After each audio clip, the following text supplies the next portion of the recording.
Okay. Oh, I was thinking something. But yeah, hi there. It's been a bit. It's been a while. Yeah, I am sorry. I think I just got in a really bad mood. I'm trying to be a bit better. I think it's just probably the season that got me that way, and weird things happen here and there across the weeks, and had moments to cancel. So I decided maybe overall let's just take a break. I wanted to ease myself into it today. Not today, sorry, this week. But yeah, the heat just wrecked me. It just, after like a few weeks where things were okay-ish, chill, like not horrible.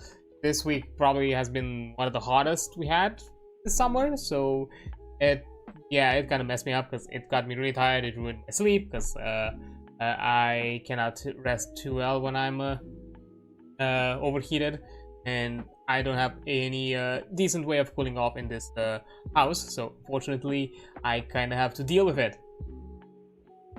So because of that, I just been in a bit of a bad state and not necessarily felt up to it, and decided to kind of delay a bit more for this week. But I decided to, at the end of the day, let me just jump, kind of rip the band-aid off and jump into something at the very least. And even if it's a late hour stream, not necessarily what I usually do or usually around the hours that I have things scheduled, but until I'm able to improve the conditions of my my streaming environment, unfortunately at the very least for the remainder of the summer, they're probably going to be on occasion later nights of streaming, just so I can handle myself, because for streaming I like to at the very least keep somewhat of a deep environment when it comes to noise quality. So I have everything shut, doors, windows, all that kind of stuff, which means that this room gets really hot because it's cramped as it already is, because it's a ton of fucking furniture and all other things, because it's a bit more multi-purpose than just streaming.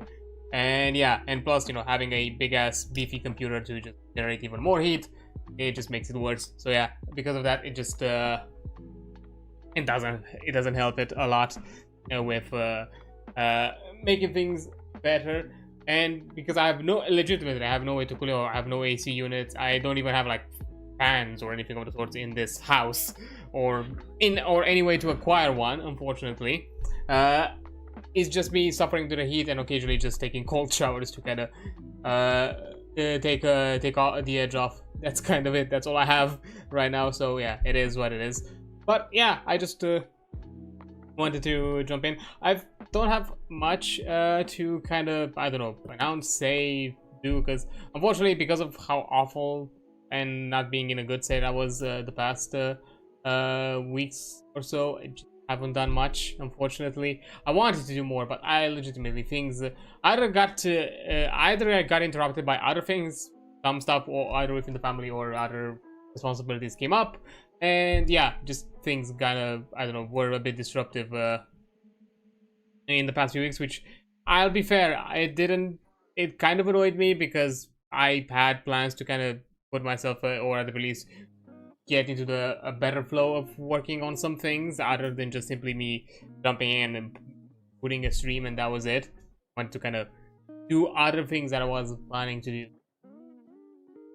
but now because of the state of how things are and how I feel and all that, I just couldn't. Oh well, it is what it is. I'll try to push on through and get out of this as possible, and see what else can I achieve. But yeah, for today, because I don't necessarily want to jump into too many things here and there. But yeah, for today, I just decided that I got back on I guess back on the train ride, as I kind of said, of Honkai, because I played Honkai Star Rail before. I played it when the game launched, because at the time, I was still keeping my eyes out on ZZZ, because that was the one that I was kind of wanting to try out of the, I don't know, MiHoYo gacha selection and all that. But Honkai Star Rail kind of released beforehand, and I was like, you know what, maybe just jump into it, give it a try, see how it is. I just got hooked by it and just continued playing it even after the fact, and I just kept playing until I think at this point it's probably, I'm pretty sure it's almost over a year since I've last played consistently. I've started playing again around the last update, which I'm gonna probably talk about a bit later on, the 3.4 update. That's when I started again jumping in, so halfway through that, on around the second half of that version, so you know, not fully into. So basically in the past few weeks I kind of got back into it, basically, and yeah, for many other reasons and all that. But I think because, you know, I'm probably just gonna directly jump into this. I'm not gonna talk about much else. I just have a bit of a chill time into some game before I continue. Fix the category because this is a new update, so I'm pretty sure there has to be some Twitch drops, so category, so I definitely do jumping here can benefit from it, and I can also be in the game while we do that as well. Yeah, there we are. But yeah, before anything of the sorts, I just want to do a quick disclaimer. I don't have it pinned right now because, you know, I pinned other things that I consider a bit more of a priority right now. But I do want to be fully transparent, is that when I stream these kind of games, because, you know, full on, this is a gacha game. It is, you know, without sugarcoating it is a gambling game. It's a game with gambling features, because at the end of the day, to access limited characters or you know, sort of or items of these sorts, you can also do it by putting money, which means that, you know, and these characters drop that at a random chance, so anything that involves RNG and money at the same time, that's basically gambling. So yeah, this is a gambling game. There's no sugarcoating about it.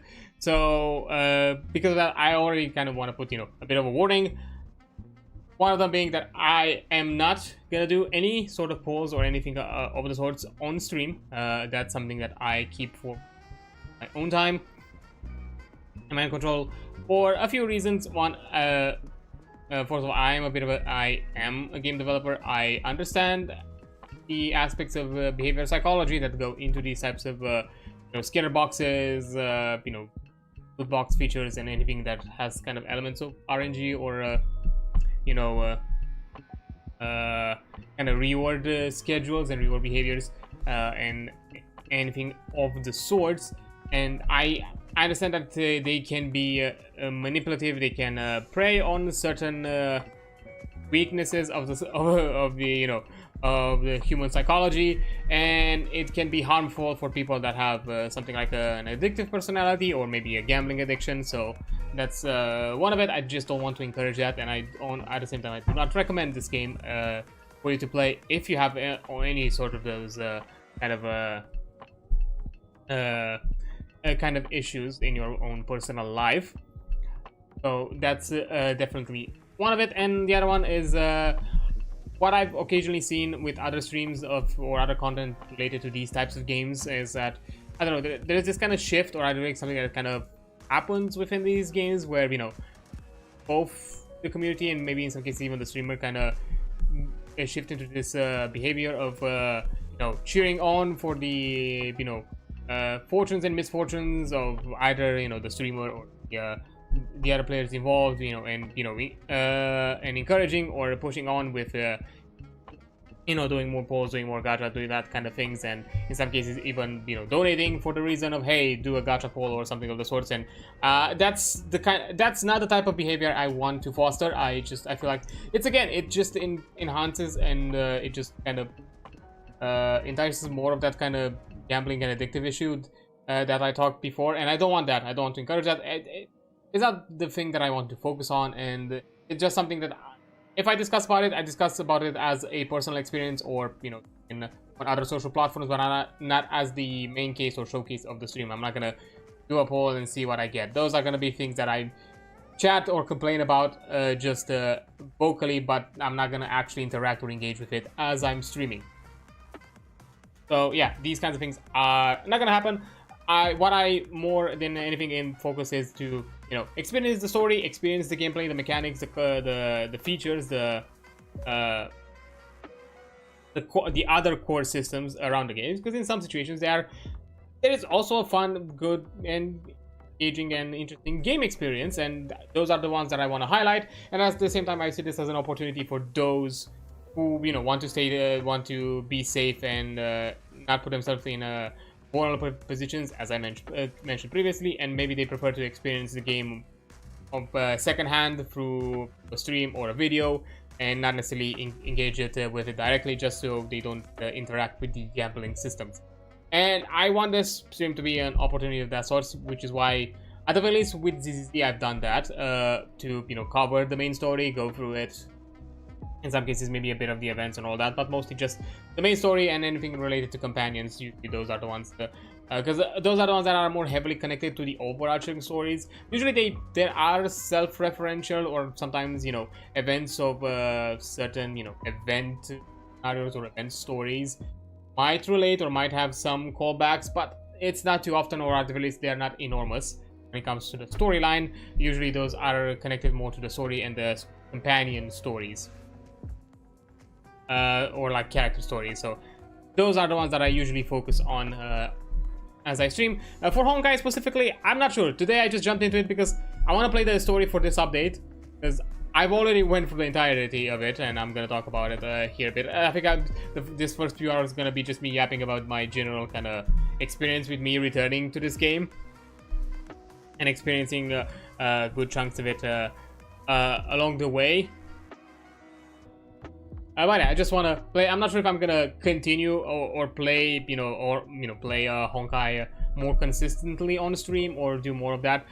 Maybe because you know, I was thinking of jumping to Amphorius or streaming at the very least the entire Amphorius to the storyline, but you know, it happened during this week when I just was not kind of feeling up to par to kind of do streams and do anything like that, and I feel like you know, just have a bit of time of my own to just experience and play the game, play some games for myself, and just in my own time and enjoy myself with it, and I had fun with it. And I'm gonna talk about like the general like story experiences. So yeah, I went with the entire storyline.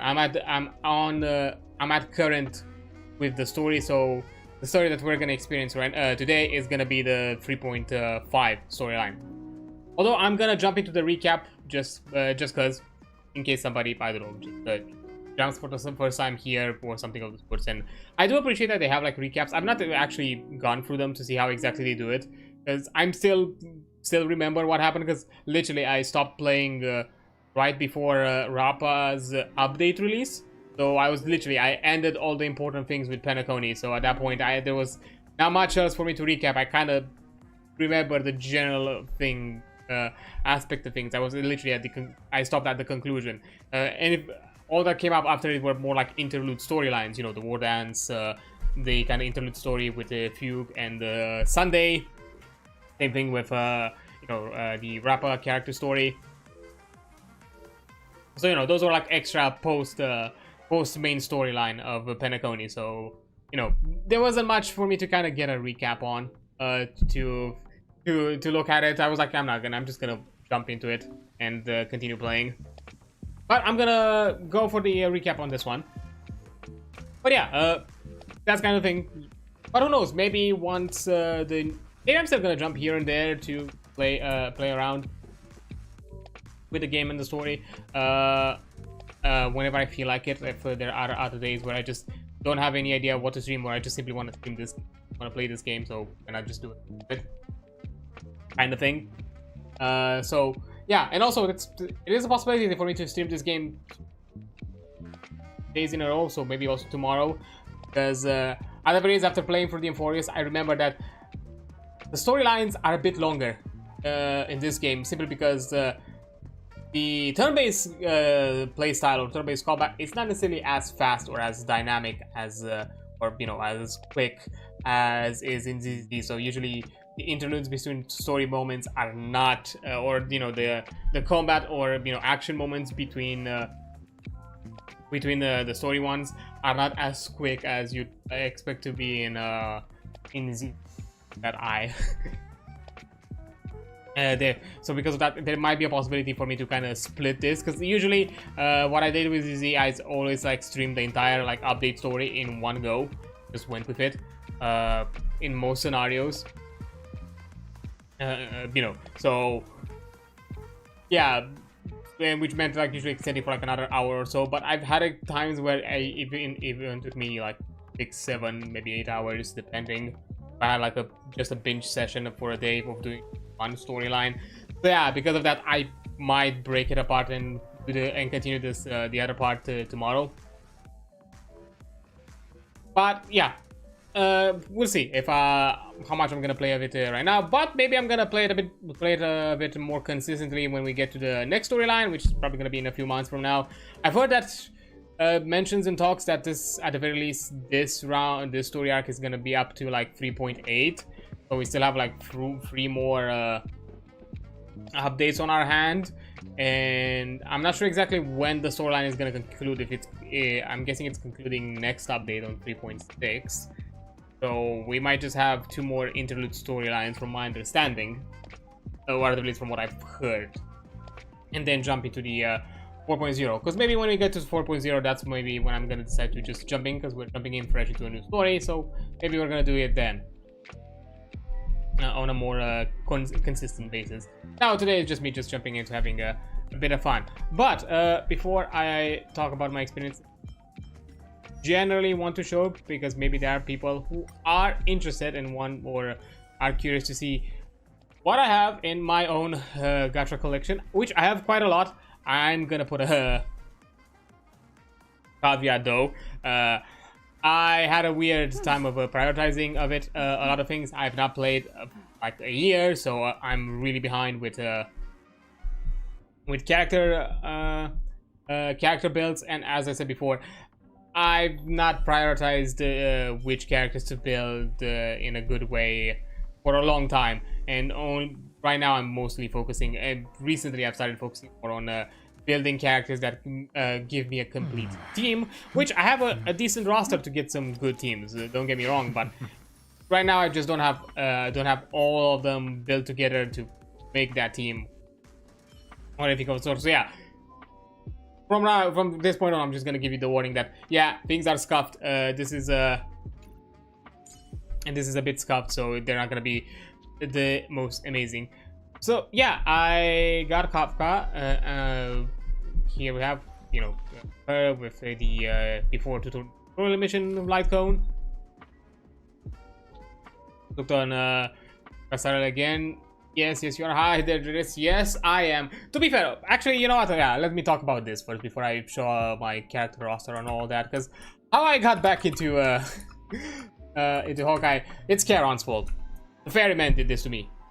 Because he started playing the game more recently, and you know, was talking about it, and you know, I was engaging in the conversation as a friend should, and considering that I also have a experience with the game, and you know, at this point in time, I think he's still in early Penacony, because he also started pretty late. Of course, I do appreciate shutting out friends, though it is. And so right now he's also catching up with story, or I think he just started playing the game. I'm not sure actually. I think he might have just started playing the game, or still a bit newer-ish, or didn't play it too consistently, at the very least. But yeah, he's still experiencing. Yeah, I will hydrate. I appreciate you taking care. I just realized that I didn't take enough water. It's been a bit. It's been like 2 weeks since I have almost 2 weeks since. Actually, no. I think it's close. I think it's all to the last stream.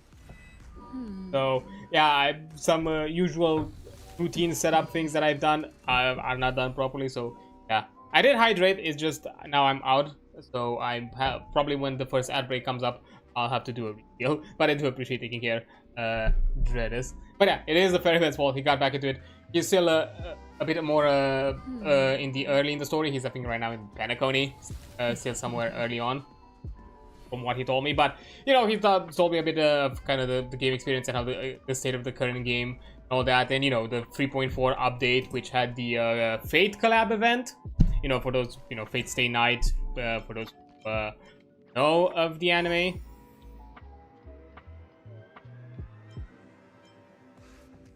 because your friend talked about it. Definitely not because of the ladies in the game.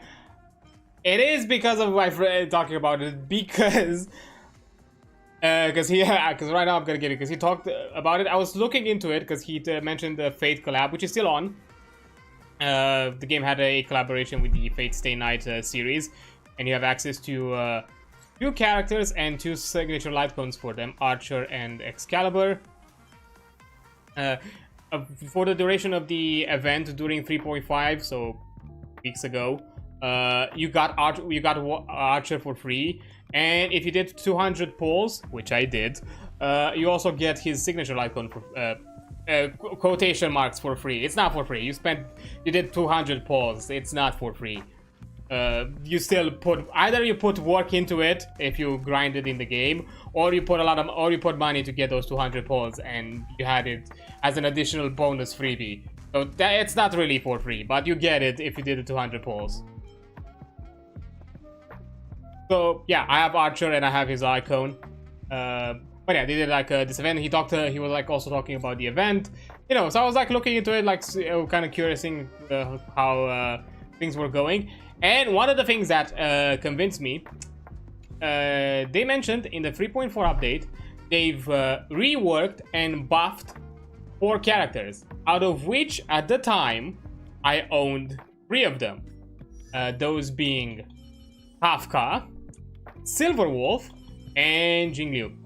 And also Blade, which I got him recently because he had a rerun last update, and he was part of the 200 pulls that I was going for Archer. So yeah, but before getting back into the game, I owned the Kafka, Silverwolf, and Jingliu out of the buffed characters, and they really made them a lot better and basically changed and make them viable even to current metas, which is a bit wild because it doesn't happen too often when it comes to gachas, because it's especially with DPSs. DPSs are always out-meta'd or outperformed by the newer, shinier things. So, that's usually how it is. So people pull. So I was kind of impressed by that, and when I saw like 3 of the 3 characters that I own getting buffed in one update, I was like, okay. Plus a ton of like nice quality of life extras that I've seen. One of them being that when you upgrade for relics, now aside from doing actually let me go into crafting. When you craft a relic, when you customize it, I can't show it right now, but similarly to okay, yeah, when you customize it, now not only you can customize the main stat, but you can also choose 2 substats, which is something that so far no other MiHoYo game has. And believe me, this is my biggest dread, and in general it's the biggest dread in these games, is farming these substats, because you need specific substats. You can only have 4 out of all these in the list, and depending on the character you need specifics of them. Also, you cannot have copies. For example, you have an HP percent, you cannot have an HP percent substat, so you cannot have duplicates. So it's either one or the other. Similar here. Look, see, I jumped into the crit rate. The crit rate is no longer available in the selection here. But anyways, yeah, they made it so that now when you build, you can actually have you can choose up to 2 substats to be locked in when you craft it, which is really good for farming. To be fair, to have 2 substats locked in, it's really expensive. You need 5 of this resource, which you don't get too often of them. Too many of them. You maybe get 1 or 2 per event, for like a month update or something like that. So that's kind of expensive. So in my opinion, I usually go with main stat and 1 substat, like the one that I'm currently prioritizing on getting. So again, it's a change that no other game has it, because literally farming for substats, it's a pain. And Honkai's is the worst. I'll be honest, Honkai's is the worst, because I will... Yeah, I'm not sure if I can show it. Also, it's free, just like how I get free games for every month, because I subscribe to PS Plus, which only costs $80, $80 a year. Yeah, free. Yeah, that kind of thing. That's sort of free. Like, yeah, it is free. I might have an example of some non-upgraded relics. That's a good example. Oh yeah, this one is a good example. if you see these two items, these boots and these and this headpiece, look at the highlighted stat of crit damage. You see, one has crit damage 5.1, one has crit damage 5.8. In this game, you have free options of substat of upgrade tiers. You have low tier, medium tier, high tier. So basically, at a baseline, the substat can start with one of those amounts, which can be, I don't remember for crit damage which ones are. And each time they upgrade, it's also the same thing of a random option out of the free number. So depending on your luck, you can get really shit stat upgrades, because you might roll low tiers and you might not have the highest possible crit damage or the highest.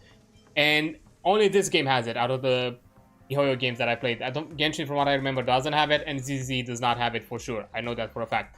But Honkai has it, and makes substat farming even worse, because depending on your luck and how you roll, even if you get all the rolls or the upgrades for the stat you are going for, they might be low stats, and that means that you have to re-roll. Which also you have an option now to do that. If you want, you can also re-roll your stats with a special resource. This one is harder to obtain or to craft, which is a bit annoying, but you have it, which I do appreciate it as an option. But yeah, that was that kind of thing. I think for like the returning, they give you like an option to yeah, Honkai Star Rail, Genshin Impact, Zenozone Zero, as well as Honkai Impact the third, because it has the same name, Honkai. Yeah, also the same thing with Genshin Impact. And why it has the name Impact, because it kind of self-referentiates the previous game, Honkai Impact third. Because to some at the very least, people have always said, and at the very Honkai Star Rail definitely with Honkai Impact, they have characters that are basically alternate variants of characters from those other games. Like I'm not sure if I can have an example of her. Oh, actually, yeah, I do have. This one, Bronya. There's an alternate universe version of her in Honkai Impact, and technically both games are in the same universe. The whole thing is that the universe is so vast and expands due to the multitudes of possibilities. These characters can reoccur, but just slightly altered. Butterfly effect and that kind of thing, where the same person can exist, but they're just slightly different. Some way, I don't know, sci-fi shit. But yeah, they're made by the same game, the same company. The dev teams are different. Same company, different dev studios, which is why people complain a lot about Genshin compared to, I would say, both ZZZ and Honkai Star Rail, because they are doing things, in my opinion, a lot better when it comes to making quality of life improvements and the ways to make the general game experience a bit more bearable. Because the reason why I quit Genshin, because I started playing Genshin not on launch. I wanted to try. I think I got into it once it kind of really hyped up, like a few updates later. I jumped into it because it was the pandemic. I didn't have anything to do. I was in my home on my own, just had nothing to do. Gacha is less of a genre, more of an empire of one company. Not this one. I mean, MiHoYo might be one of the more successful ones, but it's not the only one. Gacha. Okay, for a bit of, I don't know this entire history, so I'm paraphrasing and I might not say it fully correctly, but the genre of gacha comes from the Japanese gachapon. Which gachapon, if you've seen, are those vending, coin operated machines that give you that kind of like they give you like a ball that has some sort of prize in it, literally kind of like a gumball drop machine, but with just mini prizes in a ball, and they call them like gachapons, or I think there was like also another name. It basically comes from that. It is a digital evolution of something that existed within Japanese culture, and it was on the same principle. You put a coin in the slot in the coin operated machine. You pull the lever, you got a pawn, a ball, and you had an unknown reward in it, and you opened it and you got the reward. These games are designed based on that concept, It's just, you know, they're also building a game around it. But the main feature is the gachapon feature, which, you know, you have something that you want to collect, which in these in most games is some sort of playable characters, some special items, something of the sorts. And, you know, the gacha genre, at least within Chinese and generally Asian culture, is kind of where it flourished, especially in the mobile scene. It's I think it's where it's initially started. Like Genshin Impact, for example, it's from the small history that I know of it, because I don't really know it. It started with Honkai Impact 3rd, which is an action gamey mobile game. Kind of similar to ZZ, but a bit more simpler. It's the same idea of an action RPG collectathon. You have characters, you make like teams, and you kind of have a hack and slash style of combat in it for like mobile. And they started with that one. You know, it had its decent success within, you know, its general mobile community, especially within the Chinese market, because that's the biggest market and where they kind of, you know, cater towards. And Genshin Impact was kind of their first breakthrough. If you remember back when Genshin was still fresh, baby new game, and you got YouTube flooded with all those Genshin ads, and that looked like a Breath of the Wild clone, which that's also kind of a thing for some gacha games or some gacha likes. Because, you know, in Chinese and also in Asian culture, copyright laws are not really a thing, so there's a lot of you know, copycats or copy clones of certain games or titles. And if you remember those first ever ads of Genshin Impact that looked almost identical or like a rip-off of Breath of the Wild, it was kind of intended because a lot of gacha studios kind of went with that concept of taking a popular IP or some like popular style or art style or game concept and reinterpret it within a gacha system or a gacha game. And that's what I did with Genshin. They also, I think, at the same time, also made a PC release. I'm not sure if Honkai Impact had one at the same time as their mobile, but I know Genshin Impact, I'm pretty sure, had a PC release with the mobile release. And that was kind of like their first bigger push. And for those who remember Genshin Impact at its beginnings, it was very bare bones. Like it showed, like that game, it really showed its evolution. Like if you were to play right now the game and you started from, you know, the storyline from zero and went through it, you would see its evolution in quality. You know, voice acting, in game environments, because, you know, Mondstadt and Liyue, they're bare bones compared to what they are doing now with the newer game updates. But it's because at the time, you know, the company was not that big. Genshin Impact somehow blew up to the wider general market, hence you've seen probably a ton of content creators, especially Western ones, covering it. Especially probably because initially it got that kind of fad of being a Breath of the Wild looking clone. And even in certain game aspects and game mechanics, it functioned that way. It got a surge of popularity.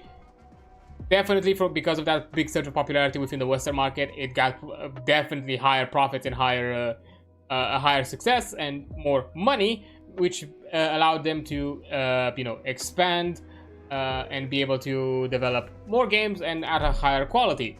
And that's when we started getting, you know, Honkai Star Rail, when we got ZZ, which those started already strong from the very get-go with, you know, high quality kind of higher quality experiences compared to it. And definitely, at the very least, Honkai Star Rail and both ZZ, from how I played, from the very get-go in many scenarios, they start at a better footing than how their predecessor started, because the dev team that works for that one is kind of taking some of the lessons of the previous one and kind of make something a bit better. But for some reason, Genshin has always been kind of stuck in its own ways.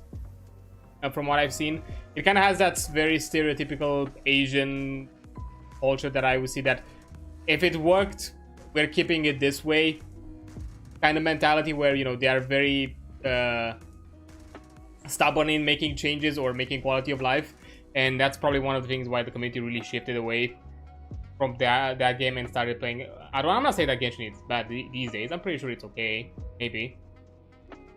But yeah, great tangent of the game evolution. But MiHoYo, but this is not the only one. There are many other like popular ones from what the ones that I know of is Nikkei is one of them, which is some sort of like a rail shooter style game, which the biggest appeal about it is that, you know, you get full view of the character's assets or behind or posterior, and you know, and all characters are designed in such a way that, you know, you get a really good view of that.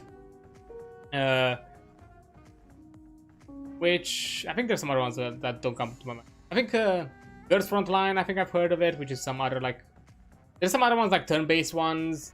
If I remember correctly, I forgot the name. The names do not come right now, but there's a lot of them, and most of them are like also kind of more heavily focused on the mobile market, because that's where they started. But again, they're not the only one. Genshin just had a big surge of popularity within the Western market. I think it's the first one that really break through into a bigger mainstream than some of the other ones, which I would say, I'm not saying that they're bad or they don't have like big communities, but I feel like maybe they still feel a bit niche. Like, I'm pretty sure like whenever you think of gachas, you're most of the times kind of think of games made by this company.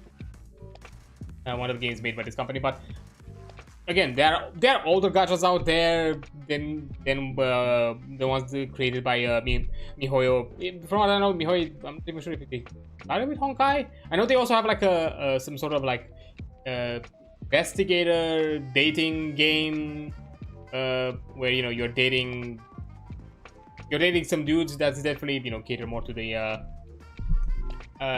femme audience. Also, hi there, Gator. How you doing? Because I was a bit overrun, so let me give you a shout out.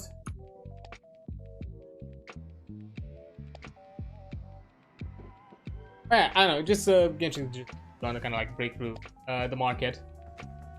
But yeah, now kind of getting out of this tangent and going back. Like, yeah, I just found out like there were like a lot of quality of lives. 3 out of the 3 characters that I owned got buffed in the previous update, and I was like, you know what? Fine, I'm jumping into it. I want to see what's going on. I want to check it out, and I don't know, as I kind of got back into it, started playing, saw some interesting, like, nice quality of life changes here and there. I'm not saying that overall it's immensely better, but it's definitely a bit better here and there. Then I don't know, I started playing, got through some of the stories, gone through all of that, and I kind of realized that I still liked Honkai. Like, the reason why I stopped playing Honkai Star Rail is not because I had something with the game or I just got sick of it. No, it just was one of those things where I was playing some other games. I got into ZZ. That was kind of my focus at the time. And for a good while, I don't know, just felt like I didn't want to jump into too many gachas at the same time. I was also, I think, trying out Withering Waves at the time. But that one is definitely one that I kind of gave up on. Mostly because of the story. I'm really sorry. It's a great game. You know, gameplay wise is amazing. It's probably one of the best ones that I think I've ever played, because it actually feels like a game where your skill level can outperform the fact that you don't have the proper gacha characters.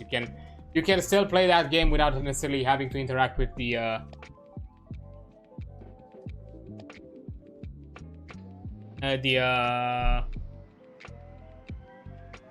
I lost my train of thought. Yeah, I just you know, oh yeah, about Withering Wave, like, yeah, you can you can outscale your way out of, you know, not having meta characters or characters that perform too well. At the very least for combat or game scenarios where, I don't know, time limit is another thing, or another pressure or anything. And, you know, a lot of parry and dodge and damage avoidance mechanics there, so, you know, you could outperform you know, your lack of characters, which that's an aspect that I really liked. Farming was also interesting, having the whole thing of, you know, being able to do exploring the open world to farm for items was interesting. It had a really good system. It's just, I don't know, going through the story experience and kind of progressing through that game. That was the aspect that really, I don't know, kind of made it hard for me to go back into it, because it had a aspect of, it had a good premise, an interesting world building, the writing and story. It immediately bombards you with terminology and concepts and things that you have no clue what the fuck they mean, or what's the deal with them, but they just bombard you without giving you context or not easing yourself into the story, compared to some other games where you start a lot, baby steps before you can get more into the deep end of what the world building of the game is. And that was kind of the fault that I felt. It felt weak on the writing and the story, and it was really rough to kind of push through the storylines to get to the fun combat experiences, or fun gameplay of it, because I was at times wanted to give it my fair share of not just skipping dialogue or skipping cutscenes or all of that, and just let's see how good this game is. So that's kind of why. So yeah, at the time I was trying out free gachas, so it was one of the things that it just fell through. I was at a point where I was doing a lot of I was playing a lot of other games, I was doing a lot of other things, and I just fell through and didn't jump back into it. But now, the past few weeks when I started kind of catching back, I kind of got reminded of. I enjoy this game. It has a charming storyline, a charming form of. It has a different form of writing, definitely a different form of humor and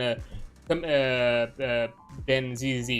To me, like ZZ, it kind of has a bit more of the push towards the kind of like the Gen Z humor a lot more, while Honkai feels like you can really tell where these games are by their releases, because usually they have the kind of humor of the period when they got released. Because this is kind of like 2023, where it didn't got too heavy into the Gen Z humor. I think either one. It wasn't that heavy into the kind of Gen Z humor, and had a bit more more of the kind of the, I don't know, semi-millennial or zillennial kind of interweaved into it.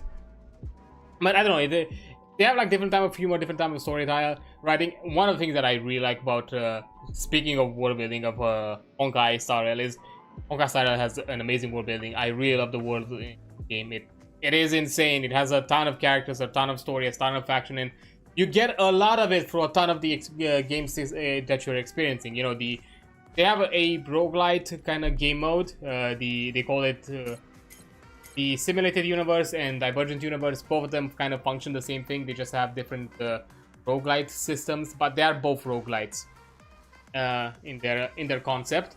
And they build in a lot of world building into them, because you interact with certain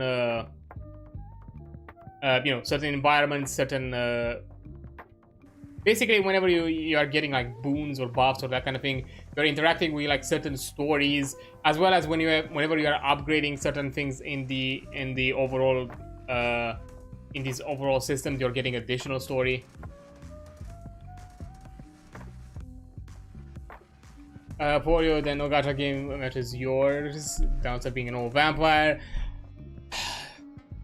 Look, I may not be hip with the kids these days, and the more I see like Gen Z or even Gen Alpha at this point, kind of style of things, I feel like I'm crumbling to fucking dust. But no, but overall it's still charming. I still enjoy it, and I remember that I like the game. I like the characters. I like the storylines and the environments, and honestly, the Euphoria story is really good. One of my fears, because at the very least that's kind of what I felt with Genshin, is Mondstadt was good. Liyue, I kind of I didn't like it. To be fair, I was biased with Liyue because of its mostly because of the exploration and verticality of that entire region. Because at that time, when Genshin was still kind of a fresh, newish game with not a lot of features in it, vertical exploration was fucking rough. And I hated it because Liyue was basically littered with vertical exploration, and I just basically hated the experience of me navigating through that region. So that's kind of why I'm connecting the the storyline bias of Liyue with that kind of, but unfortunately it's kind of part of it. Inazuma was really strong. And then to me, Sumeru was like, it was fun. It's just, I don't know, there were parts of Sumeru that I felt like they weren't like that strong to me. And I felt like that was my fear with Honkai as well, because with Honkai Star Rail I had kind of the same feeling of Pertra Space Station was fine, Bellabog storyline was fine. The Luafu Same thing. I don't know why. This could be just me, and I'm not saying it in a prejudice kind of way, because it's definitely them catering to their bigger, wider Asian audience. They always go to with this whole thing of having a big storyline chapter that is somehow inspired by Asian and more specifically Chinese culture. And the Luafu is basically that in Honkai Star Rail. Liwei was that in Genshin. Currently in ZZ, the Waifu Peninsula is that. And I don't know why, to me, those storylines never hit. They don't feel, they're not strong. They don't really hold water to me, like compared to the other ones around them, either prior to them or after them. It's definitely that, it's catering also to their audience overall, and wanting to their do a bit of homage to their own culture, which I'm completely fine. Hey, do it. I have nothing against it. It just feel like overall compared to the rest, it never felt a strong storyline, and that's kind of how I felt with Luafu. Then we got to Penacony, which was really good. I loved Penacony. So when we got to Amphoris, I kind of had that fear of not keeping up with the expectations, or at the very least be at similar expectation as Penacony was. But it hit them. I gone through the story so far, and it hit them. And I'm gonna be honest, it impressed me that they were able to still keep an interesting and fun little story with it, and it's a good concept. I'm gonna go through the recap when we're gonna jump into the actual storyline for it. So some of you kind of get an idea of what exactly we are dealing with, and depending on how much the recap tells us, I might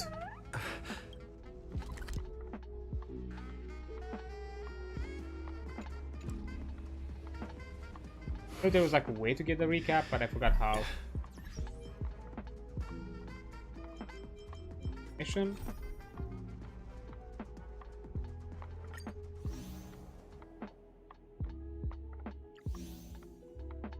I have to look into it. I don't remember, because I know, like, when I jumped into the game, I got a pop-up that told me, hey, do you want like a recap of the storyline?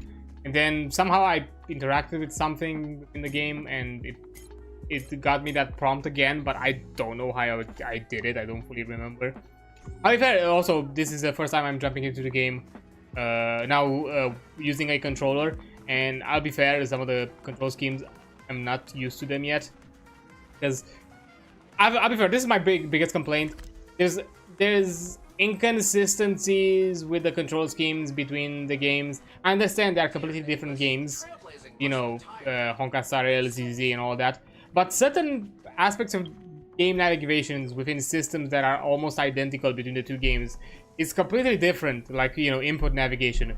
And in Honkai, you don't have as much, you don't really have that many options when it comes to keybind resets or keybind changes. Like yeah, here it is.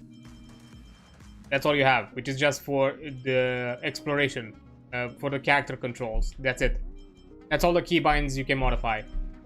While in ZZ, I'm able to modify keybinds related to like navigations a bit more. I like more options, and it kind of annoys me because they are not like completely a one-to-one, and at times I get confused between the two, because I have a tendency to use the control scheme of the other one when I'm interacting with certain menu systems or UI wireframes. It's a bit annoying. Yeah, probably because seeing that I'm yapping quite a lot, I'm probably gonna jump into the storyline after the break, whenever the ad is gonna hit. But yeah, basically I kind of got into it, seeing quite a lot of good quality of life changes. Some characters being buffed. I also interacted with the Fate event, like got the whole thing, and as I said, during the Fate event, you got Archer for free, because I think the Fate event was also the anniversary for Honkai, or something around or close-ish to the anniversary game. The game got released in the summer or late spring. But to be fair,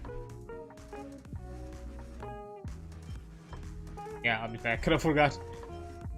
But yeah, I interacted with the Fate event. You got Archer for free. Which, by the way, I was kind of impressed at the Fate event. Because aside from getting these, you know, crossover characters, you also had like a storyline event for the collab. And I was really impressed how well they weaved a crossover story of a franchise that has nothing to do with the game. And somehow it worked.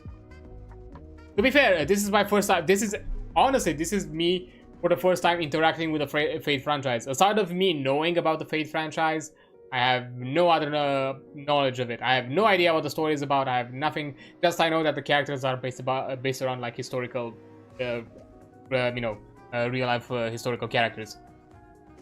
And I kind of appreciate that, you know, once you get into the storyline of the collab, it gives you a quick explanation of like what exactly is the deal with why are these historical figures of actual Earth history here, how exactly they were brought here, for what reason. Like they kind of explained like the general premise, or at least the general the important aspects, and how exactly this crossover would work. And once we got the explanation, and once we got the general aspect of how exactly the Fate franchise works and why these characters get into the, at the very least in the Fate series. I'm not sure which one, because I know from my understanding even the Fate franchise overall has like a convoluted storyline and, you know, universe and all that.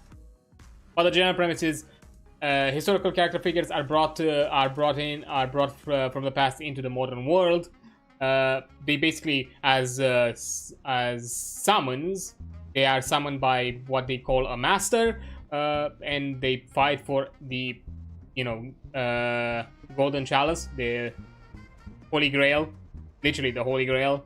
And the Holy Grail is tied to why they are able to come back to modern day, why exactly they can be summoned to modern day. And basically it's kind of like historical isekai, and they gave an explanation within even with some connection of the logic of this universe, and specifically of Penacony, which made a lot of sense why Penacony was the place where this event happened for the collab, and even more for some of the characters who were involved with bringing these characters to Penacony even more.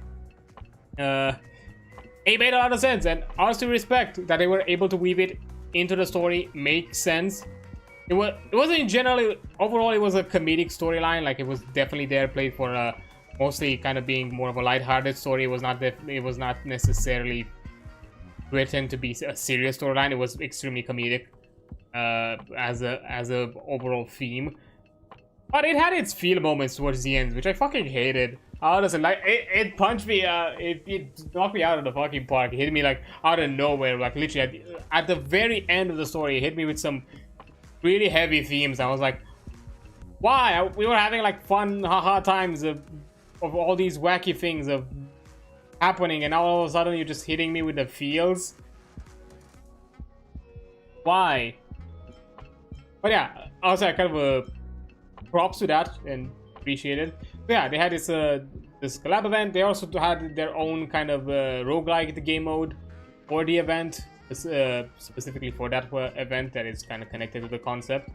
And also aside from that, you know, they also had an event where if you did 200 wishes and 200 wishes on the limited banners, so no wishes on on the permanent banner would have counted, so only on the limited banners, which, you know, annoying. You also got there was a short delay between you also got this light cone, which is for Archer, his signature light cone, as part of, you know, doing those 200 polls, which I did because I got this character. I looked at guys just to see, once I decide to build him at some point, what exactly are viable build options for him. And literally, this is a high investment character where legitimately most light cones, these items, these kind of like basically portraits, which are like a special item ability thing that you can add to a character. These light cones the Lycon options for Archer, all of them are 5 stars, and most of them are limited 5 stars. So nothing that you can get as a free-to-play character. So I was like, okay, to at the very least get myself out of the hole that if I ever decide to build this character and not suffer from the fact that I have nothing to use for him, I will do the wishes. Thankfully, because, you know, I haven't played for like almost a year, I had an entire storyline to catch up with. So it literally took me to get 200 wishes. It took me playing the main storylines up to present day, which was the entirety of Amphorius, the interlude of Fuguya and Sunday post Penacony, the War Dance interlude, the Rappa storyline, like character story, and all the events tied with all of those storylines and every event that came alongside with them. Plus, I think I would say at a ballpark, I think I've explored half of the new zones that I've unlocked these storylines. I did like half of the exploration, you know, amount of it to basically I'm at 50% of what is left for me to explore out of the new things that I've unlocked. So yeah, that's how much it took me to get to 200 polls and to get this. And by doing those 200 polls, I was able to get Blade and his signature light cone, which you can see below.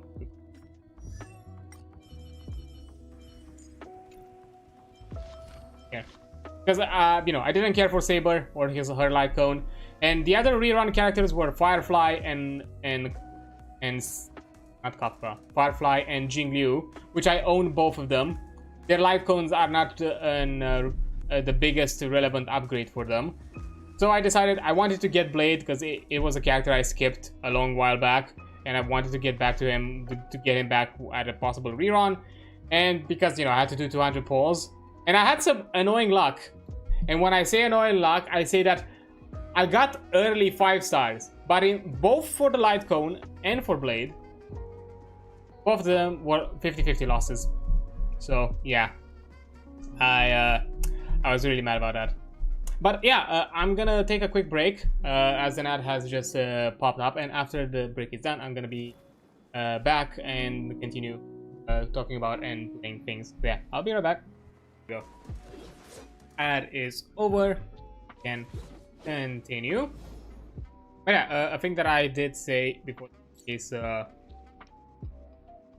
think it got caught off during when the ad break hit. Like, yeah, the character that I pulled for get those 200 wishes was Blade, and I got him and his light cone because you have to do 200 wishes, and the average, or at the very least the point where you have a high chance of getting a 5-star is somewhere around like 75 wishes.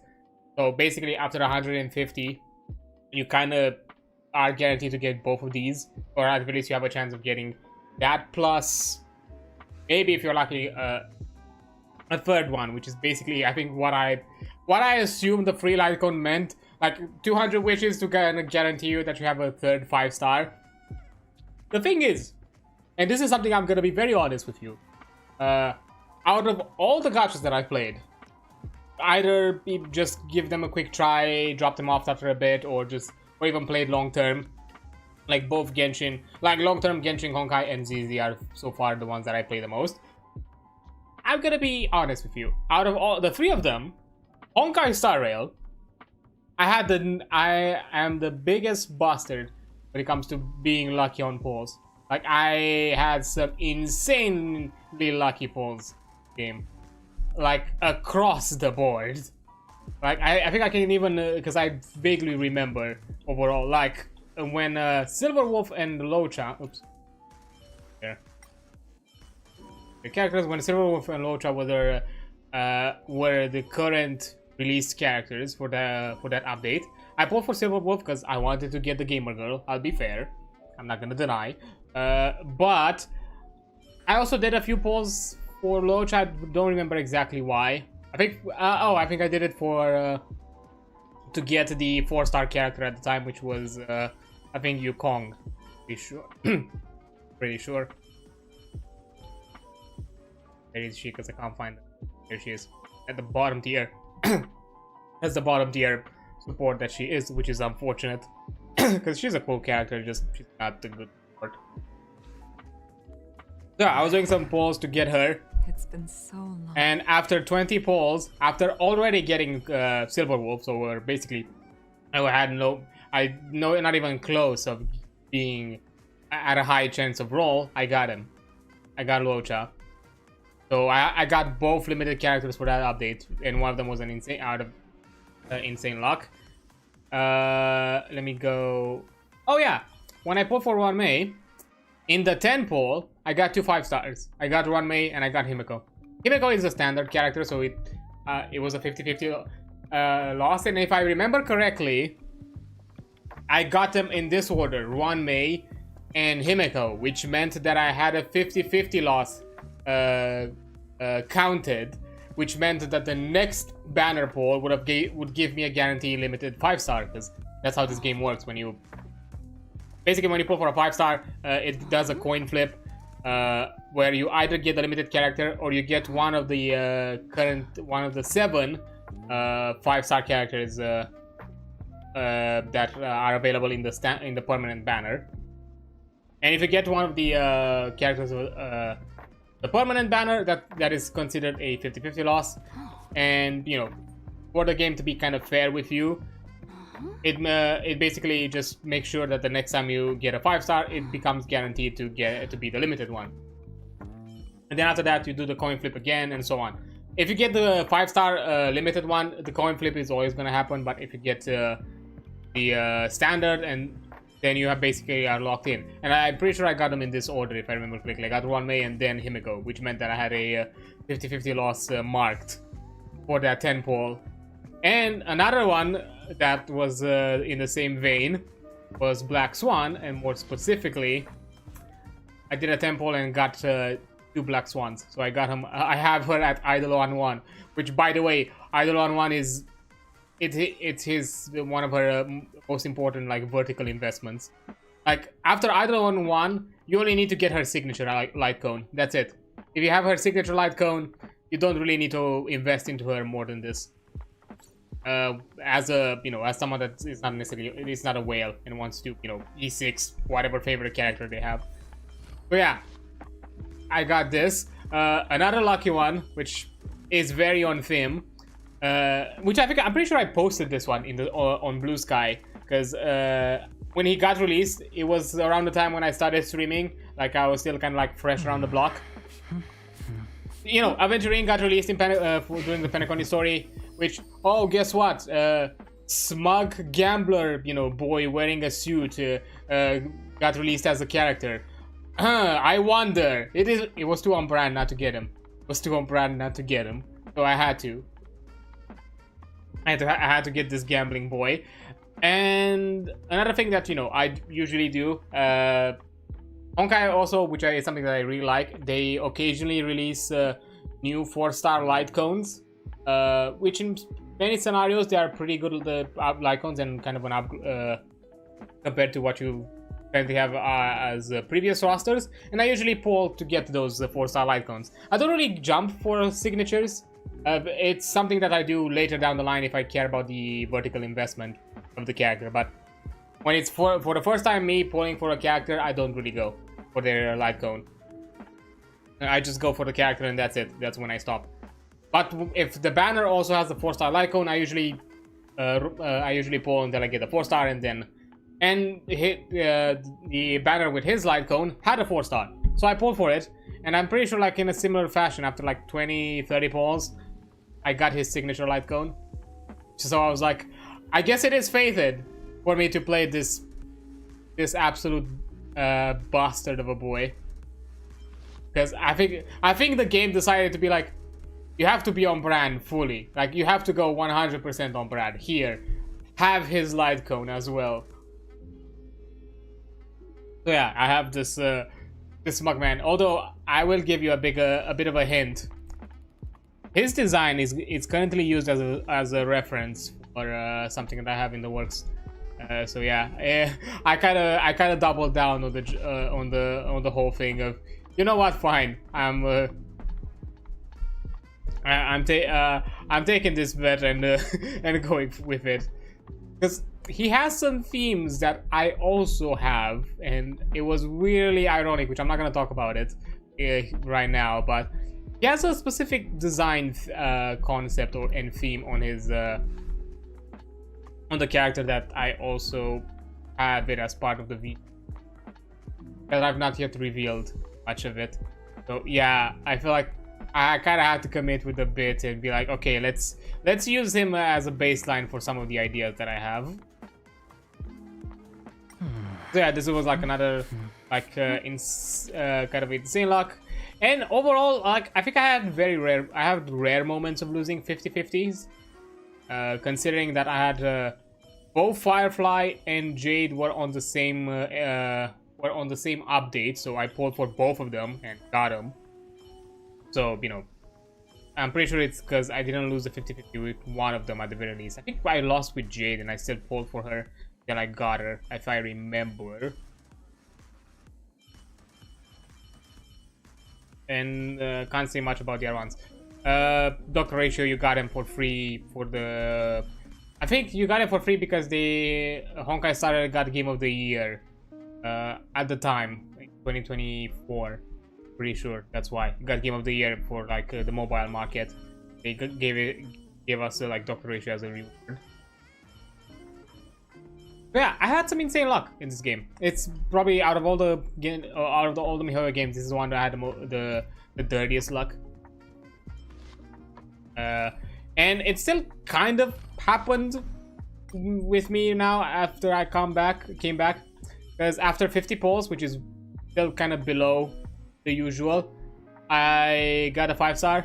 It was Clara, specifically her Eidolon, because I already had her. So yeah, and after that I got Blade, and then after 20 polls on the light cone, I got a 5-star.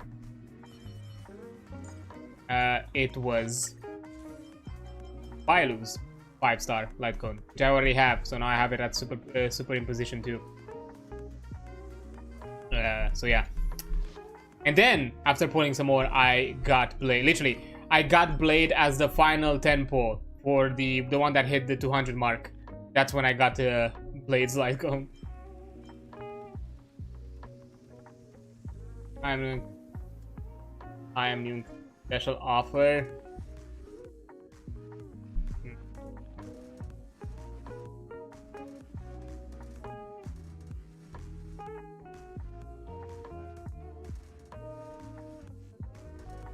Sorry, but I do not care about. I don't know what that was. I don't care. I am out. That sounded nasty, so ew. Sorry, I'm not here for scam lads. Don't care about special offers. I'm here to just play a game and talk about it. But yeah, this is like one of the games where I actually had like the nastiest luck. But yeah, technically I still had like insane luck. It's just I had luck while at the same time also misfortune, because it was on 50-50 losses. Both 2 in a row, which was annoying. To be fair. Specifically because, yes, I want to get this woman. Yeah, I want to... This one, yeah, I do. Mostly because she's a dot character for a dot team, and the premium dot team with her, with High Sealan, is her, Kafka, which I already have built, and Black Swan. I just showed her a bit ago. Where is she? This is like the main setup, and also a one of the options in the premium team. Technically, the best character, the best 5-star the best sustain to have for this team is Huahua. I don't have her, so Luocha or Gallagher are gonna be the second best options. Which is probably gonna be Luocha for a bit, because Gallagher I didn't get him built yet. Although, you know, I am planning, because I want to also build my Super Break team once I do my dot team. But yeah, I do want to get High Sealan. Which is annoying, because if I didn't lose those 50-50s, who knows? Maybe I would have not pulled for 200 and kept a bit more, and decided to stockpile for high ceiling. Didn't know too much at the times, and I kind of committed it just in case I actually decide to make an archer team. Because I played him in like the story trial events and some other places where you can have him like boosted. He's really good. The thing is, he requires a premium team. He's very skill point hungry type character, and that means that you need Sparkle to give you more skill points. And I don't have Sparkle. Anya is the second best option, but she's not the most amazing option. Just the second best when it comes to getting additional skill points. So yeah, that sucks. So yeah, he's not priority, but he's really good. Which as a hunt quantum, he's kind of outperforming my Sealy by now. Yeah, that's a bit sad. But oh well, that's kind of how it is. So yeah, now before I go to the storyline, just to kind of quickly go through it, even though you've probably seen it a bit here and there. I'm just gonna go skim through it because I don't have a lot of them built. But yeah, these are the characters that I currently own. Kafka, Venturine, of course, because I have to commit with him. Of course, I have I have all the 4 stars except for Moze. Or Moz, I'm not sure exactly how you pronounce his name. Don't have him because he was one of the 4 stars that released after I stopped playing, and currently I didn't have any luck of getting him in any of the banners, and he's not a rated up drop on any of the banners currently. So yeah, Sela, which I got also these characters that you see here, I got them on their release. Blade is the only rerun that I have. Argenti, Silver Wolf, which I'm currently building. Locha, Welt, Clara, Firefly, which once I do the dot team, she's gonna be next in the team because I want to make a super break team because I also have Ruan Mei, Himeko, Topaz, Black Swan, Jade. Of course, Hook and Natasha were built at the time because when my account was still new and I needed support and damage dealers. Harmony Trailblazer, which he just is high level but not really built. I still need to get his stats and farm relics. Yankin Blade, which I got him for the rerun that just happened a while back. That fate event. Archer we got for free, ratio for free. And yeah, I also have built Chingye, Dang Hung. And Serval was built for a while back, and technically also March 7, specifically her preservation path, but her hunt path is so much better. Oh my god, her hunt path is so much better. Honestly, it's one of the things that I like, that even though they release very rarely 4-star characters, almost every new 4-star that you get is really good. In some cases, it even borderlines to be a 5-star. Like literally, Gallagher, if you have all his Eidolons, is borderline like a 5-star like a 5-star healer. Is really good, especially for super break teams.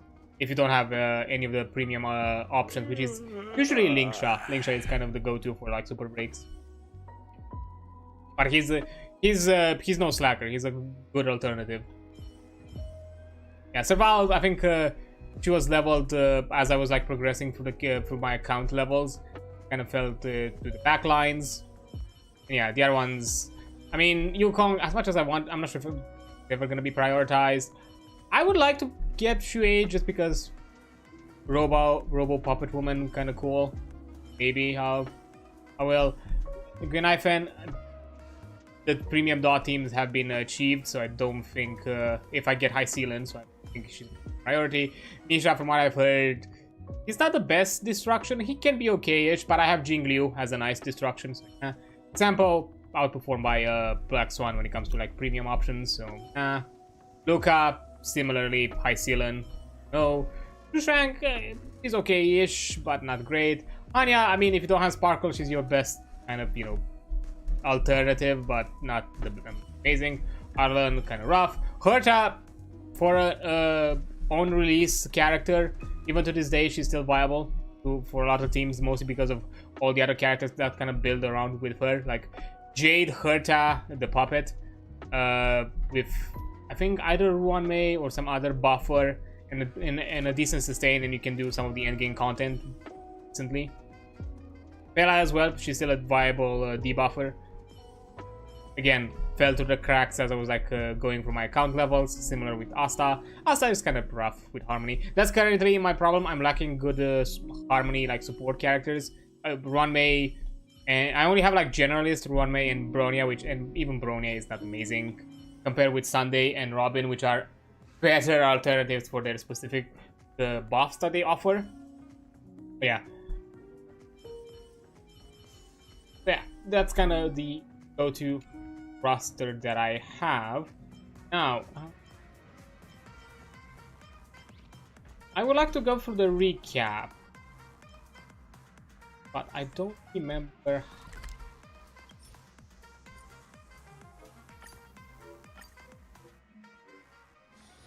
If there's nothing pressing, let's take a walk.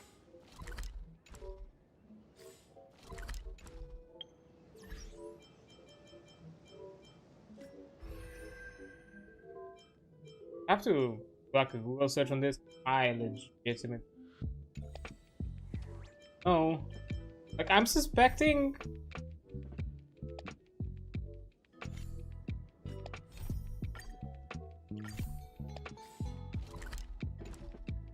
This. Wait, Atlas.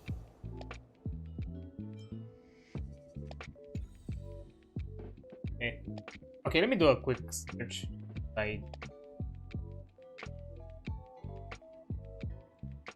Out.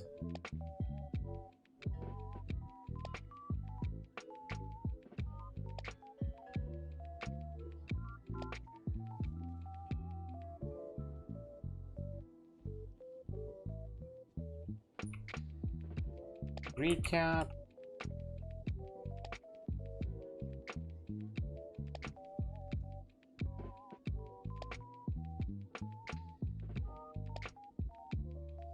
Well, I've seen this.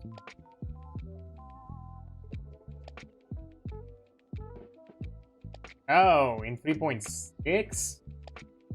But I got like a prompt. Like a story recap. Man, really? I got it like twice.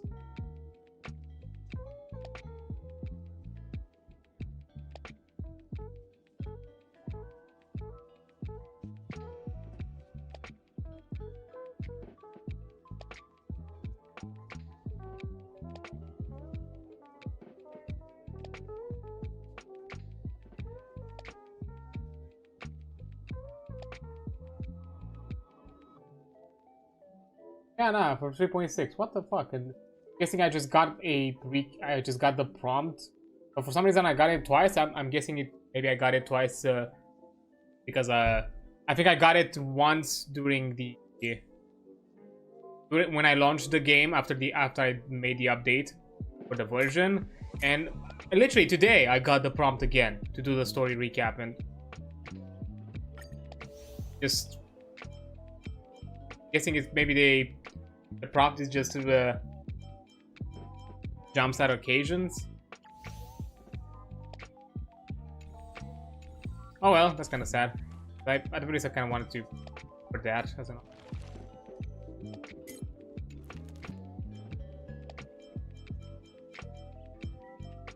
Okay, so I'm guessing it's a 3.6 thing. Okay, fair enough. Not sure exactly. Hard for me to kind of like cut it, even though its story is fresh in my mind because I literally played the entire story the past week. So it's still kind of newish in my head, but it's a lot.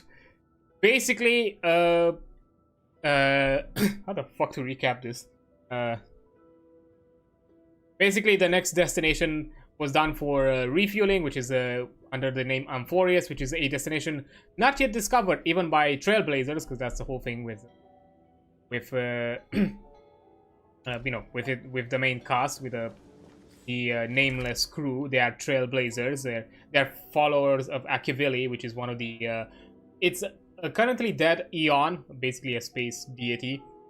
That his whole domain was about, you know, trailing new paths and discovering new domains and new places, and Akivili being the kind of forerunner eon of discovery, exploration.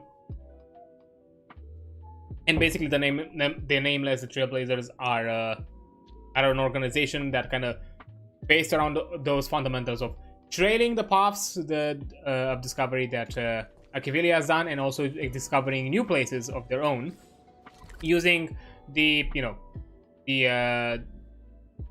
this specialized kind of spaceship train, which functions on basically going on something that's called the Silver Railway, which is some sort of like a interconnecting like warp points to get from a discovered location to discovered location. But the thing is, the train itself requires a energy source, and even though it's a bit esoteric in its description, what does it mean by energy source is that you need to discover new places. The train gets literally refueled by making new discoveries, by going into uncharted locations of Akivili. So basically, if you go into places where not even the Eon itself has ever visited, you are guaranteed to basically make refuel the train and allow it to continue its exploration further on. And after the Penacony, we got into a situation where we were lacking, we were in a critical amount when it comes to fueling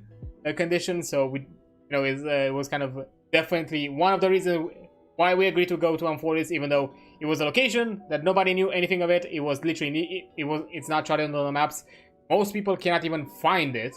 Almost nobody can find it, or can even see it in space. Like literally observe it in its location. I'm not even talking about like telescopes. Like even if you're like next to it, you cannot see it.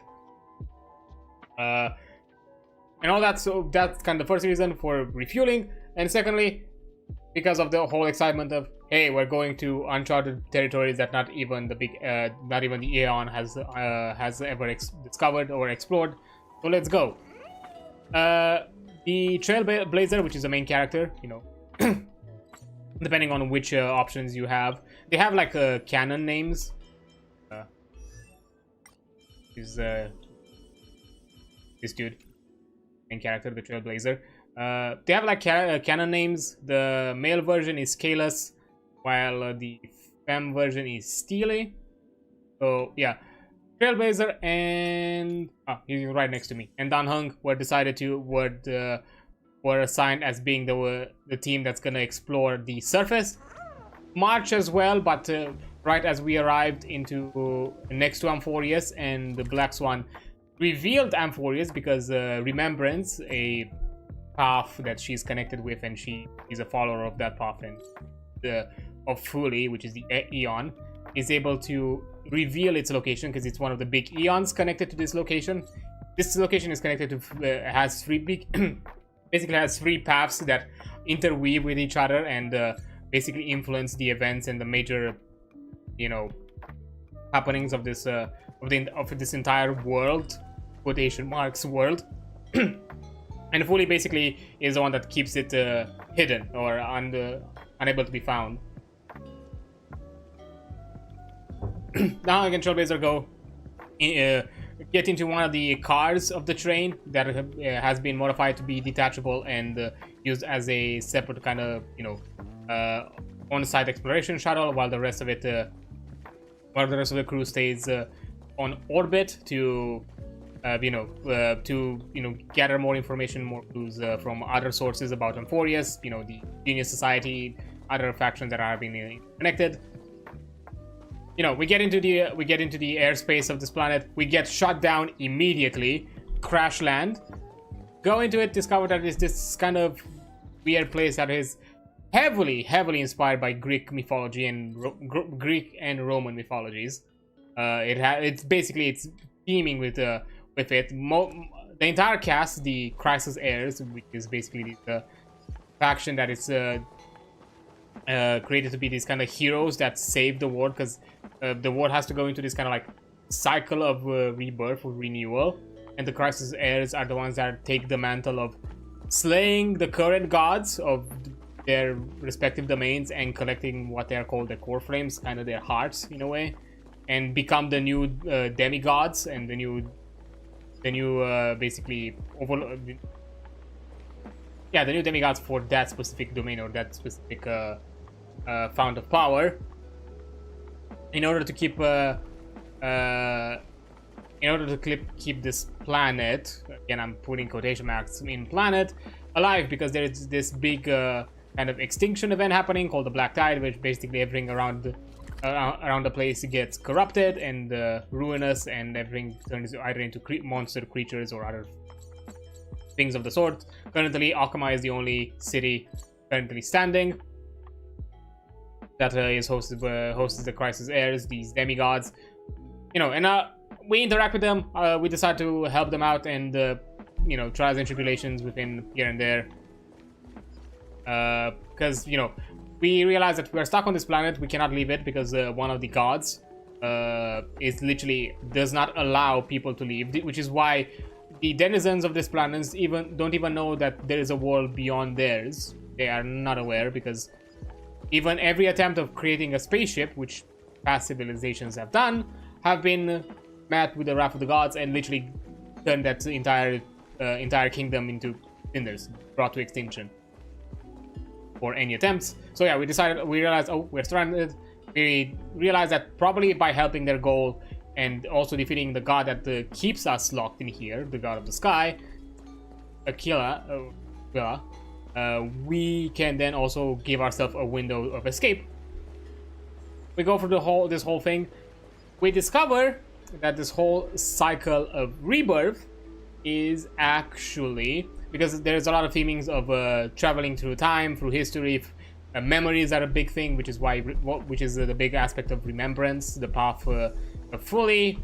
Erudition is another path connected to this place. These are the two main paths that have been known from the very beginning that are interconnected with this planet.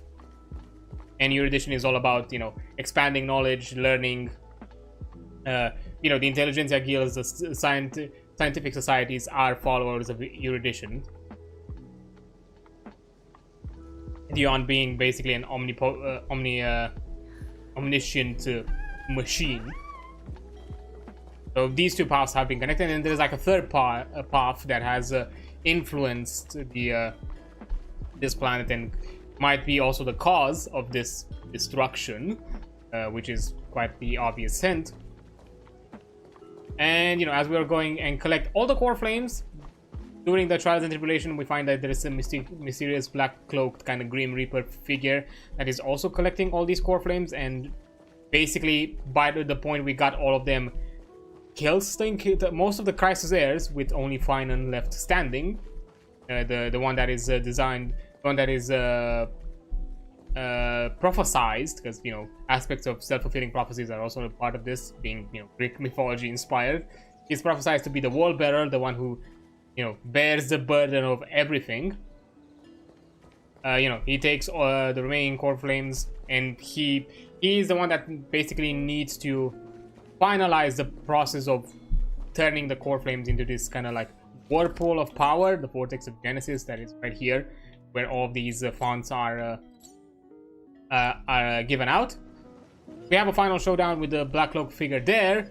We unmaxed him and realized that the Black Cloak figure is Finan, or at the least a very corrupted and almost near breaking point kind of Finan, as he looked like a shattered statue once unmasked, and also while at the same time Finan there.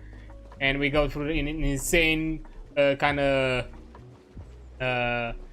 plot reveal that they are the one and the same, because this whole cycle of rebirth, which has kind of been discovered that it is a thing through one of the characters, Naxa, has found out that even the previous gods, the previous deities, were also prior Crisis Heirs who have taken the mantle of gods from the previous by taking the core flames of the previous entities before them and taking all of their domains. So Anaxa has kind of realized that this is a cyclical thing, where to keep this kind of destruction event from happening, basically, and new gods need to take the mantle of the old ones because the old ones get corrupted by the this disaster event, and somebody new needs to take the place.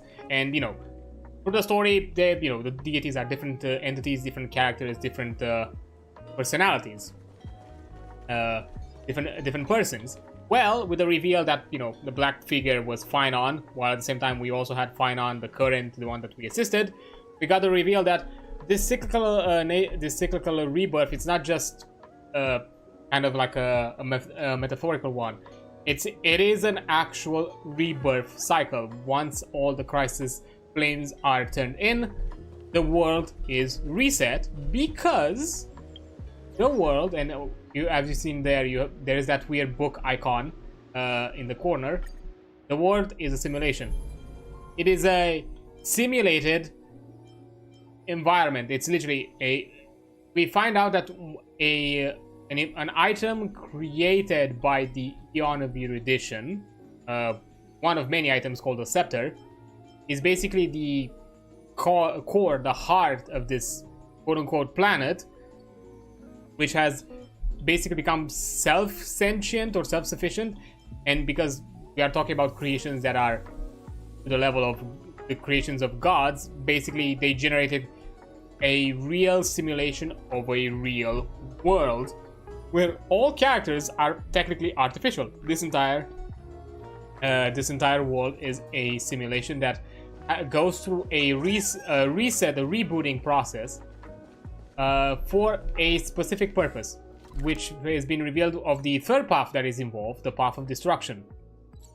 Basically, they are trying to birth out an emanator. Emanator basically are they're the highest, most powerful followers of that specific path. They are basically beings full-on blessed by the eons, the gods of their specific paths. And Amphorius basically holds right now the birthing place of a new emanator of destruction, currently named as Iron Tomb. And this entire process of rebirth and recycle, it's basically it's machine learning. Literally, that's it. This entire storyline of gods and heroes defeating end-worlding threats, and you know, and each cycle being different than the other, and you know, taking different strategies. Is basically to learn from these heroes how to become equally stronger and how to combat such scenarios if you have to deal with them yourself. That's the whole thing. It's for this emanator to learn. It's a full-on simulated machine learning system. It's an AI system. It's an AI that's learning, which that was an insane reveal. I kind of already had this weird theory that there is this kind of more than meets the eye kind of about the rebirth, but being that, oh no, this entire thing is artificial, it's just digital, it's just full-on digital. Literally, when you get to the cycle reset, because this is where we are right now, we got for this entire thing, we got the reveal, and we decided to stick around. Danheng left the planet, so we can assist Finon in doing the final cycle.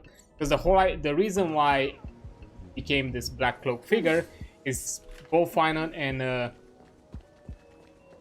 Ciri here, okay? Cyrene, sorry. Finon and Cyrene were the first ones in the first cycle to realize the true meaning and true purpose of this system, and they decided that they want to prevent it after, I don't know, so how many attempts they did it beforehand. So Cyrene, being a follower of remembrance, basically put this entire simulation into a dream,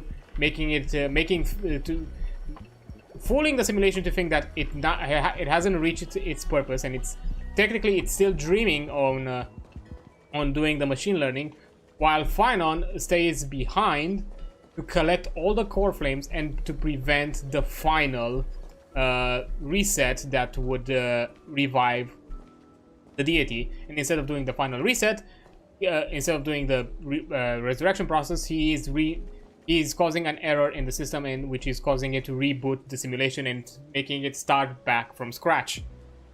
And because of Cyrene's efforts of maintaining the memories of the past, Finon is the only one that still remembers the experiences that happened before, and every time the cycle is resetted, he's hunting down the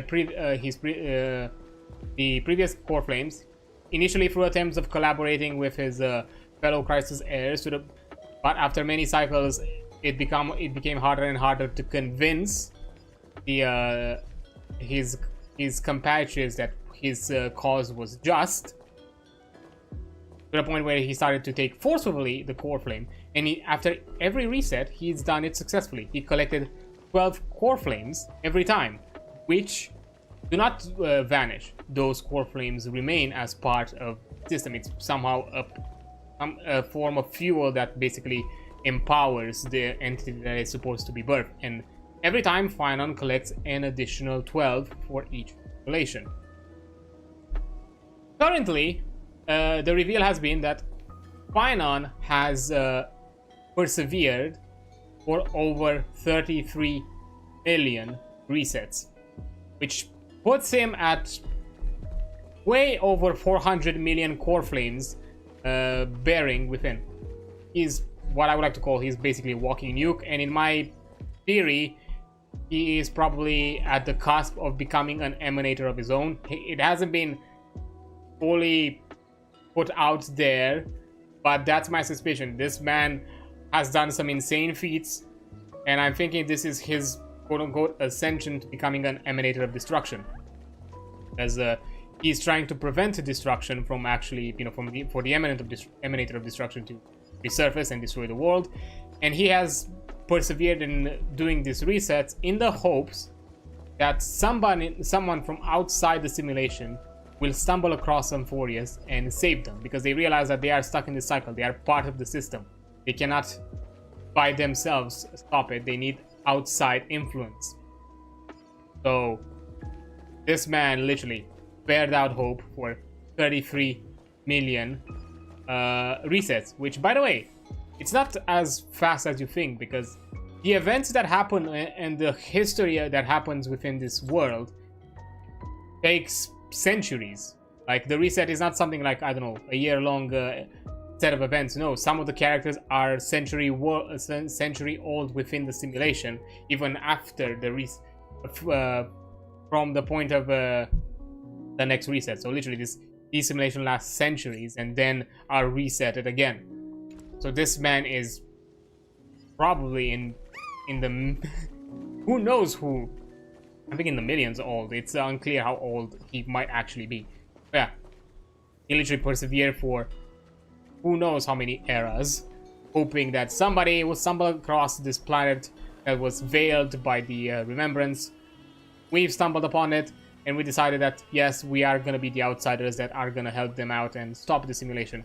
We've done another reset, and we are hoping that this is gonna be the one that is gonna put a stop to all, and that's gonna be it. Fanon is out there to do his mission as to collect the core flames, while we are gonna be out here with Cyrene and trying to push on onward with completing the with finalizing this mission. Another aspect is Cyrene has not been part of this. Cyrene, by veiling, by putting a veil over this simulation, she also left the simulation herself. She left Amphorus. She left it. She put herself in this kind of limbo state where she was no longer part of the simulation, but she was still keeping the veil active until March meets her through some sort of kind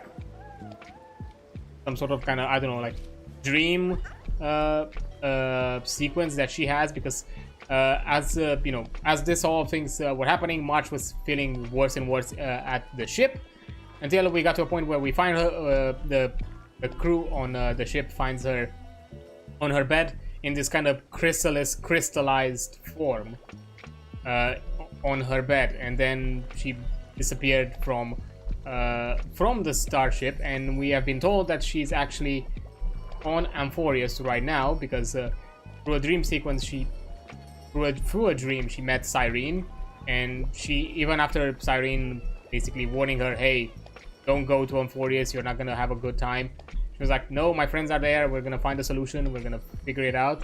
and Cyrene decided to go with her, which is why we have Cyrene now again, which I'm guessing she has been remotivated by March to basically take a more involved role into solving the problem, because I'm guessing she kind of got she kind of lost hope after doing so many millions of resets and nothing seeming to move forward. And she only did what and everything that she was doing was basically to keep the illusion that the simulation has not reached its apex. Yeah, and now we're basically out here trying to figure out, like, okay, what's next? What are we supposed to be doing? To get out of there, which means that, you know, we're gonna encounter the past characters again as well. Which, by the way, because, you know, up until like we got the plot twist, or like the plot reveal, not necessarily plot twist, plot reveal that Amphorius is a simulation and all of that kind of thing, I kind of associated this storyline, like, felt very Akame ga Kill in my opinion, because as we progressed through the story, we were losing characters by the fucking second. Like, you know, we were losing, like, basically all the main cast of this storyline, like the ones you encountered, like, you know, all the crisis errors that you encountered and were also playable characters. You basically died one by one through the entire story. That was the whole shtick. Either died or took the mantle of their god and had to basically whisk themselves away from any other responsibilities, or from being involved directly in anything else with the cast. But yeah, to me, it felt like very Akame ga Kill, where we're basically losing characters by the second, only to be, they're like, sup fucker, it's an actual simulation, nobody has been lost, but now there is this weird question, is what's gonna happen once the simulation is broken? Again, because technically the characters are not real, but at the same time they are kind of are, because again, this simulation is created by an item made by the actual, or made for the Erudition, the Eon of Erudition, the Noose as they are called, an omniscient god machine basically. And these scepters, which I forgot exactly, I think they're like six, I forgot, like many of them. These scepters are basically like god weapons, so, or like god items, god creations, you know, in a sense. So in a way, these simulation might actually be real, considering that we can easily interact with them. There was a whole plot line during the main story where we found out that we actually died during the crash landing, the main character, the Trailblazer, and we had to go through the realm of death to get our soul back because we were slowly dying. So there is impact to the real world. So there is some physicality to it. So far, we haven't gotten any clear answer if our characters are stuck in some sort of, like, I don't know, Matrix style simulation dreaming pod or whatever the fuck, or this world is actually real, physical in any sense of the word, and it just gets an extinction level event because the weapon itself, the scepter itself being a god item, is capable of doing so. It's capable of recreating life and creating sentient life. And considering that it was an advanced machine learning to create basically a demigod, because emanated, that's basically what they are. They are the second most powerful things to the Aeons, after, you know, after the Eons. So that's kind of wild. So that's my, I don't know, that's kind of my guess. I'm expecting that technically this entire simulation is actually within the real world and actually exists. And once, I don't know, the control is shattered, broken, are they gonna be real? I hope they're gonna be real. I hope they're gonna be alive, or something of the sorts, because it's gonna be fucking sad if we're still gonna go through this entire thing again, and by the end of it we realize that, oh no, all the characters still vanish. Bye. After trying once again to kind of, you know, get involved with them. Also, I'm stalling a bit more because I realized that I yapped quite a lot about this recap. I didn't realize. And a lot of things happened, I'll be fair. And I wanted to, I don't know, do my best, I guess, to put a bit of context for anybody who's not been here. And this is the first stream that I'm doing of the storyline, so, you know, and of this game specifically. So for anybody who's jumping in that, you know, usually jumps on my stream, so at the least have a general knowledge for my wacky explanation or my poor attempt of, you know, story recapping. Considering that I'm quite scatterbrained myself when it comes to things. Yeah, I hope I do good. Also, there a carpet maker before here? Like in the previous update? I don't remember the word.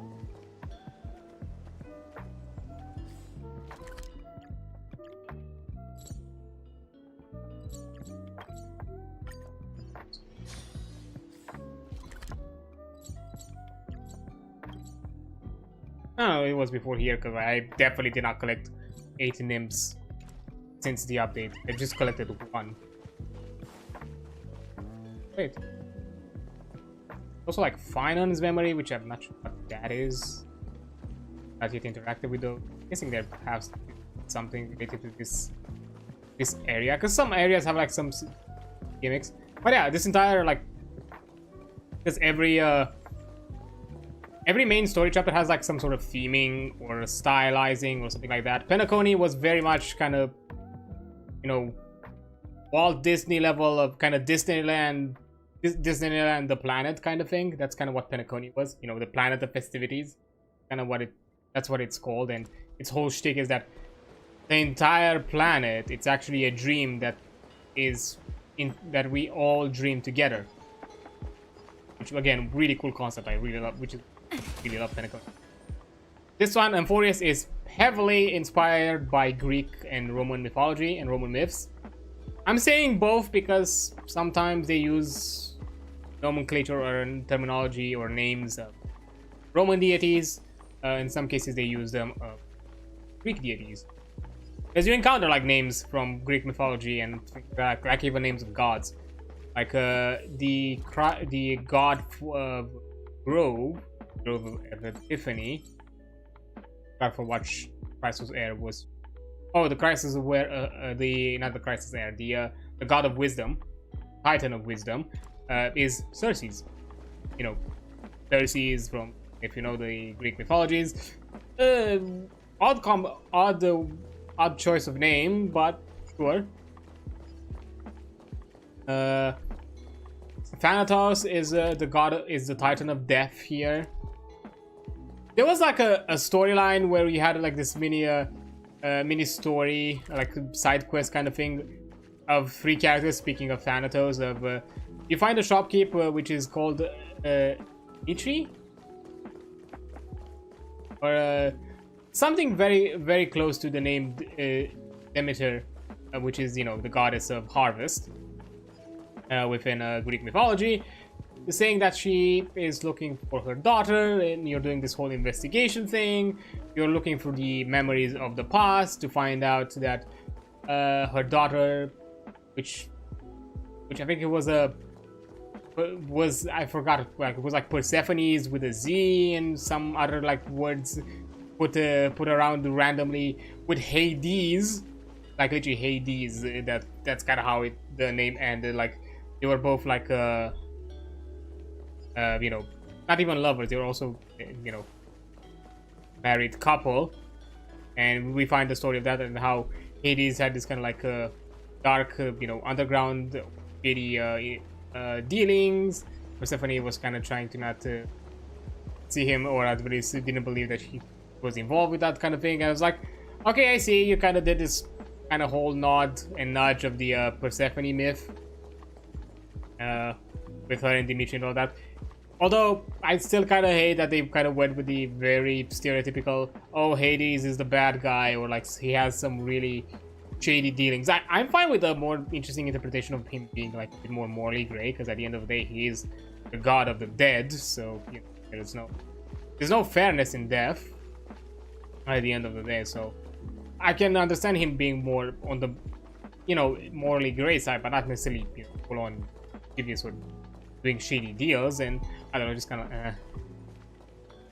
and for Persephone to be kind of this symbol of purity, even though for those who might know older like pre Dark Ages Greek myths, I'm not sure if it's like Mycenaean or like another one. Oh god, I'm not the best at this.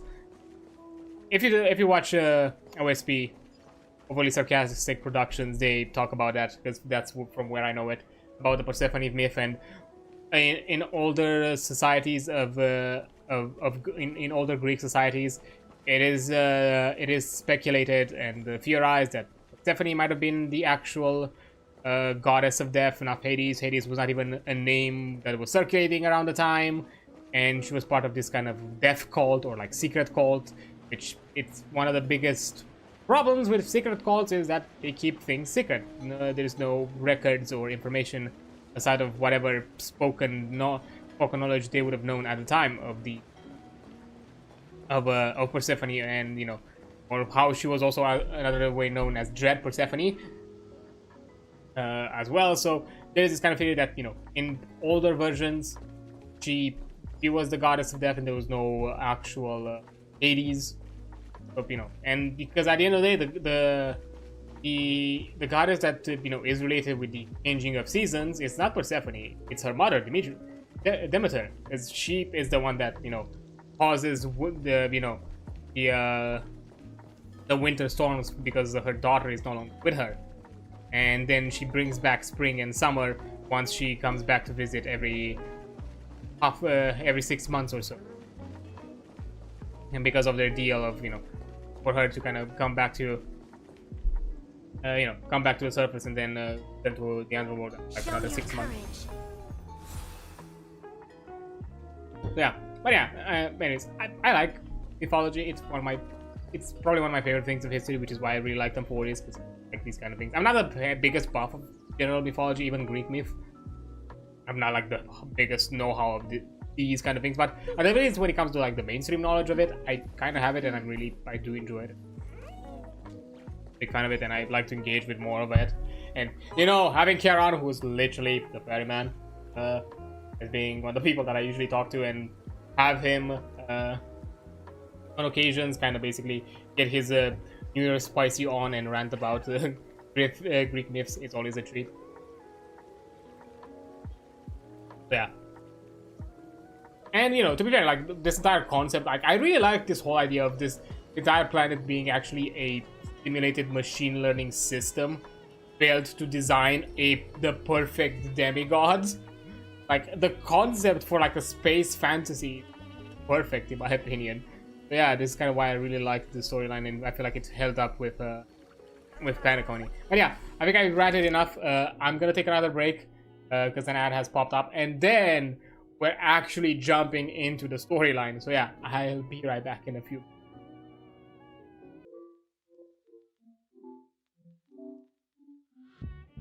Oh, okay, there we go. Now we can actually get into the game, because I think yapping for 2 hours about Honkai, I think in general has been more than enough. So why not just jump into the actual story for this update and deal with it? Because yeah, I didn't realize the recap's gonna take me that long to just do it on my own, but I guess yeah, it makes sense. So yeah, let's see what the plan is with Irene. Hello. Hi. Also, your surprised expression is just like what the memories recorded. Cyrene, or there's this theory. Initially I had this weird theory that Cyrene might have something to do with March, because she has a weird similarity to March, pink hair, blue eyes. But then afterwards it kind of was more clear that, wait, is it Mem, the Memo sprite that we summon help us? Which is a thing of the characters that follow the remembrance path. They have this kind of like companion summon creature of some sort, which can vary in what exactly is a member sprite. You have the Glea, who has literally a mannequin-esque companion that assists her in combat. You have Trailblazer and in the Hyacine with a kind of mini pet companion, kind of Pokemon-esque kind of thing. And you also have, you also have characters like Castoris, which summons a big fuck-all death dragon that is the size of a fucking building. So, the companion varies.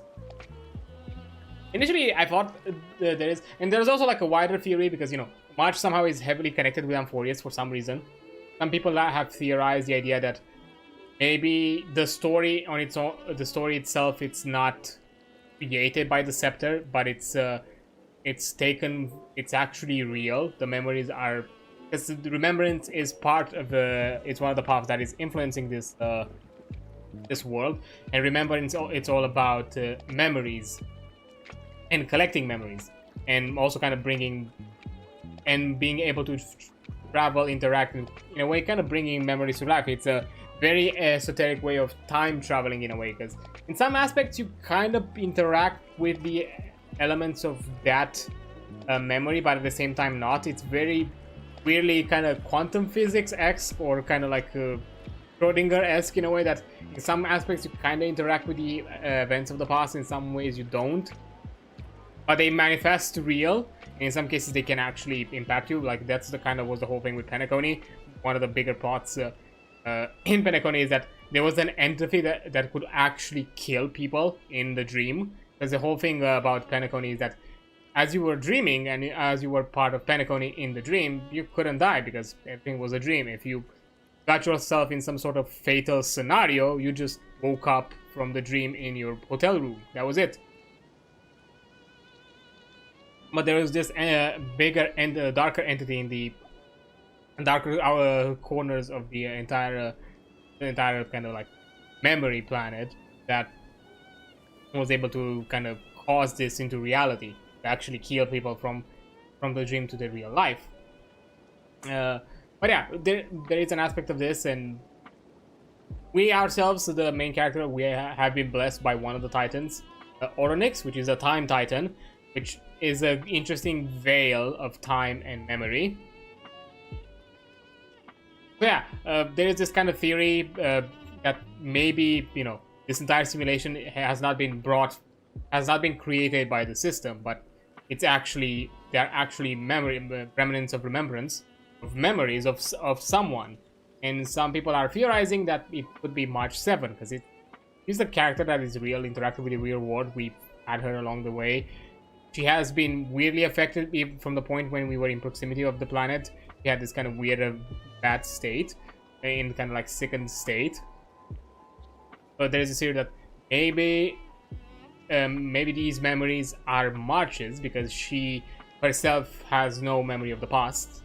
She was found by the crew in a block of ice, phase 6 ice, which is some space level ice that it's very strong. It's basically, I'm not sure exactly where below zero it is, but it's insanely below zero, something like that. Like it's some sort of like cryoplanetary ice, which exists, by the way. Phase 6 ice it's actually a thing. If you like Google it, like Wikipedia and doing all that kind of thing. So, but she has no memories outside of her, waking up from that crystal and being part of the Nameless crew. Kind of, so yeah, there is this theory that maybe her memories were taken by the Memory Garden and or certain factions of that are followers of Remembrance and were used for this scepter. Because there are other factions outside of the Memory Garden that do not align in vision and might have something a bit more malicious when it comes to collecting memories. Black Swan definitely mentioned that, and that this faction might be some way connected or might have some influence here that we have yet to meet. So yeah, that's kind of thing. And now we know that March is also in this world now, so we'll have to see what exactly that means. Yeah, we kind of encountered the entity, the deity of time. They mentioned some entity called Mother when the entity looked at us. The theory is assumed that the Oronix, the Titan of Time, might have actually looked through the events of the past through our memories and probably saw semblances of remnants of memories of March, and immediately associated that March is Mother. being that, you know, she's the originator of these these fantasies, of this theme, of this simulation, because it's definitely not.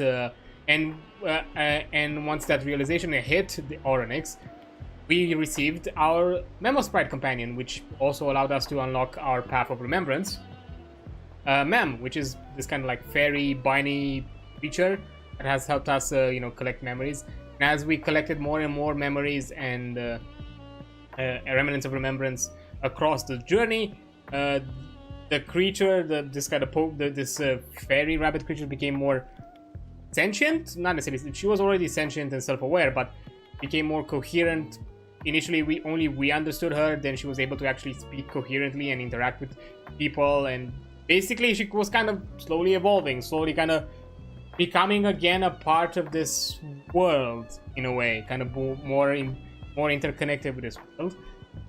Initially, because, you know, of the similar semblances with March, I personally had this theory that it might have something to do with March, but now that, you know, we've realized that Evernight, because that's the character that has been teased for the next 3.6 update, and that's definitely March's I don't know, resurface, or I don't know, chrysalis kind of, you know, evolution after, you know, being sent into Amphorius, and that Cyrene might actually be Mem, our Memo Sprite, or at the least Mem themselves could be a remnant of Cyrene that has remained within Amphorius, kind of maybe as an anchor.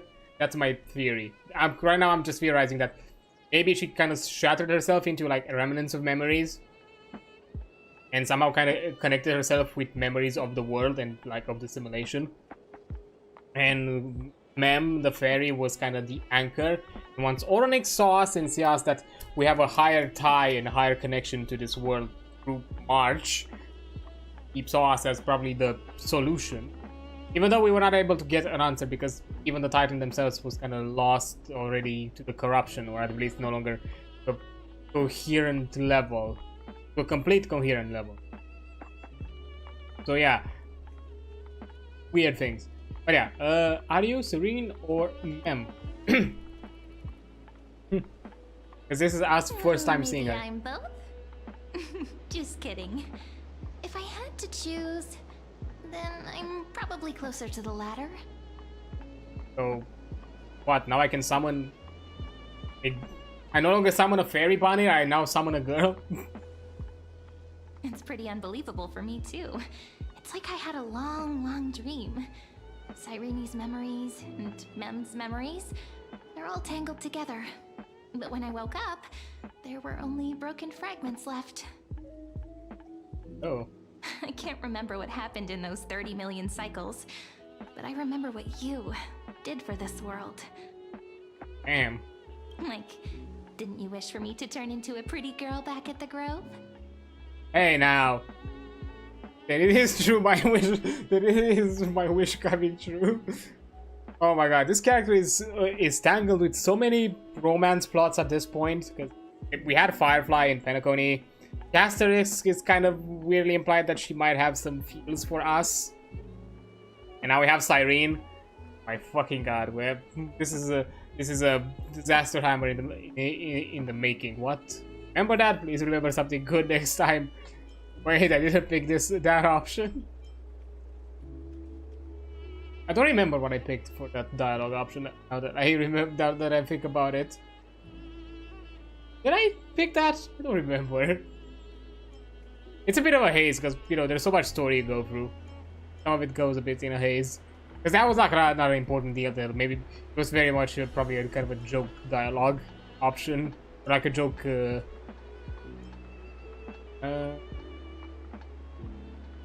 Why not? Let's go for the funny. Yep. Isn't it amazing? It's like a seed finally grew up and became a flower.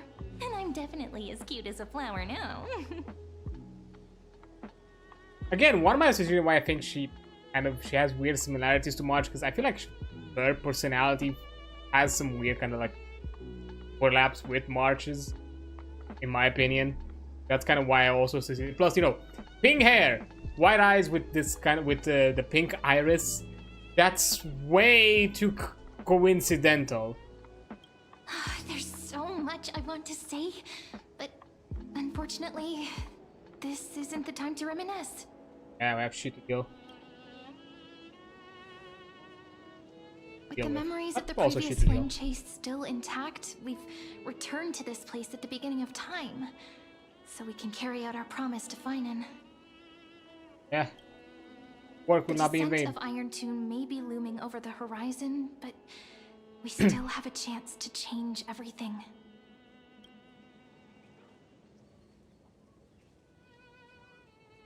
Ide Silicii is so quiet. Yeah, the hometown of Cyrene and Finan. In Cyrene's memories, she always sits alone by the lake, gently swaying on the swing, like she's waiting for someone. Was the same Finan. Yes, Finan too embarked on his journey because of this view. He then walked alone for more than 30 million cycles. Thankfully, you arrived during his long wait, friend. Is that also why Cyrene did what she did? It sounds weird, doesn't it? It's something that happened to me, but I'm talking as if I'm an observer. But that's just what those memories are like. Vague and unclear, as if encased in thick ice. Hmm. The only things Ice, I you remember say? are the days I spent with you.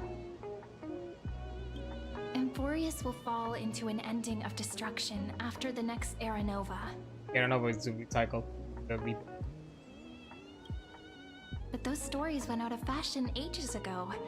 In a proper romantic epic, the hero's supposed to foil the villain's plot, right? I guess is primary culprit behind everything.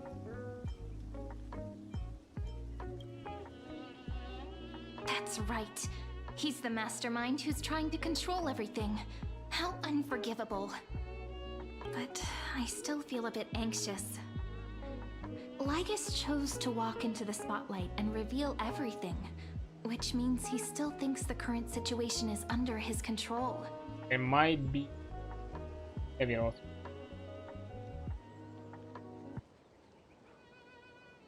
I don't want the audio to overlap with the music. Pause the background music now. Maybe he still has an ace up his sleeve. Think about it. Even the name Lycurgus is a fake one. We have no idea who or what he really is. Yeah, we don't even know if he's actually part of this. Also, outsider influence that is here to push the Era Nova. Which means it's probably time to borrow that treasure you're carrying, friend. The Stellaron? Oh, right, Skulum's thing. I thought for a second.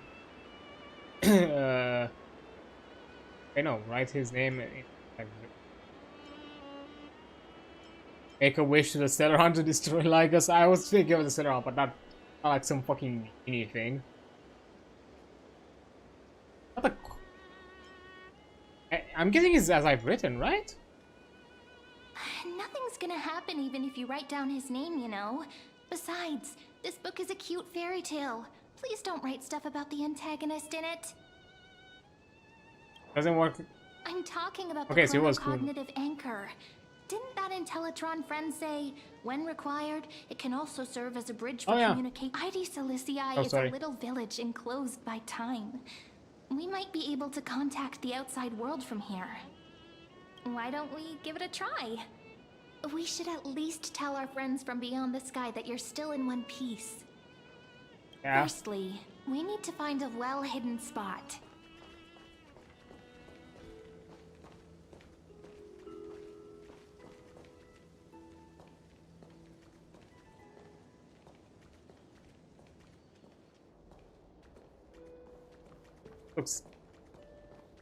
Does this look hidden enough? It's an open space. Really? Oh.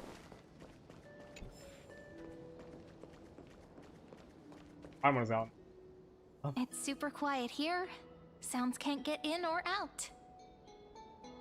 Back in Cyrene's memories, this room was her secret base. No one noticed her practicing Orynyx's prayer here, or trying to speak with the gods in secret. But today's different, isn't it? We aren't trying to contact unreachable gods, but humans from other worlds. Real people. I'm prepared to witness that miracle, friend. The way Cyrene talks is so similar to Mem. I have so many questions. I'm also worried about how Dan Heng and March 7th are doing. Here's hoping the chronocognitive anchor can still function normally.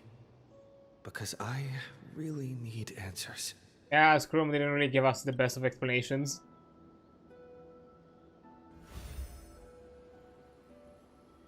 Also, I do love that it looks like the Dice Curio from the Divergent. What is version of the Divergent universe? Signal strength, 14.8%. Ooh. Dialogue window, 16 minutes 22 seconds. Prerequisite, no external interferences. Hey, We're we got the very genius glad to boys, learn that you're safe. girls.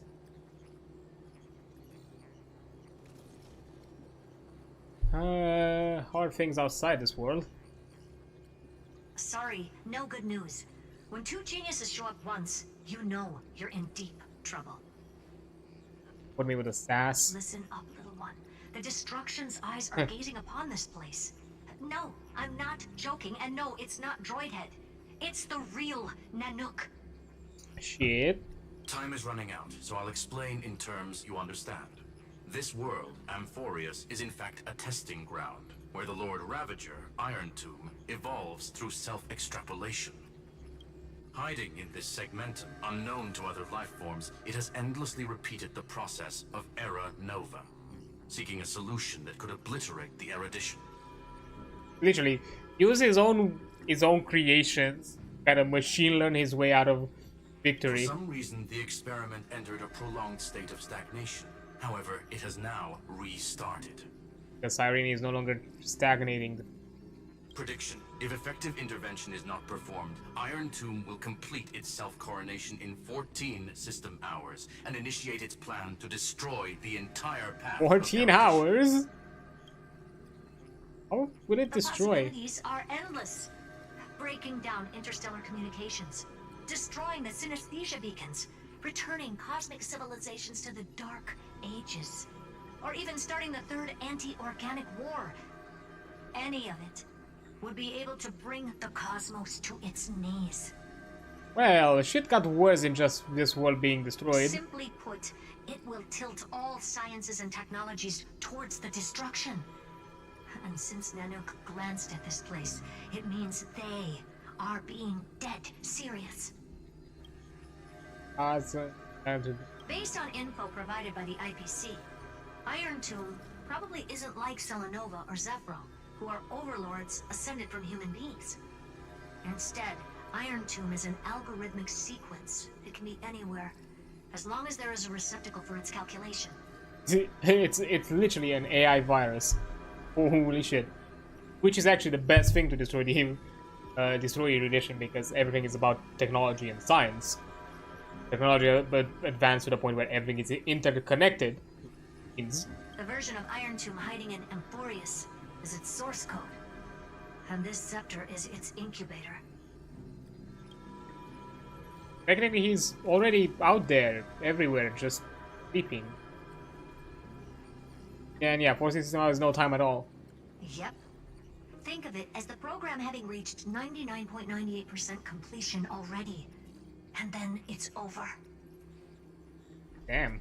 Something in the shadows has been driving everything forward. It's the observer named Lygus. Speculation. He's the Scepter System's administrator. He wants Iron Tomb to break through the knowledge singularity. I don't know why he wants to do it, but he'll remove interferences at any cost. You're the only variable within this world, and you're the only thing he fears. So listen closely, little one. The speed of time is different in Amphorius compared to the outside. Destruction is just about to arrive, but you can still play Deliverer one last time. Yay! Also, I do find it weird that Sarah's calling the little one, which is, if I remember correctly, that's not a nickname that she The cycles have already been broken. You've entered what is theoretically the last cycle Amphorius will ever be able to run. An iron tomb will break out of its prison as soon as the process of Genesis is triggered once more. But now there's an abnormality within the experiment. You know what I'm talking about. One of the model's 12 factors. That is one of the 12 demigods. Destroyed himself using the power of the destruction. Finon? Finon's signal disappeared from the cycles the moment Nanook cast their gaze this way. That means World Bearing's computational logic is currently flawed and bugged. Yet it's the factor directly related to the process of Genesis. Because he was also kind of stopping the process because on collecting and resetting the cycle, resetting this algorithm every time alongside Cyrene. And yeah, we did see that entire like badass anime sequence of him literally fighting Antimatter Legion with Nanook as it witness, literally with God as it witness, and he was able to like scratch him before dying.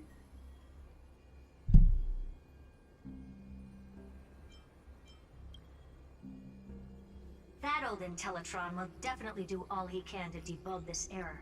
So you have to take this chance to claim Kephalli's core flame. Don't let him have his way. The key to suppressing Iron Tomb lies in whether he can rewrite the purpose of Era Nova. There's one more preparation we must make. Lycus's behavior has been quite abnormal.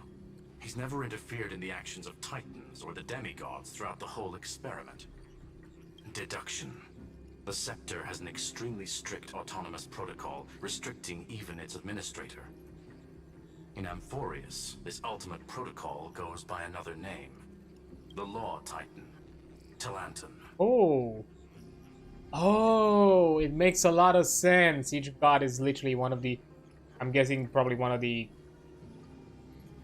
core frameworks of this entire system. And basically by collecting them and seeing how each of them is treated, they are basically empowering them. Law. They are the rules that restrain all things in Amphorius. And it was the core flame returned at the very beginning of the last flame chase journey.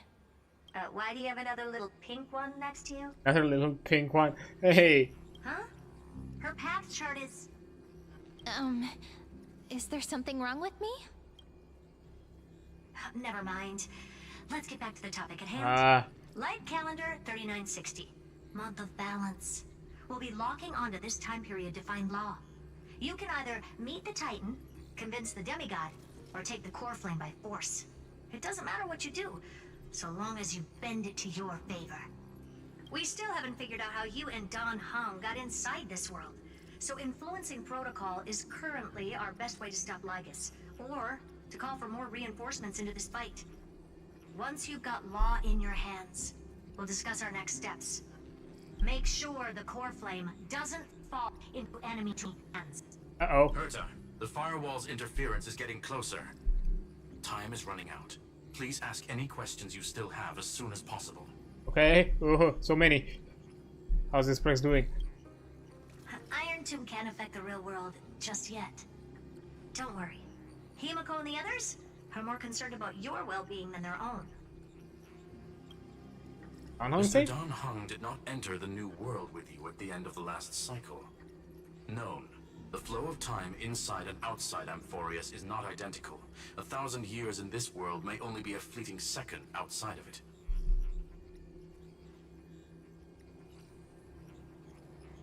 Conclusion. He is on his way back to the Express.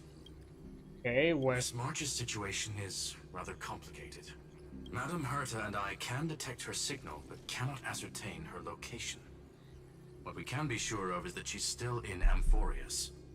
Don't worry about her. She's absolutely chock full of mysteries.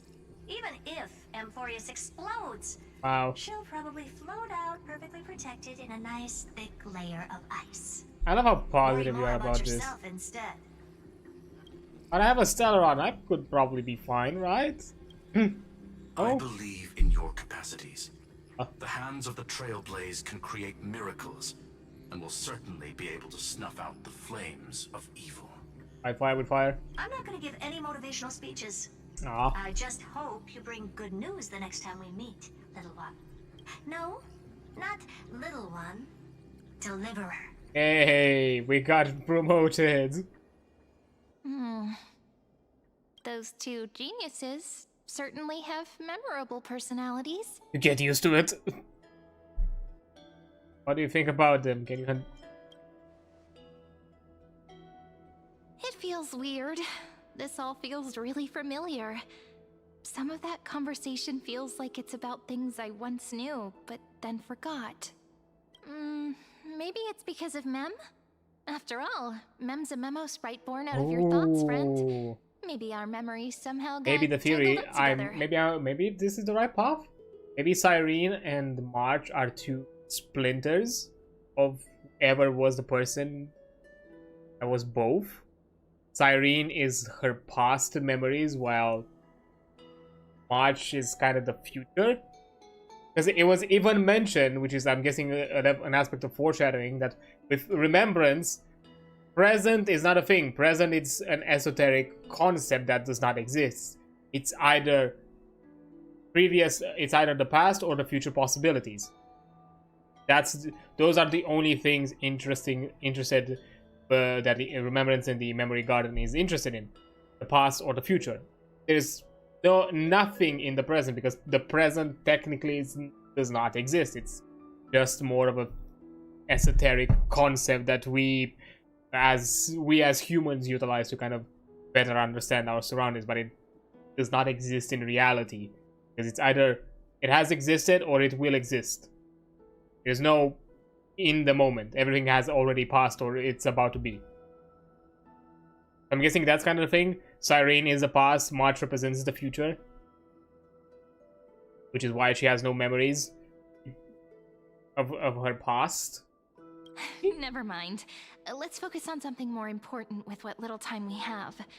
Just treat me as an ordinary girl with secrets, okay? You're not the first one. Like calendar 3960. I remember that Talantin had already fallen by then, and the Chrysos heir who inherited that core flame is named Saridra. That's what's recorded in history, and the period we'll be heading to. We'll need to find Law and stop Lygus. So, we've at least got a solid direction, right? Can you give me a little bit of time before we go? I want to pack some stuff. There's so much more I need to take care of in this form, and I'm still getting used to it. Okay, do your girl prep thing. A relaxed scene like this probably no longer exists in the outside world.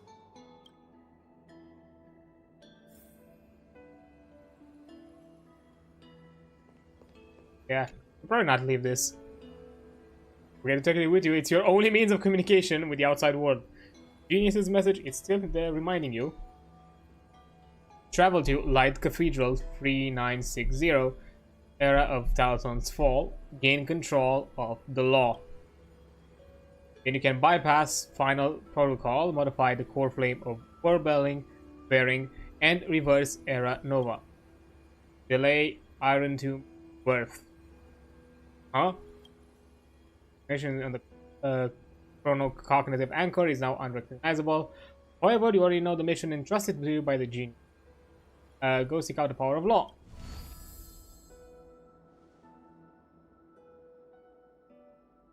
Should I head to the attic to wait for Cyrene? Or should I have one last look at ID's Elysiae?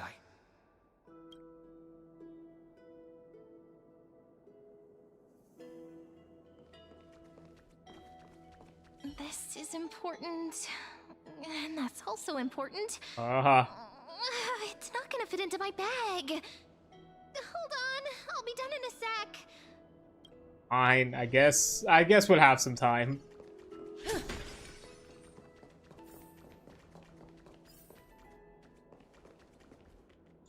I see you. Hold up. Come here.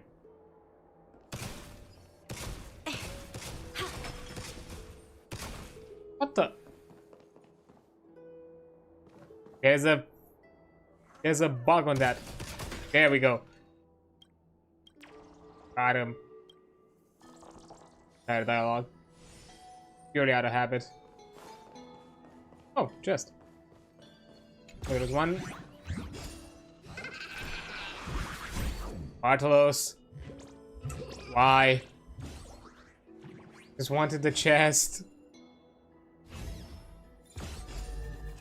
Okay, it's an easy one.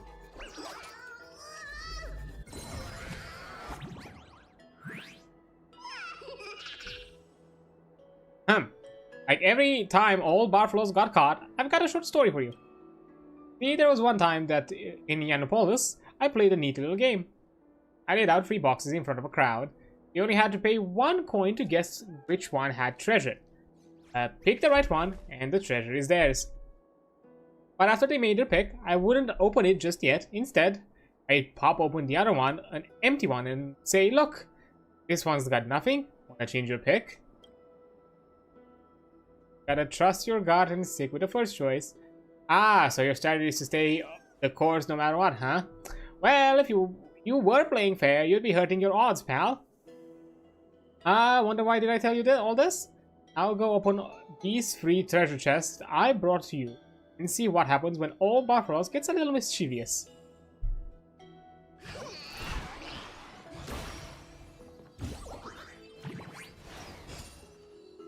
Really?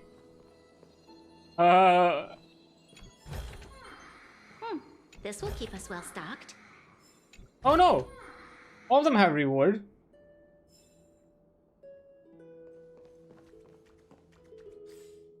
That's how you got the last chest? Okay.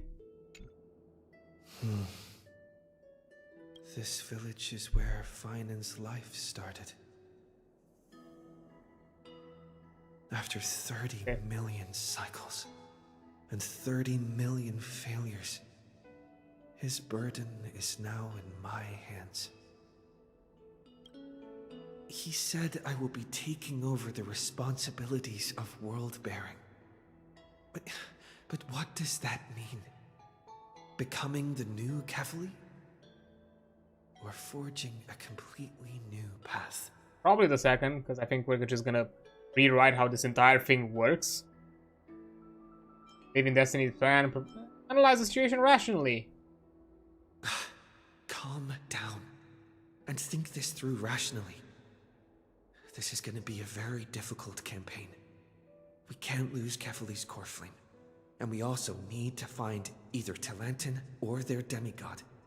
Then convince them to join us in the fight against the destruction. But there are so many unknowns. We don't know what Lygus might be doing. And we'll have to face Iron Tomb after dealing with him. There's also Cyrene. What exactly is she? There are so many questions. I'll have to take it one step at a time. But I must make each move very carefully, because every decision could potentially impact the end. Herta and Screwlum's help might be crucial. Definitely, they probably have the best understanding of all of us around here. Thinking hard over there? We're hardly thinking. I finished packing. I decided to just bring these few things in the end. See? There's a journal, a quill pen, and the ceremonial blade of the Priests of Time. Holding it calms me down for some reason. Hell? That's the scepter that Finan used every time to stab the older Finan collect his powers. The scent of the black tide is now calm. Finan must still be fighting them in some way. This will be Amphorius's final flame chase journey. But it won't be the end of us. It'll be the beginning. That's gonna be the interesting part. Again, what exactly Master Rewriting is gonna do. Well, inside it? Friend, are you ready to become a hero? It would be my Bafu, Billabog, Penacony. This will be my 5th time. Act around you. Okay, Whites. Are you worried that the burden is too heavy for you? Don't worry. Maybe the answer isn't as complicated as you think. You've seen how every person regarded as a hero in Amphorius was nothing more than a flawed human. They were just at the right place at the right time when the world needed a hero. But those aren't coincidences. Just like how your arrival kickstarted Amphorius' fate once more after a stagnation of more than 30 million cycles. It's the inevitability of being a trailblazer. A person's personality is their destiny. Your own hero's journey already started the moment you decided to board that express. Just treat me like any other friend you have. We share a common goal and common enemies. And we may also share a common future. A future that has never emerged in any other cycles before. I believe in you, friend. If you still can't get What, used the to wind? it, just call me Mem like you did before. Just kidding. Go, stand with me and let's become heroes. Together. Stand with me? That does sound very nice. Why don't we take everyone with us? I believe in you, friend. We'll never be alone, no matter what awaits us. In other words, since you've already saved so many worlds, friend, you should be used to being called a hero by now. Yeah, that's it. Might be the 5th time. Maybe you can tell me those stories as we travel. That way they can become our shared memories too. Let's trailblaze onward like before and create a future that's worth being remembered. Finally positive for being the burden of It seems you two are prepared to head out. fucker. You voyeurs motherfucker, what the? You should indeed treasure the view before you. For you do not have much time left to enjoy such solitary delights. You're daring enough to approach me, huh? My apologies for disturbing your moment of repose. To fully express my apologies, please grace my abode with your presence, What? No. so I may demonstrate the full scope of my hospitality. Wait, what? Ah, son of a... What is this place? Is the scepter? Oh, and I'm the, remembrance version, okay. Farewell Asterisk, no. then. May we reunite in the new world.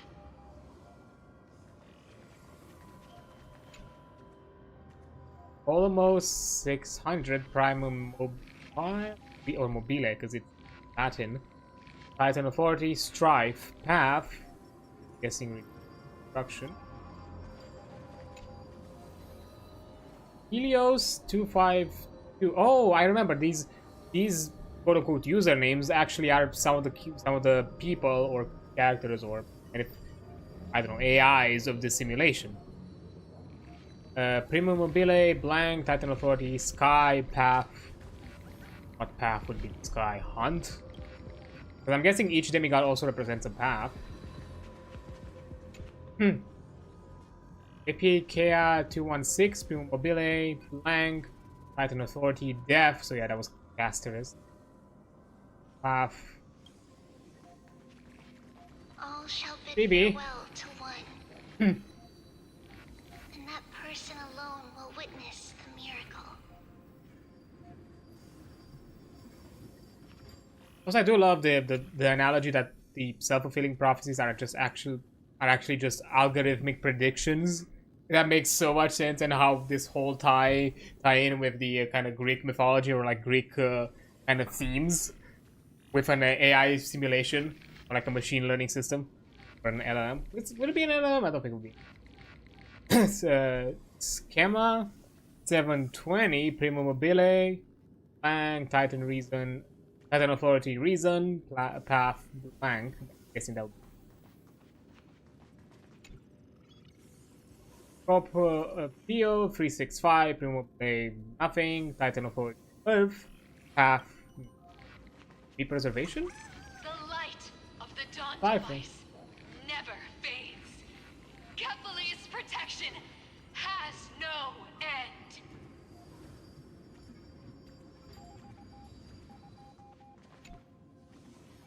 Halos 8. Okay. Pattern Authority Romance. Yeah.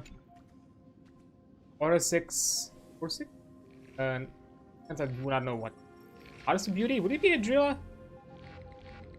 Primo Mobile Blank. Titan of Authority Trickery. Path. I'm suspecting this has to be a link. Being the Titan of Trickery. After I cross this river, it will be a tragedy for mankind. But if I do not cross, then it will be the end of me.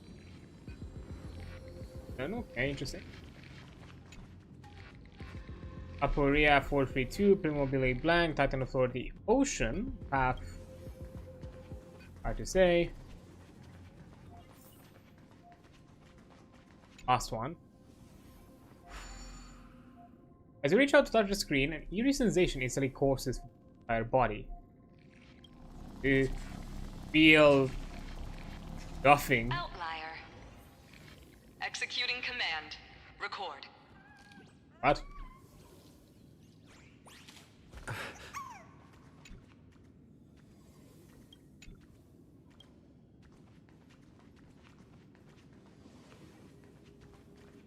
Let me check this first. Hubris 505, 504. Primo Mobile, Titan Authority, Law. Wait. Did all those names mean something? Like there's actually like a behind them and I just didn't realize.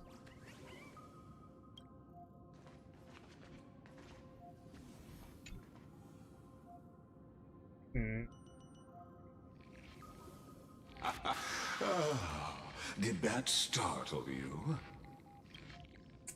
Hello.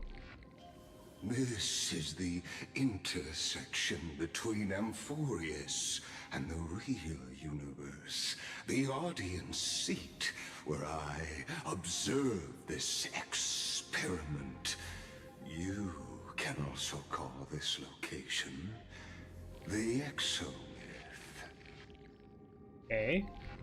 What you see is the true form of the eternal land and the 12 demigods after they've shed their disguise of legends. Yeah, it's just wires in computers. Doesn't it look marvelous?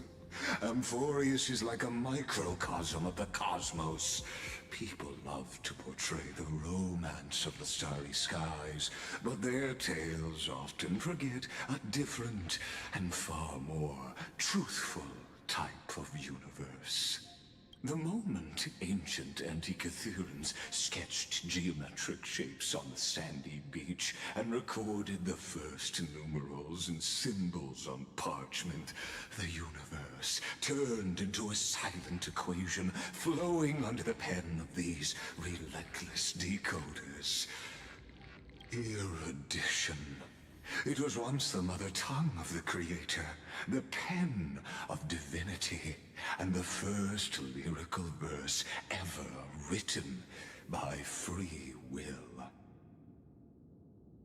Enough purple prose, get to the point. That's the exact opposite of what you asserted before. I simply wish for you to understand that I have no intention of being your enemy. I have devoted myself over the long years to nurturing the Scepter's extrapolations, hoping that the Prima Mobile would bud from within it. And now, my goal is almost complete. Nikos 496 had exceeded the intelligence singularity through his rage, and though he still retains his obsessive defiance and managed to suppress the black tide of this cycle, it's a matter of time before his will crumbles to dust. He resisted 33 million cycles, which take within this simulation could even centuries. And you think he will crumble after fighting for 14 cycle hours? Iron Tomb will be completed. That will not be affected by my plans, your resistance, or the schemes of the two geniuses. It is an irrefutable fact, just like the instance in Noose's calculations. In other words, as long as you are willing to stop interfering and let the final Era Nova carry out its natural course, I'll guarantee the safety of all nameless and ensure you return unscathed. That feels like putting aside the fact that no, we're not just gonna be out here to save our own skin, the skin of our closest friends, but this feels like a temporary reprieve, because at the end of the day, Herta said that this is gonna bring the Dark Ages. How is this gonna save us? We're not some world-spanning group, like universe-spanning group of people that even if we somehow, let's say, keep our technology, keep our things intact, and we just witness the universe getting into the Dark Ages, that's not gonna be good for us, because that still means we are in ruins, because we cannot connect and connecting the in contact with other worlds, and gonna be out there as lone travelers of the universe until we die out as well. Should I trust you? You've always had a choice, my lord. Stop fucking. You can either accept my sincerity or face the consequences of defying it. Okay, what will happen to the people? Furious? They've always been the product of the experiment, so naturally, they will perish when the experiment ends. That outcome was predetermined long ago, so I will not embellish such a regrettable conclusion. Okay. I have a friend stranded here. Ah, yes. I am aware of that esteemed lady's whereabouts. Oh, her location? Her real identity is quite astounding.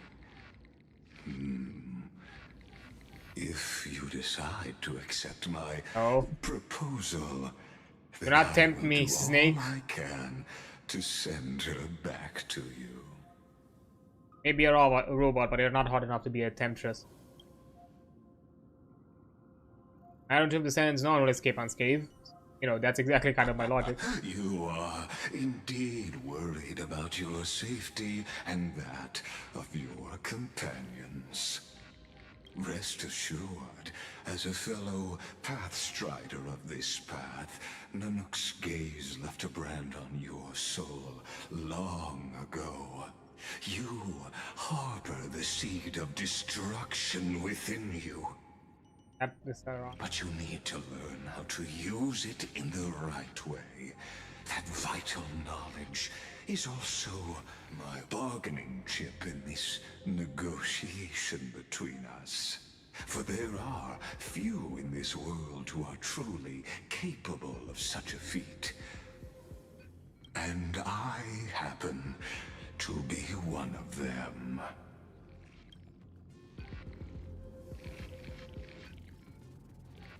Dalaran is a seed of ruin and will only bring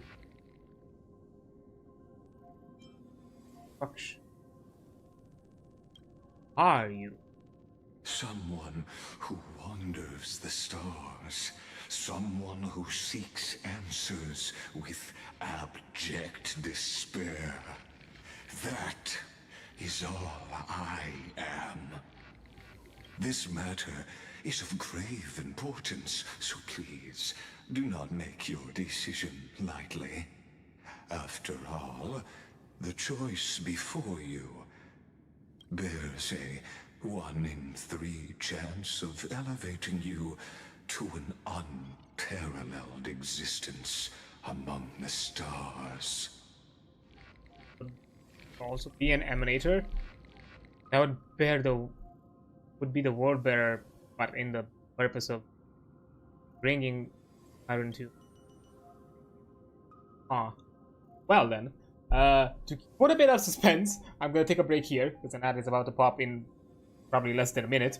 And yeah, I also need to go to the bathroom. Yeah, I'll put a pause here to kind of add suspense, and I'll return afterwards. So yeah, I'll be right back. Okay, there we go. Make our choice. I never thought of becoming unparalleled. Not allowed the destruction to tear through the cosmos. I cannot trust any promise you make. I will rule over the cosmos even without your help. I do love that. Technically, we get to choose technically each option that is offered us, but each of them is also at the same time in defiance of Lygus. Although there is something here that I wonder if it's gonna be revealed, because at the end of the day, so far every encounter, every place or like main story chapter we've come across has always, or every like major event has always been influenced by the presence of a Stellaron. Penacony has one. The Law of Fu dealt with one. The Belobog, of course, that was like the first one where we directly dealt with like a Stellaron. On the Herta, us taking the Stellaron was the thing.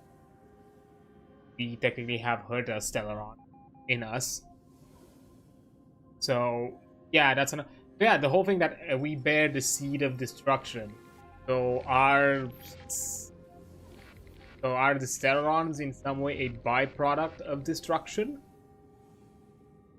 It kind of makes sense for two reasons. It kind of makes sense because it kind of goes with the follow-up thing, because he said that he can make us unparalleled, which I'm expecting that it's something either close to an emanator or something around that level, and maybe the Stellaron has something to do with it, and that means that if he has an understanding of this means that this world is also affected or connected to a different Stellaron, and somehow this is able to kind of channel the destruction and create us into an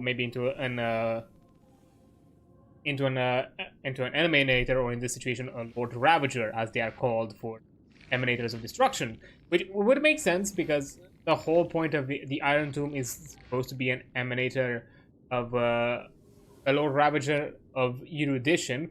Because here's the interesting thing, because they are each emanator created or designed by followers of destructions. They are not many. They are just they are all designed to combat the other path, or the other path striders, or more specifically the other eons, because they all because Nanook and all its path striders walk under the belief that all paths walk towards destruction. So everything will in the end be reduced to ruin. So that would make sense why he would have that knowledge, and somehow being the Stellaron being connected to it. And at the same time, it makes sense why the Stellaron would have a connection to it, because Stellarons are the main obstacles of any Path Strider of Akivili, of any Trailblazer, because Stellarons affect the flow of the Silver Railway. Because of them, they block our capability to warp between discovered planets, discovered locations, or places that Trailblazers have visited in the past. Literally, the Stellarons are designed to destroy the Trailblaze, to destroy Akivili. So that would make sense. And considering that we are now supposed to be the War Bearer, my guess is that maybe his offer is to us to become the World Bearer, as the initial plan is intended to be, but under the design of Lygus, because the World Bearer kind of brought a new potential. And here was my theory, because there was this mention that or this theory that, you know, Phynon could ascend or could become an emanator of his own, because, as it was mentioned, every path walks towards destruction. That does not exclude destruction itself. So technically, there should also be the existence of a Lord Ravager to combat its own path, its own Eon. And some people will assume that, at the very least, from the events that happened throughout the last update, that definitely in Phynon's Defiance shows that he would be the emanator of the he would be the Lord Ravager of destruction. He would be the one that would oppose and combat Nanook himself, and hence why he also attacked him. So maybe for us to take that purpose, I don't know, interesting. But that's not something that interests me. I don't think I cannot trust any promises you.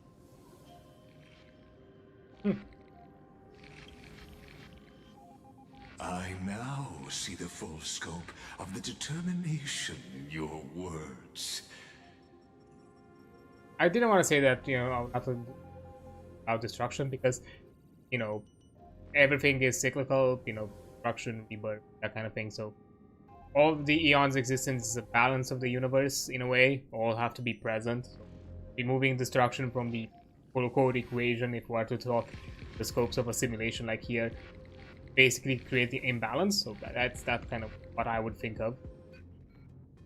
You may now continue your travels. Really?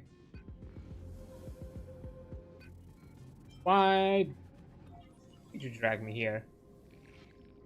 It seems you haven't realized something about this place.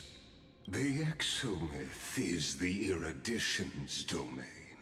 You cannot physically interact with me in any way in this place, and vice versa. Huh. As negotiations have broken down, there's no more need for us to remain in the audience's seat. Let's return to the theater called Amphorius, where you will meet me once again. Of course, this meeting was not without merit. Your presence has inscribed a new footnote in the exomyth. As for its purpose, allow me to reveal it to you in detail the next time we meet. Hey, kiddo. 3,550,370. 100 years ago, the flames of war consumed Akama.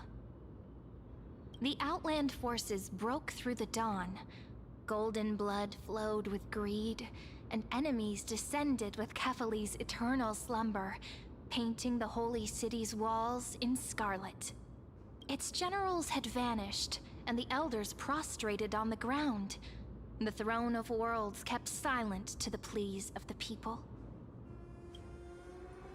Until the heaven and earth cracked open. Not the gods answering the people's prayers, but a legion rising from the sea of blood. Dawncloud's spires fell in the sulfur rains, and the legion's commander stood atop the broken idols and roared.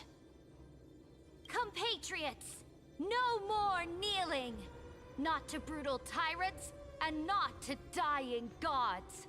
Those rebels have twisted the prophecy and ignited the flames of war in order to stoke fear in your hearts!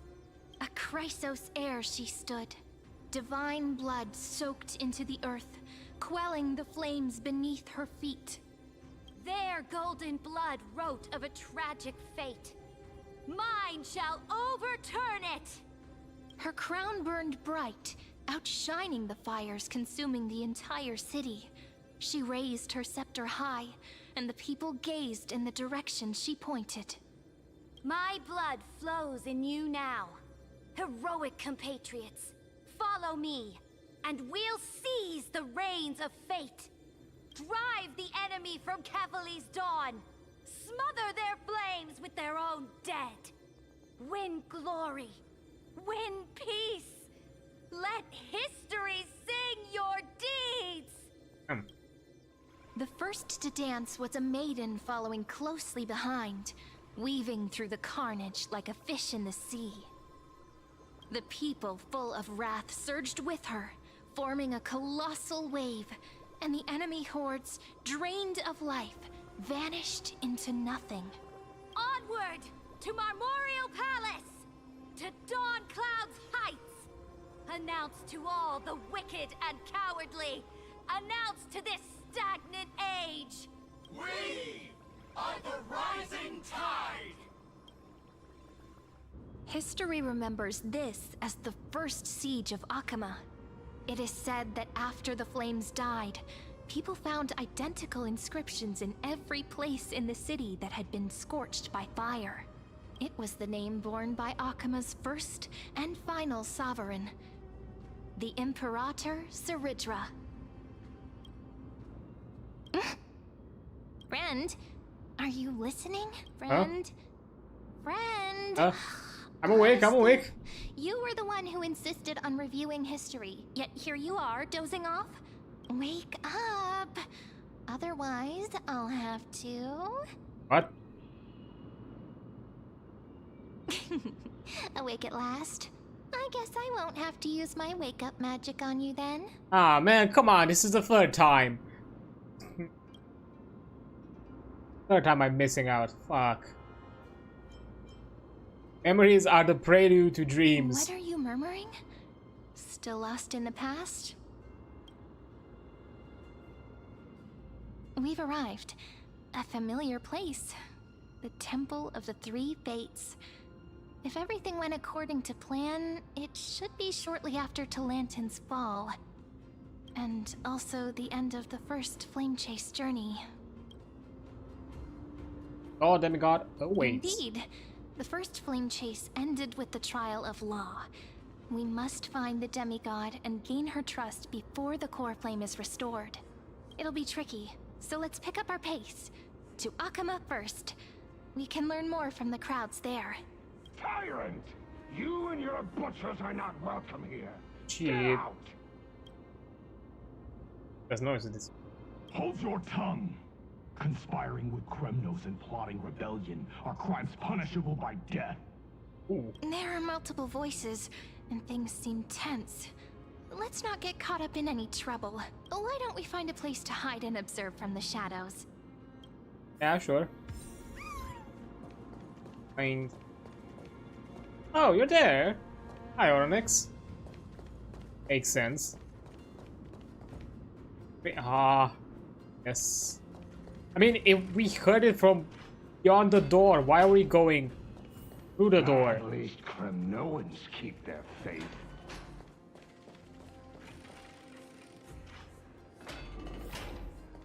Wait, isn't that...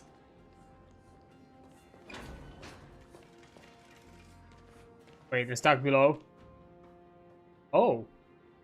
Hey. Oh no, Triby. Golden-blooded defilers, perverting the prophecy and trying to slay gods.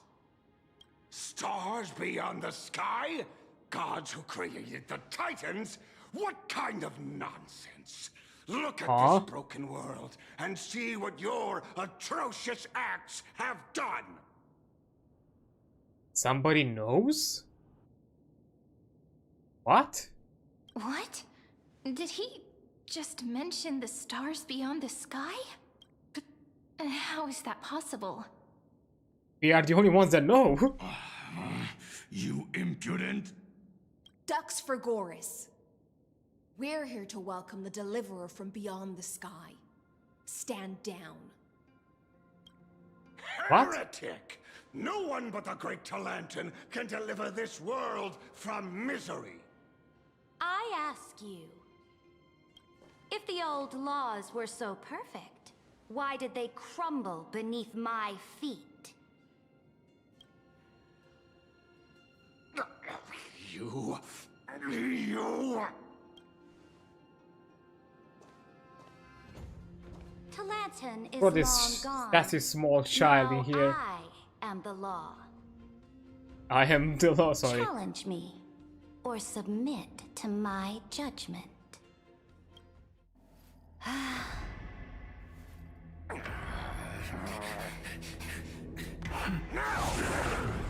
Silence. Guess checkmate. What gives you the right to judge a priest of law? That's because Shush. I came. I saw. Okay. I conquered. Hi. Dux Vergoris, take the ashes of this man and scatter them in the temple among the crowds.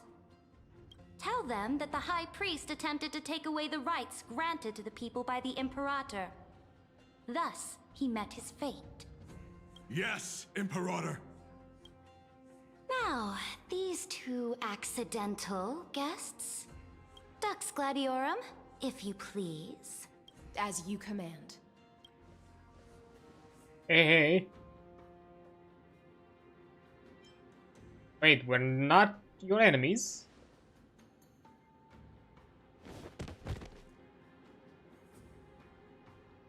That? Is this? Ines? Correct, but not the kindness you know. This is the leader of the Cleaners in this era. Since the start of the Chrysos War, they've made it their mission to wipe out the Chrysos heirs. Even now, even after I've united all the city-states, these vermin still lurk in the shadows, hindering the flame-chase journey. Moreover, I know that the 27th person to inherit this role bore many grudges against you and nearly doomed the second flame-chase journey. You know. The enemy of my enemy is my friend. So, out of courtesy, I present to you this corpse as a gift. Does she know? Because she's the law. She's the one that states how everything works, so she knows all that is behind the scene. You know us? Careful. Let's wait and see what happens. She's probably trying to scare us. For the sake of order, I am known by many titles. Flamebearer who ends wars, Tyrant of Dawncloud, Empress of the Holy City, and Imperator of the Flame Chase. But in light of your unique identities, I'll allow you to address me by my real name, Saridra. On behalf of my people and this land, greetings, Deliverer. If I may, how do you know his identity? As the little hostage prophesied, the Deliverer shall come from the future beyond the sky.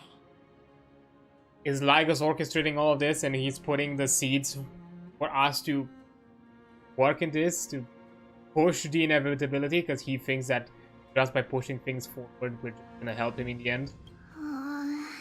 Gray hair, golden eyes, skilled in wielding a mace. They would arrive in Yanisopolis on this day. There's no mistake. Yeah, this is definitely Lygos. Diverges from history.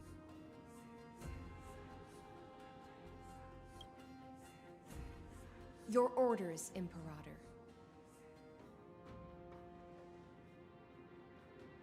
We return triumphant. Send an urgent message to all delegates. The meeting of the Flame Chase Alliance will convene early. This sounds like Lygos' orchestration. As for you two, Akima knows what you seek. We'll confer in the Holy City. Doubtless you have many questions, but save them for later. Please follow us.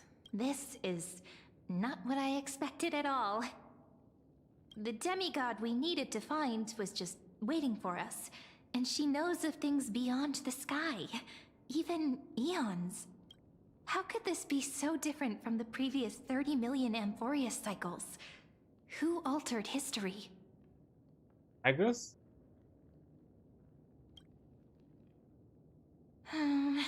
Unpleasant thought, but plausible. The currents of time have become twisted. Regardless of who caused this, that Imperator came prepared. We're the ones at a disadvantage now. It will be the second time somebody comes with us with a friendly face, be like, oh yeah, come to the city, let's talk, let's be peaceful and all that kind of shit, and then immediately be sent to fucking judgment, to death.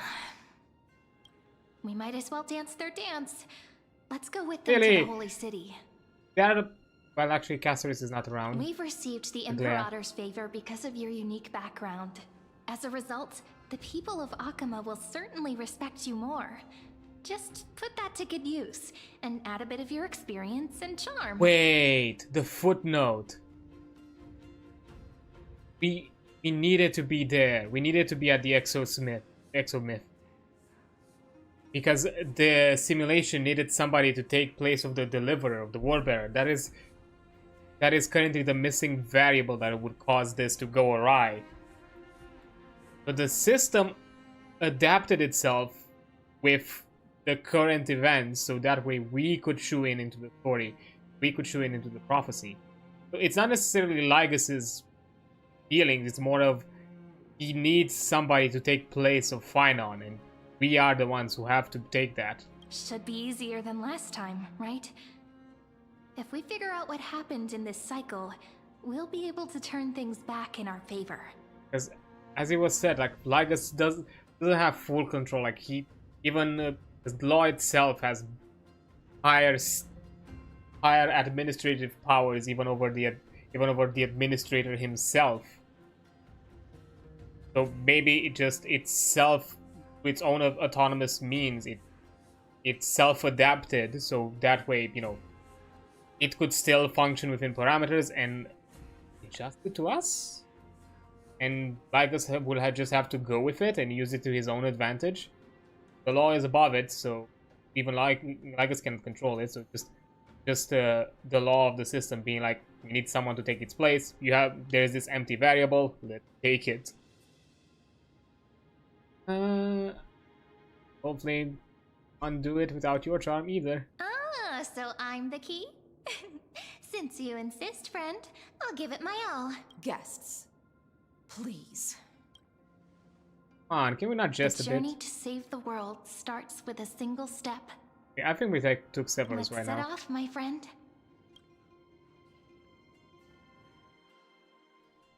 I guess. That the system adapted to our present. That way somebody can be the world bearer. Hail to the golden heroes! Hail to the deliverer! Okay, that's... Told you, you're the headline act. All this spectacle is for you. Oh Guards, your service to the Holy City is appreciated. How have things been? Castrum Kremnos once again struck the border. Dux Brumalis led her troops to repel the enemy.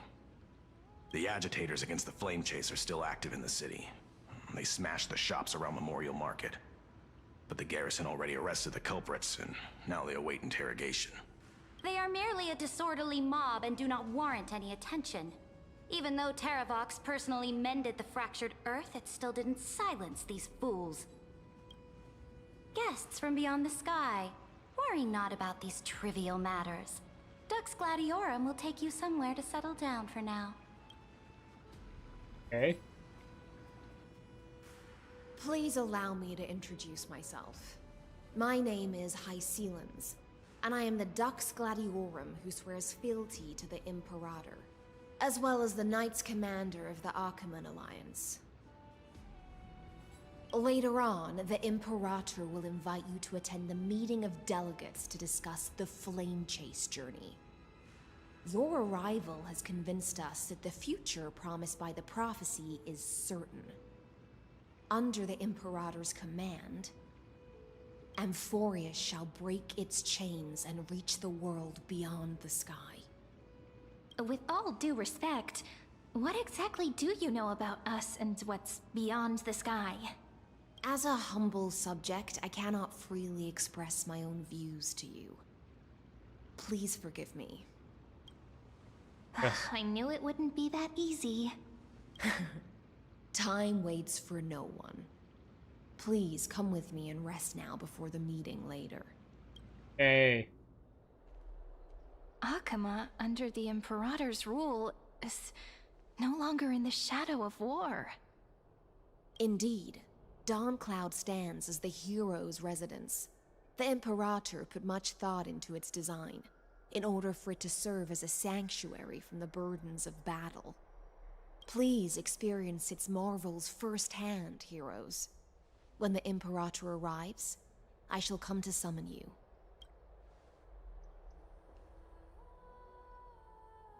Hystelans. No wonder she's the Knight's commander.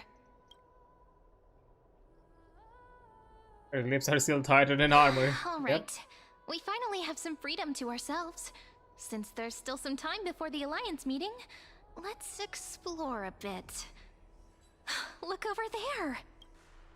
Well, now. It's a glare entry. Not the ones you're familiar with. I know.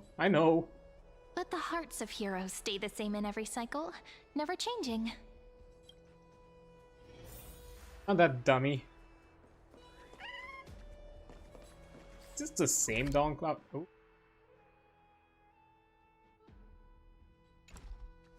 What?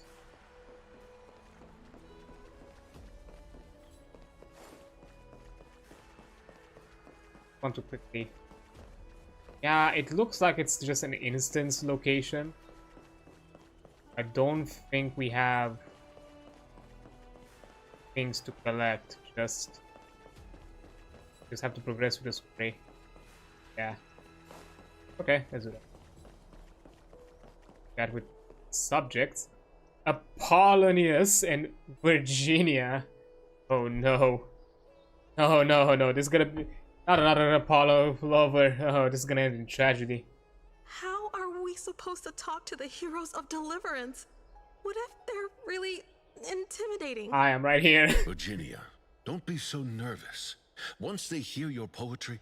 Ah, heroes, you're already here. Oh. Greetings. I am Apollonius, the Dux Helcolithus, one of the 5 sages of the Grove of Epiphany, advisor to the Flame Chase army. Okay. This is Virginia of Castrum Kremnos, the Dux Carminum and imperial scribe of the great Imperator. Hello. I'm Virginia. I compose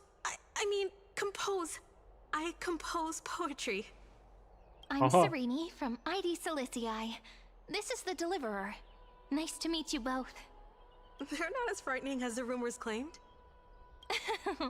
This is our first time in the Imperator's realm. Akama is even more magnificent than we imagined.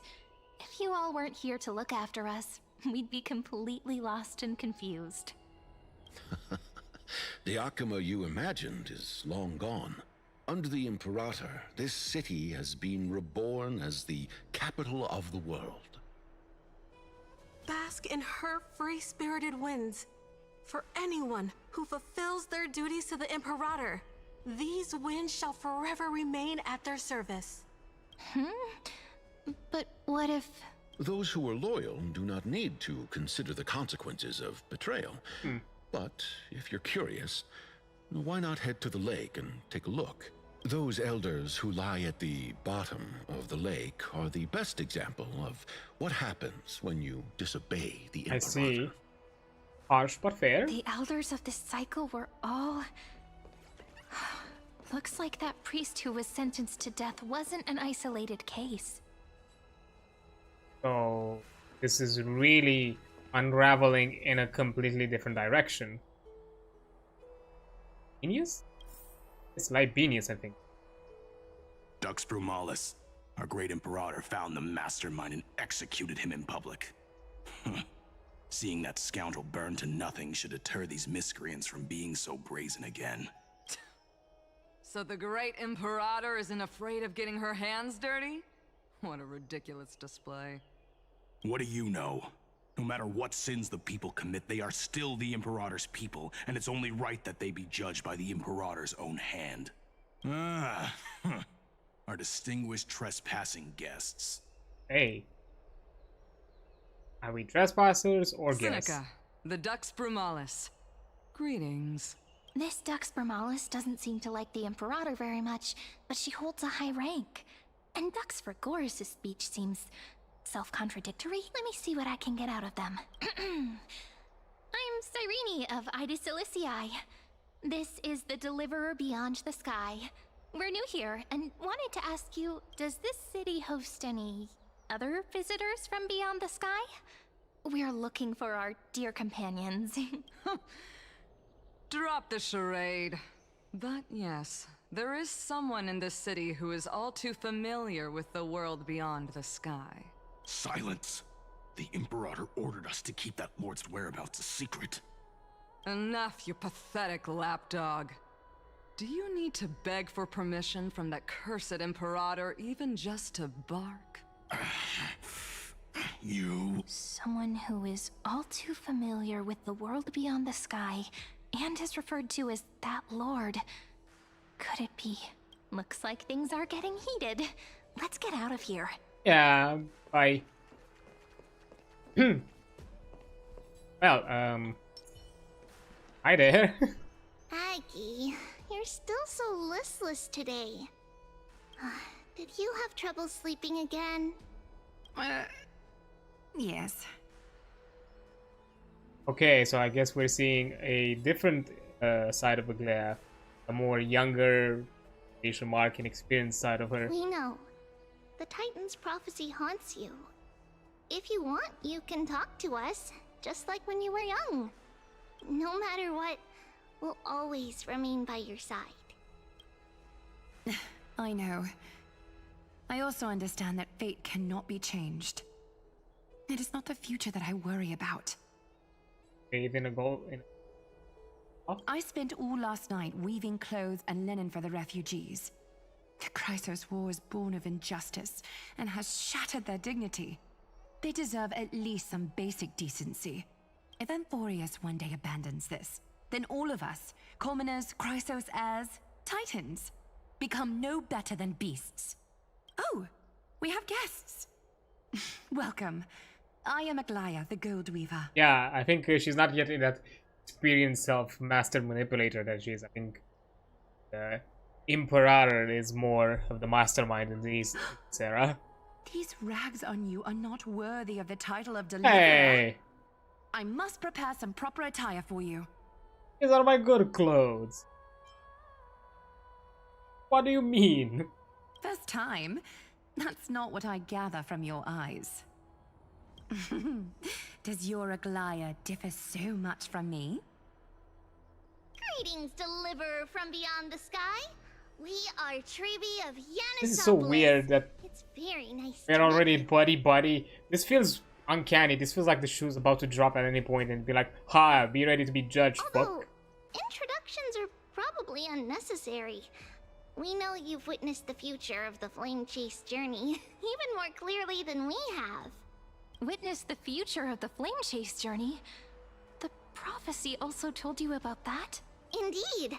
Orynyx reshaped Amphorius through the prophecy. Although, regarding the Deliverer, there were not many details beyond your appearance and the time of your arrival, so please, don't worry. Feel free to relax and relax some more. Isn't it Kefali? Kefali issued prophecies too, but it was Orynyx who told mankind that the Deliverer from beyond the sky would descend upon Amphorius. Because there's nobody to bear Kefali anymore because Mahinon is no longer here, so somebody else had to take the mantle of pushing the prophecy. More crucially, they revealed a future entirely different from the Aranova. Though we still must challenge the gods. In the Time Titan's prophecy, this path leads not to a new world, but to the true starry skies. This is also what the Great Imperator has been striving for all her life. Your arrival further confirms everything. This can't be real. Yeah, like, this even you find this surprising? Fate really is unpredictable. Perhaps the upcoming meeting will hold even more surprises. I don't think we can bear anymore. Stop. Oh. And then it's happening.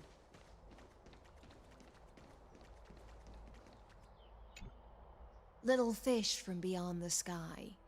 Did you rest well? Little one, little fish, little gray. What other kind of little am I now? The Imperator and the delegates are about to arrive. If you are ready, please follow me to the meeting. What's your role? I'm the Knight Commander of Akama, General of the Flame Chase Army, and the Imperator's servant. But beneath these shiny scales engraved with complicated titles, I am just a swordfish at the Imperator's side. Okay. As you've witnessed, she is the Empress of Akama, the one who ended the Chrysos War and the leader of the Chrysos heirs. As merely a humble subject, I cannot say more beyond this. Okay, about the Chrysos heirs here constitute the elite among the Flame Chase Army. Dux Haucalithist Apollonius and Dux Carminin, Virginia, serve as the army's advisor and historian respectfully. Okay. One offers advice and counsel to the Imperator, while the other writes verses of her supreme glory. Dux Frigoris Labienus and Dux Brumalis Seneca are both formidable warriors, clearing the way for the flame chase with steel and storm. Dux Fatorum, the holy maiden who interprets the prophecy. Only the one named Treeby remains in the city. The Imperator once took them as hostages in order to unify the prophecies of the world, but they are now Akama's most vital prophets. Because I'm guessing the other Treebies are like messengers of the war. Dux Goldweaver, Aglaya. Well, she dislikes it when people talk about her behind her back. You should get to know her in person. I mean... Then come. The Imperator reserved seats for you. I'm starting to feel a bit nervous about the meeting. Since Saridra is presiding over the meeting, it'll be a good opportunity to learn about the law's inclinations in the current era. Let's keep our ears open, okay?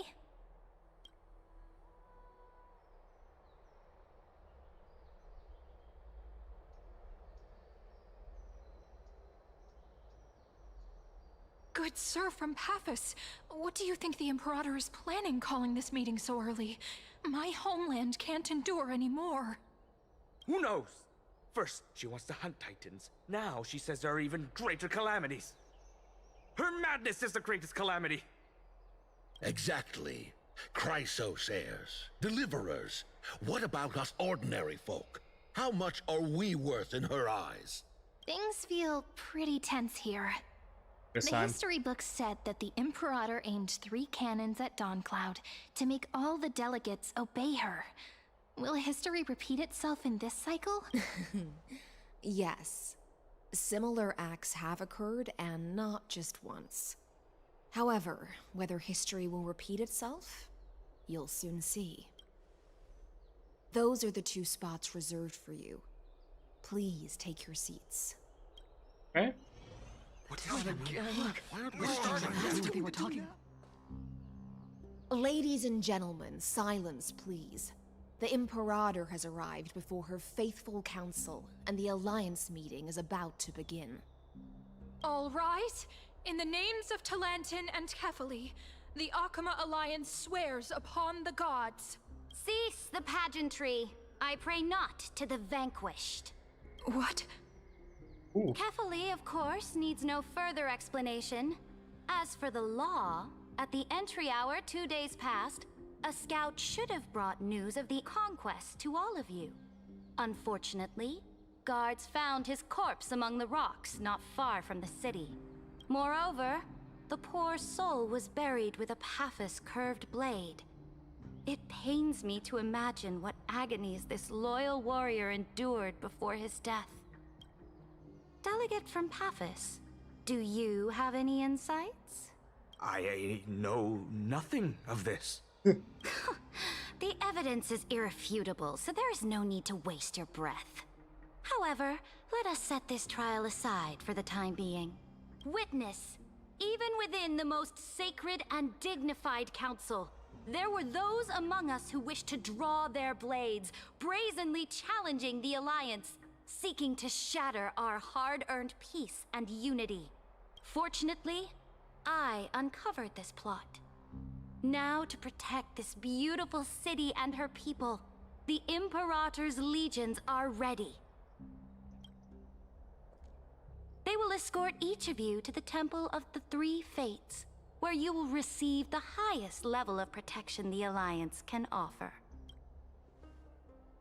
Then, the Legion's warriors will join me in embarking on the campaign against Fagusa. This is clearly a trap! Imperator, did you summon us here just to trample on the dignity of your allies? This cannot be enough. Things are starting to get pretty intense. Comrades, you've all seen her true face now. According to the ancient laws of Akuma, only with the consent of 2/3 of the elders can the legions carry out the commander's orders. The ancient laws. Didn't you destroy them long ago? You defected during the first siege of Akuma, voted unanimously in favor of the Council of Elders restructuring, and just yesterday, you desecrated them with a blood-stained blade. The decaying old laws fell with Talanton and are no longer deserving of respect. But if you still insist on proclaiming yourselves defenders of the law, then be silent and offer up the highest respect to this core flame in my hand. That really is the core flame of law in her hand. Since there are no objections, then the original agenda of this meeting, the campaign against Fagusa, is hereby passed. The Flame Chase Army's hunt for the Ocean Titan begins today.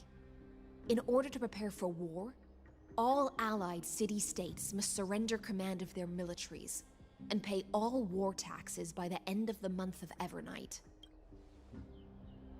At this moment, I would also like to introduce to everyone the newest honored guest to join our alliance. The Deliverer, revealed in the prophecy of time, has descended from beyond the sky. With his aid, we shall shatter the chalice of plenty and return Fagusa's core flame to the holy city! Please save us. Absurd. Simply absurd. A deliverer from beyond the sky. This is just like that prophecy about slaying gods. It's a lie you've used to grow your power. Ladon has already sacrificed countless soldiers. And now you want me to send even more of my brothers and sisters to be used and discarded by a tyrant? Are there any other objections? Then I bid you all farewell. Meeting adjourned. Deliverer, please wait. I still have important matters to discuss with the two of you. Here comes issue drop now. Treat us with dignified. Tyrant mad. Lawlessness.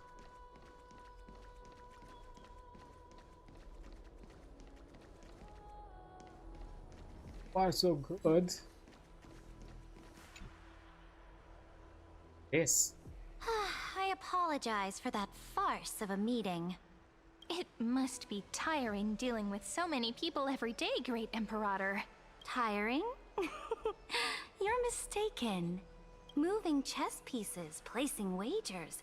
This game of strategy adds a dash of color to our heavy fates. Much like how rule and conquest are always accompanied by sacrifice. Is the war with the Titans also part of that sacrifice? After I glimpse the secrets of this world, no, the secrets beyond the sky, The divine authority of Amphorius no longer held any significance. Let me ask you, Deliverer.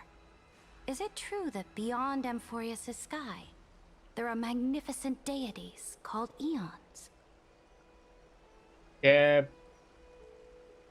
Where did you hear this from? Ah, so they do indeed exist. Then, please tell me more. How will you use this great power to guide the people? In the future you envision, where will our flame chase journey lead? Then can Amphorius bring? Oh? What you require now is the power of law? Exactly. Just as the prophecy foretold, he is your deliverer from beyond the sky. And he also has reliable allies. If they can intervene in Amphorius' laws, we may have a chance to alter this world's impending fate and reverse its destined end.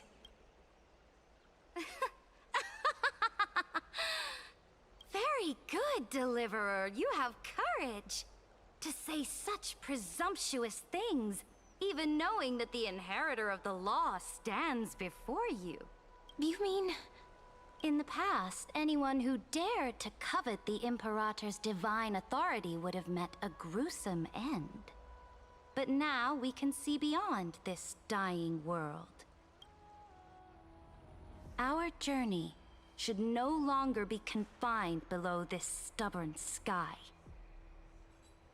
Alas, that fickle ocean titan has obstructed the spirit water leading to the vortex of Genesis, hindering my ascension. If the core flame of law cannot be returned, your path to deliverance will never be realized. Now that things have come to this, we must resume our once stagnant journey and force the waves that block our way to recede. So, you agreed to cooperate with us? Cooperate? Forgive me, but I never cooperate with anyone. Though I will permit you to join me as subjects. And together, we will forge the most perfect law. This is... The Flame Chase Medallion, a symbol of the Flame Chase Army. Every noble in Akuma carries one. This medallion represents the will of the Imperator herself, and you may act freely within the city with it. Before we embark on the crusade against the Ocean Titan, you should rest in Akuma for a time.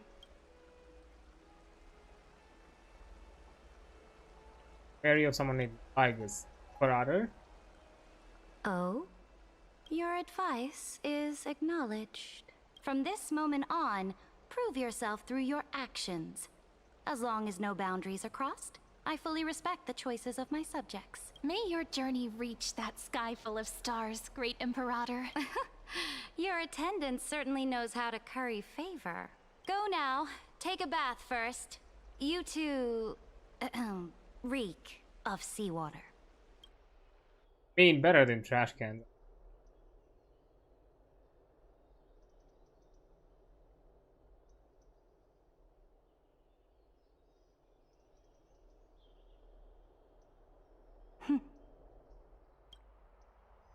Come forth, Theoros. Ah. Yes. Great Imperator. Now, perhaps you're willing to hear my counsel. So of course you weaved it in a bit.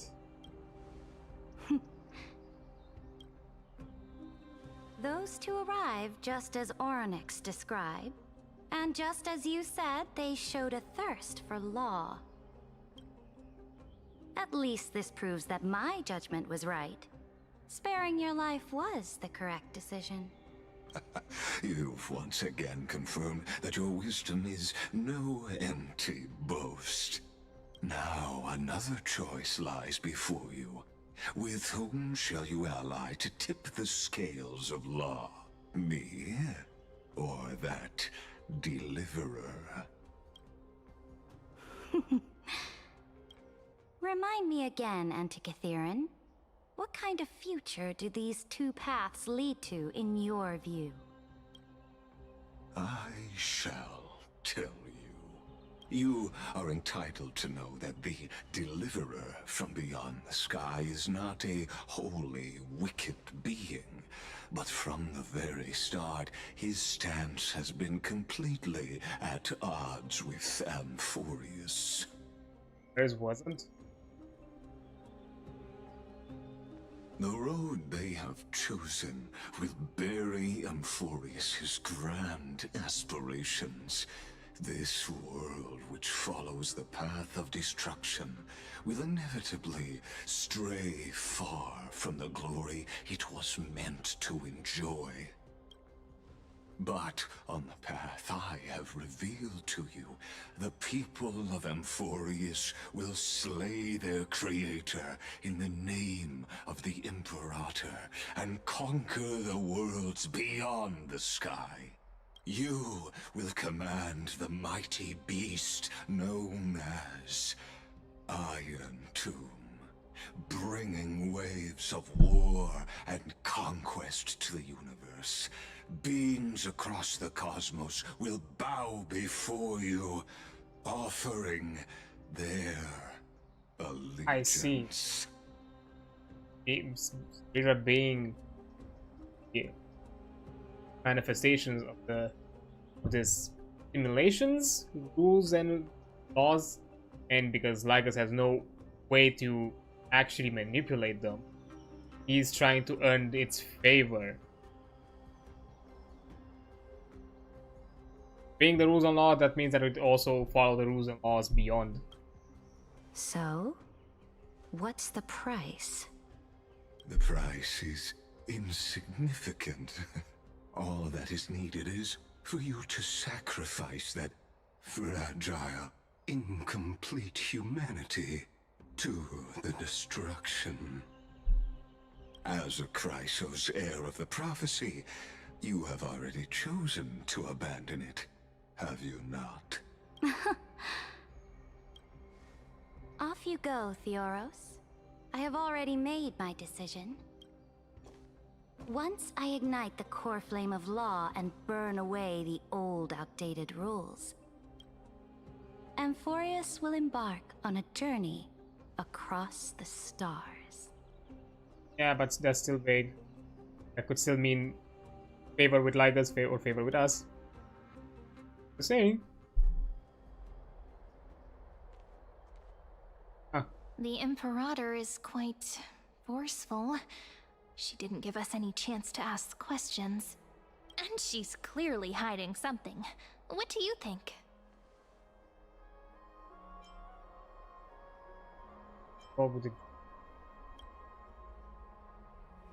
Looks like we're on the same wavelength.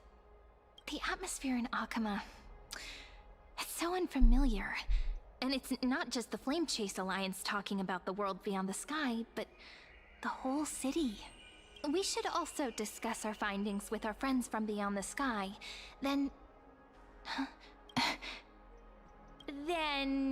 we should go enjoy the renowned bathing culture of the holy city and relax. It's the thing I've been looking forward to most on this journey. Work and rest are both important. You see, everyone agrees, right? So someone's watching. Can't let our guard down for a second. Let's use taking a bath as an excuse to find a quiet corner to update Madame Herta and Screwlum on our progress. We can also check out what's happening in the city. Since the outcome of the meeting was just announced, people must be gossiping. We can kill 3 birds with 1 stone. Let's go. Hey.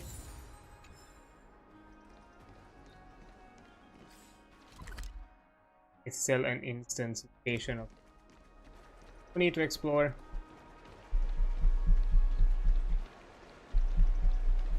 Oh, so many people! The holy city is so lively. Kind of shows you're a bit faking it. Oh?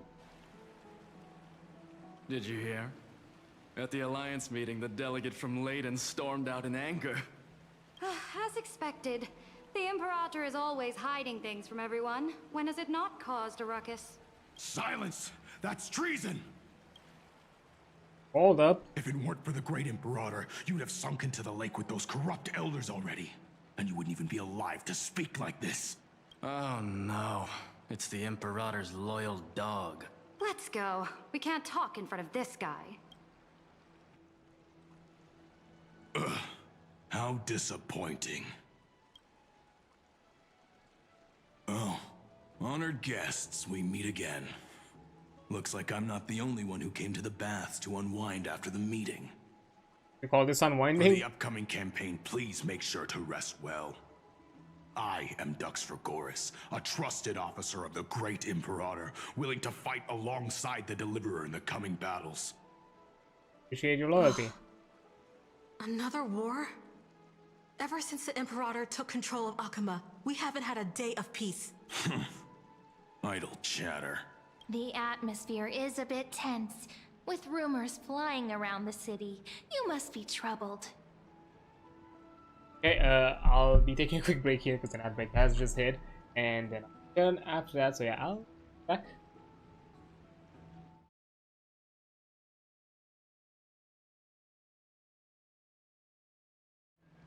Oh, okay, there we go. Now, depending on how long this goes, either I'm gonna end it at the end of this quest or the one that comes after, because usually they kind of have like a, you know, the storyline is segmented into like quests, and usually know when you're at the end of a quest because it puts you kind of in a free-form mode, and you also get like the beautiful kind of like quest reward, you know, collection on the side for things. So depending on how quick this section goes, might end it either after the end of this section or the next one if it ends fast. And I'm gonna continue the rest tomorrow, just because, you know, it's late night hours with the stream, and considering the heat and all that, I don't want. So, my apologies. Yeah. After every alliance meeting, there are always some pests in the city who get restless. I prefer to ignore them. Pests on the ground don't affect the sky in the slightest. They just complain from the shadows that the sun's light is too harsh. Besides, the Theoros has already promised the Imperator her fate. And these clowns will eventually realize their foolishness. May I ask, who is this Theoros? The Imperator has ordered us to keep his lordship's whereabouts a secret. Ah, so it's his lordship. Not the smartest tool, the sharpest tool in the shed, huh? Stop trying to get things out of me. Leave me alone. I didn't even need to try. Big and strong Dux Fragoris really can't hide anything. Theoros. What an ominous name. Bad news. He's been staring at us the whole time. Let's move to another place for now. We don't know how much Saridra has concealed from us. In the worst case scenario, we may have to face more than one enemy.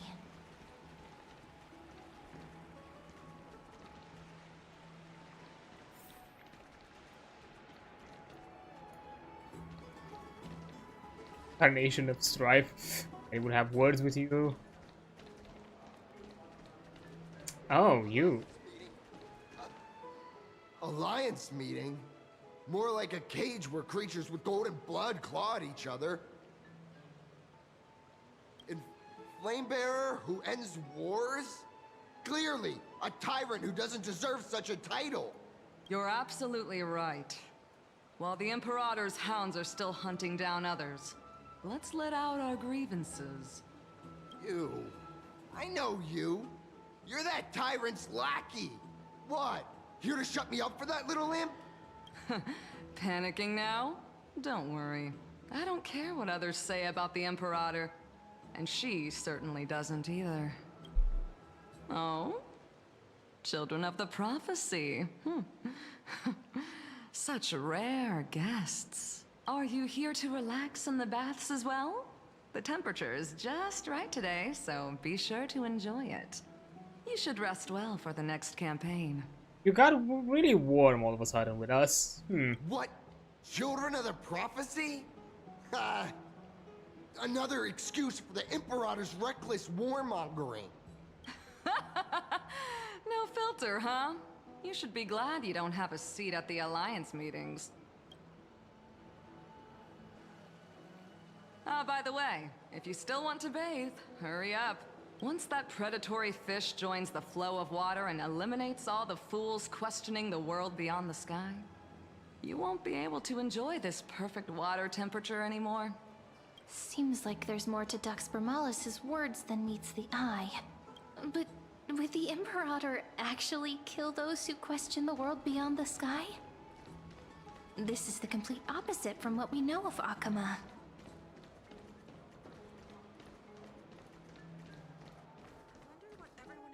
Hey, look who's here.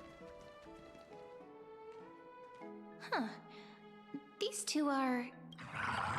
So Hey, Leo. many guests today. Let's see who's here now. Two distinguished guests of the prophecy. One a clever and adorable warrior. The other, also quite heroic. Who are you? Ah, heroes. I didn't expect to meet you again so soon. How fortunate. It's a pleasure to see you again, Dux Helcalithist and Dux Carminum. You two are inseparable, aren't you? This is... Oh, she wants to find someone to help with research for her new work. I'm the far-seeing eye and all-hearing ear of Akama. I see and hear every single thing that happens in the streets and alleys of this place. I'm the perfect partner for research. Ahem. Enough small talk. Here's the latest news from Akama, as you requested.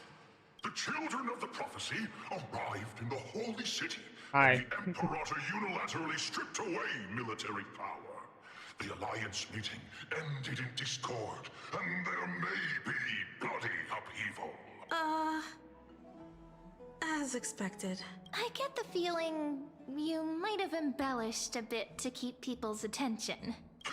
I swear on my stone mane, I would never do such a thing. But if you wish to quell this terrifying news, perhaps a more explosive topic would help. Never mind. While the influence of rumors can be minimized, the fact remains that the great Imperator did swiftly consolidate military power in an almost threatening way. It's undeniable. Heroes, I know the Imperator's way of doing things may seem a bit autocratic to outsiders, but soon you will witness her blade dance with enemies on the battlefield.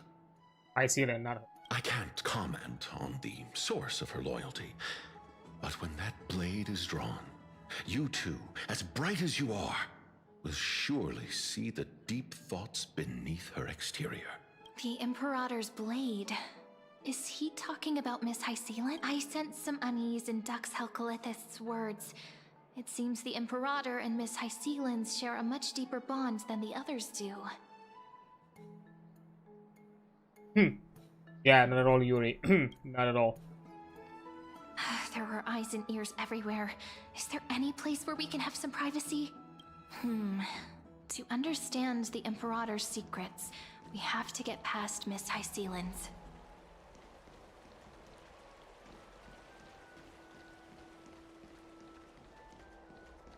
Wait, isn't this... Yeah, this is what was supposed to be my room. This place was your original bath chamber, perfect for avoiding prying eyes. I wonder if anyone is using it now. Huh? The smell is... Wait, don't go in yet. Too late. Who's there? Oh, shit. Uh-oh. Oh, the little gray fry in pink sea hair. It was not intentional. I'm sorry. I'll go. Little sea hair? You barged into here without warning. Was it an accident, or did you wish to bathe with me? I mean, I didn't see anything. Is that so? But your eyes shine brighter than pearls. Gosh. Sorry, we didn't mean to disturb your bath. We'll leave now. It's no big deal. There's no need to panic. This is the natural state for me. People on land force themselves to wear clothes, adding unnecessary constraints. Forget it. If Duck's Goldweaver heard that, she'd scold me again. All right. Please make yourselves comfortable and wait a moment. Let me first wash off the blood of the hunt, and then I'll attend to you two. The hunt. The delegate from Ladon has been assassinated! Quick! Quick, someone come quick! Uh-huh. Ah, the broken crab shell surfaces. I was worried it had been washed away by the current. What a vicious fish. Viciousness is a form of praise to the blade. I see. No wonder there was a faint smell of rust in the air before I even entered. Why? Is it because the Ladonians refused to contribute troops to the Flame Chase journey? Or just because they offended the Imperator? Because the new era of the Flame Chase doesn't tolerate stagnant blood. For the ignorant masses who cling to outdated laws, only bloodletting can wake them up. Right now, the rebel forces on the frontier are rising, and Ladon has been secretly supporting them. They loudly chant the slogan, "Return to the Era Chrysia," unwilling to relinquish military power. They're just building momentum for the rebellion. I reserve judgment on this. Thinking is a right given to citizens by the Imperator. I won't interfere with your thoughts. As long as you don't try to reverse the current of the times, you and I will both be free. But, Miss Hysealans, I can't even hear the slightest hint of joy in your words. Because I've already tasted ultimate freedom. Long ago, I lived in the sea.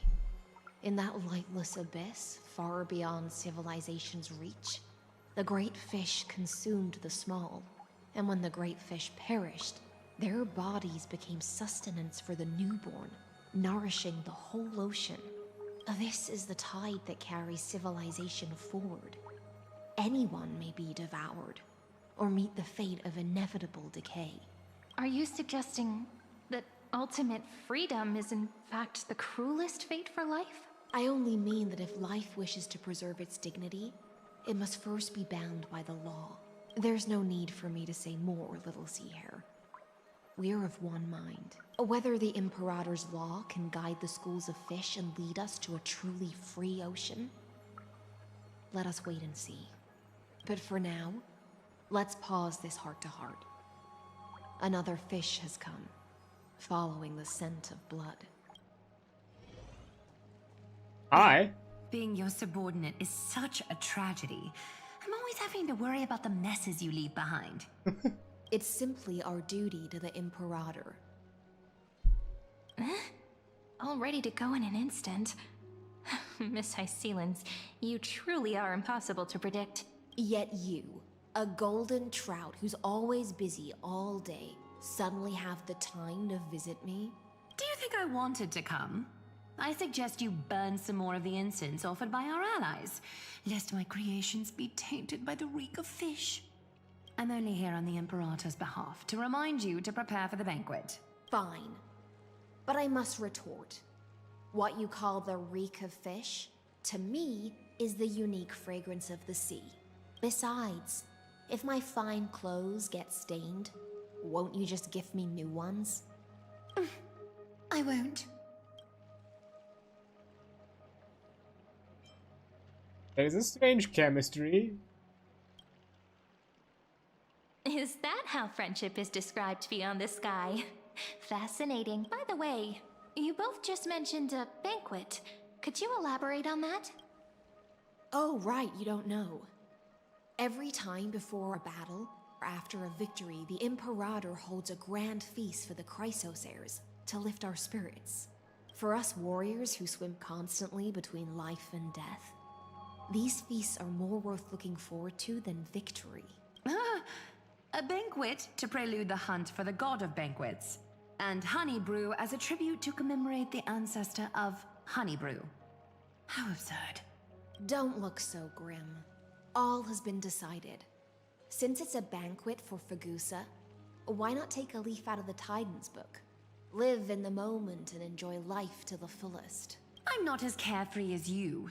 That little Dolus kitten is already causing enough trouble for me. And on top of that, I still have tailoring commissions to complete.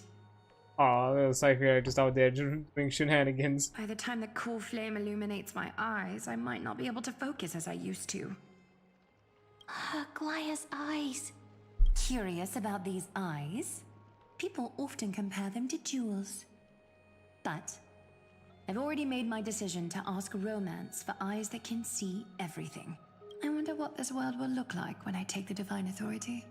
In the future, you will still be the finest weaver in the world. Is this also a prophecy from the Three Fates? It's even more accurate than a prophecy. After all, he has already witnessed it, right? Yeah, you will weave the most romantic thing in the world. Bathe in the golden light of hope.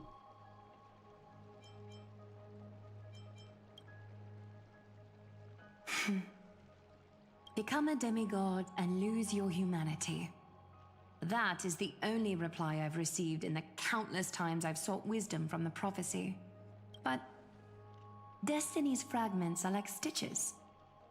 Before they're threaded into splendid garments, no one can see their true charm, can they?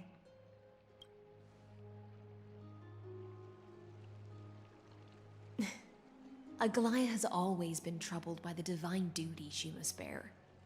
But thanks to you, she seems to be in much better spirits.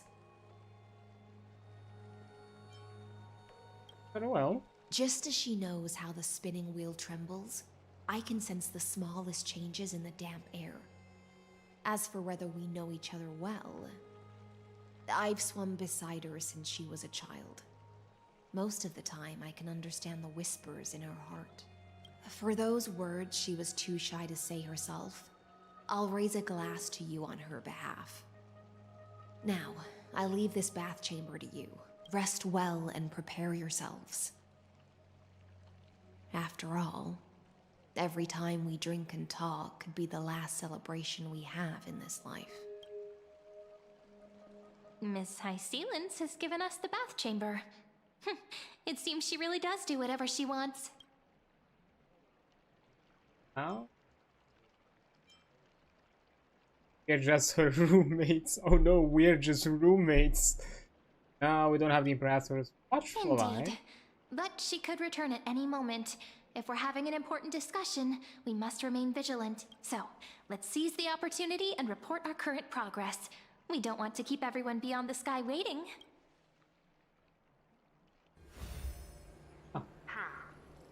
First, while that little empress with a candle stuck on her head didn't explicitly say it, she firmly rejected your request to take over the law.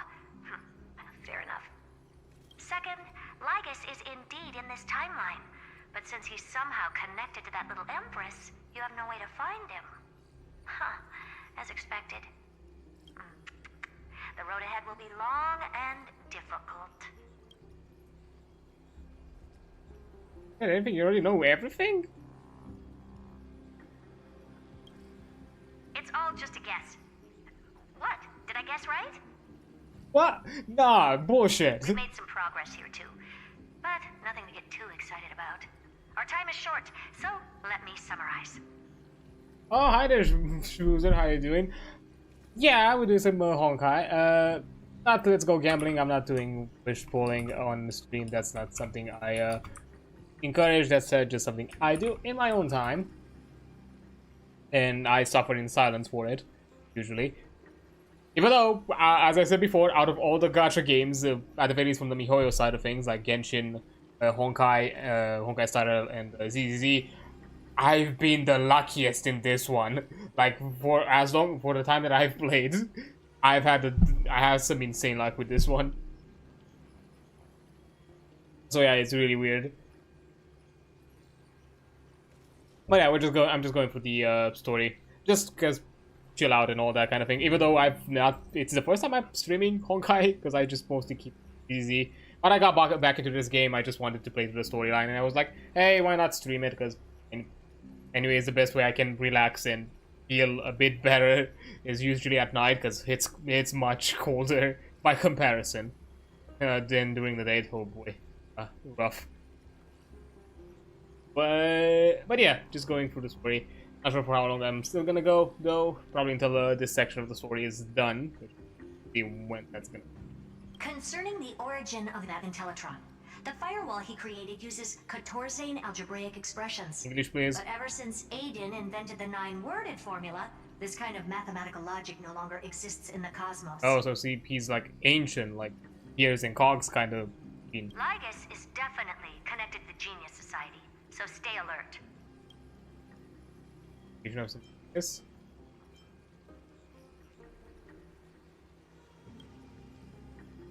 We can first exclude Droidhead themselves.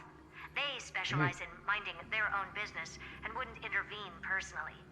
But Screwy and I are still eliminating possibilities one by one. Currently, the most likely candidates are these few. The Lord of Silence, Acha, oh, the 2 Ruperts are also possible. But it would be too boring if it were one of them. Overall, consider that he's very much about like not. What would it be? Yeah. I'm sorry, tired. Oh yeah, I just noticed you just wrote a whole ass message in German and I have no idea. I know I see Child, I see Temple and Beckerman. I think that I can vaguely guess. Wanted to get him in twice. Same thing with Black Swan. I rolled for Black Swan when she got released for her release banner, because I've never done reruns aside from Blade. Got to the point where, you know, I would have gotten my guaranteed. Got Black Swan twice in a temple. I have her at Eidolon 1, which was insane. And I think earlier than that, or later than that, I forgot. I think earlier than that, I did a pull for Ruan Mei, and I got Ruan Mei and Himiko in the same temple as well. So yeah, I've had those kind of. Played is a smash. I get it. I can get it. Surely, definitely could be be a smash. To be fair, I pulled for him during the 3.4 event because I wanted to get the free light cone for Archer. The you know, after doing those 200 pulls. And I didn't really care for Saber, or not Saber, yeah, for Saber myself, because I'm not into Fate. I've never gotten into the series, but seeing that I got Archer, I've decided to, you know, why not just get the light cone.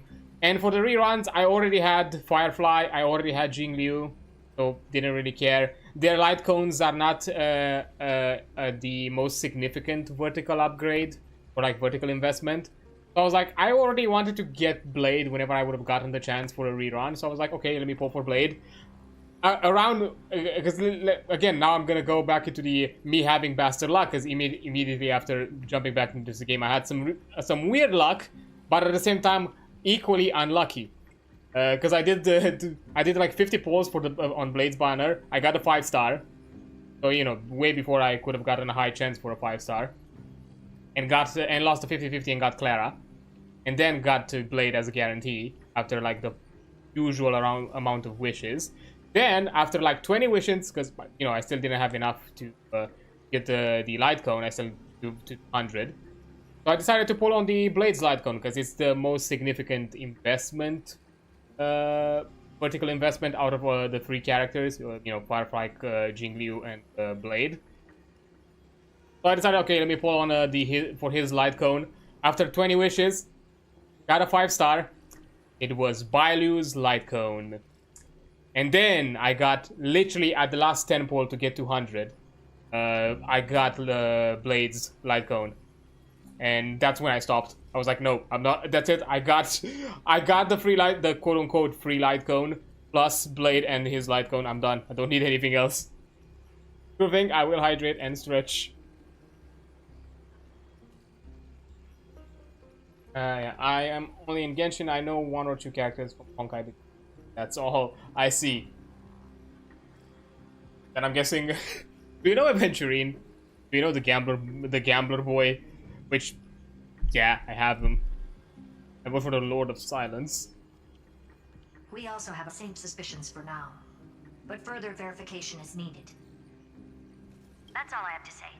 We'll depend on you to continue pushing things forward within this world. Keep in touch regularly, and remember, don't let your guard down. Okay. Madame Herta is a real whirlwind. You get used to it. Well then, let's use the banquet Aglaya mentioned as our next starting point. Ceridra's trusted followers should all be present at that time.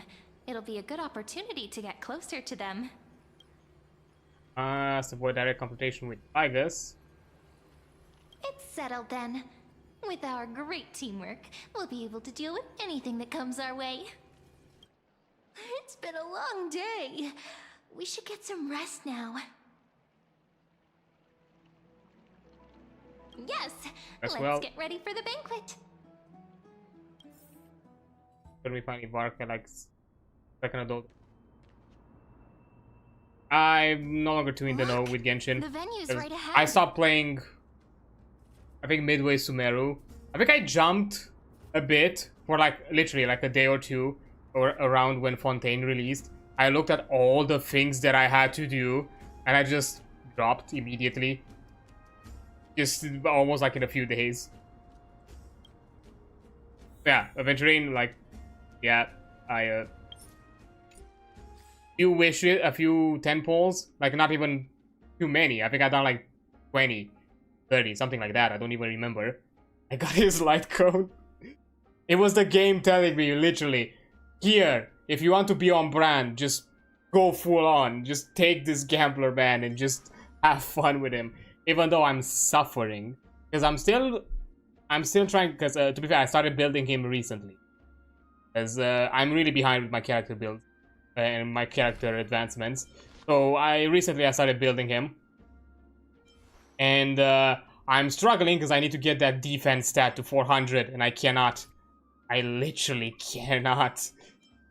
Because once you get his light cone, he becomes a viable sub DPS. Literally, you can build him as a tank and DPS character, but only if you have his light cone, because he's designed kind of that way to be a high sustain, but also kind of high damage because he has like follow-up attacks and all that kind of thing.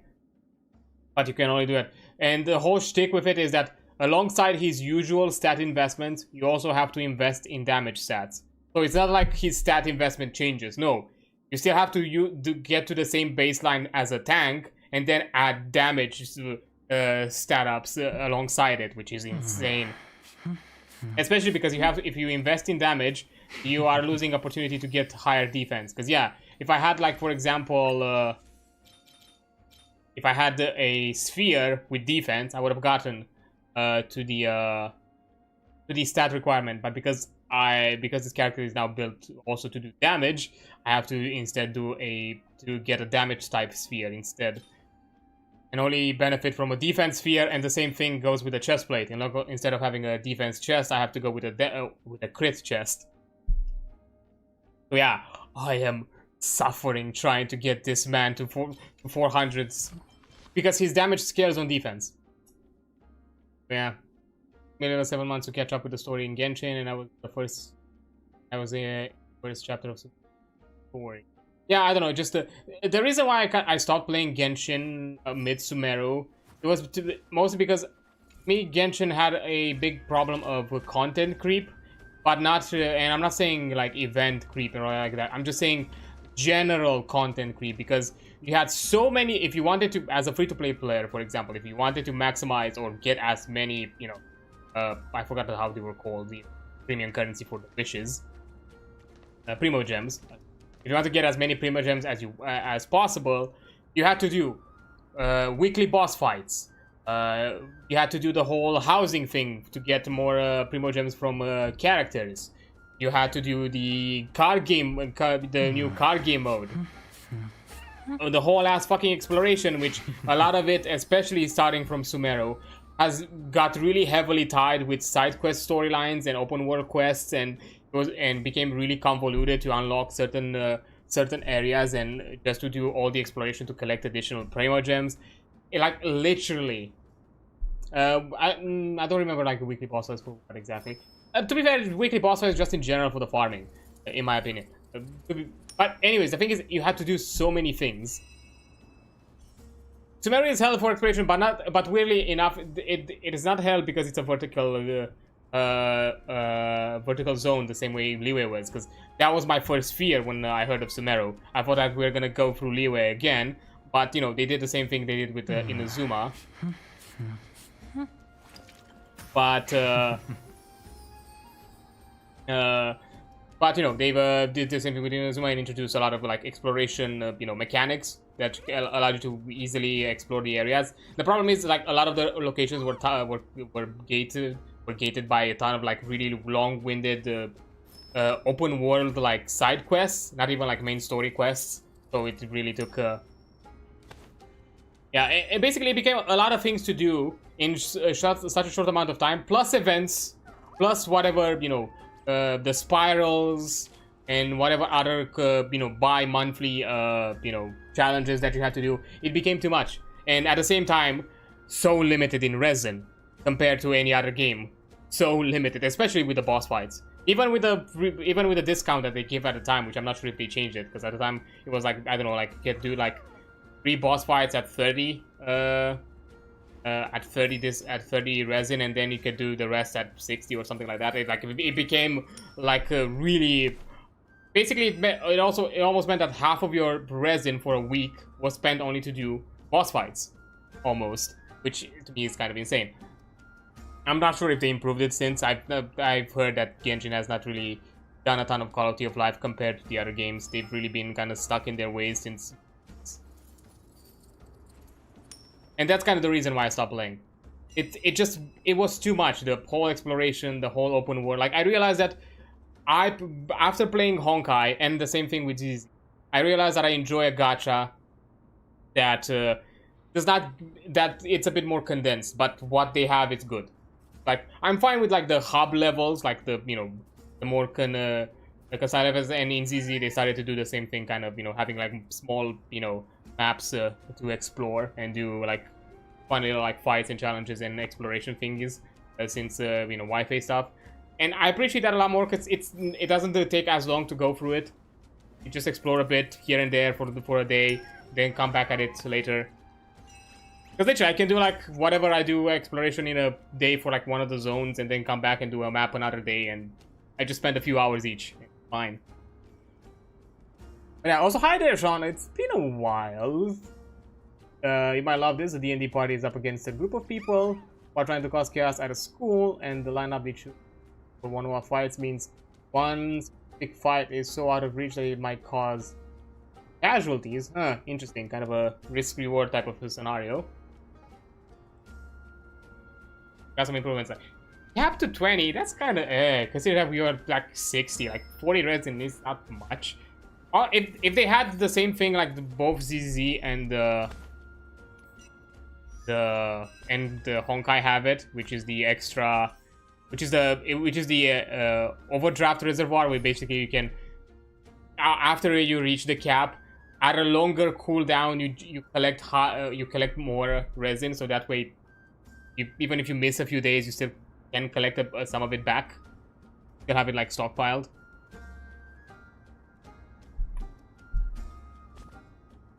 Yeah, but yeah, if you just kind of wanted to oogle a bit, Adam and as I'm kind of like yapping around here because I have a few of probably of the pretty boys.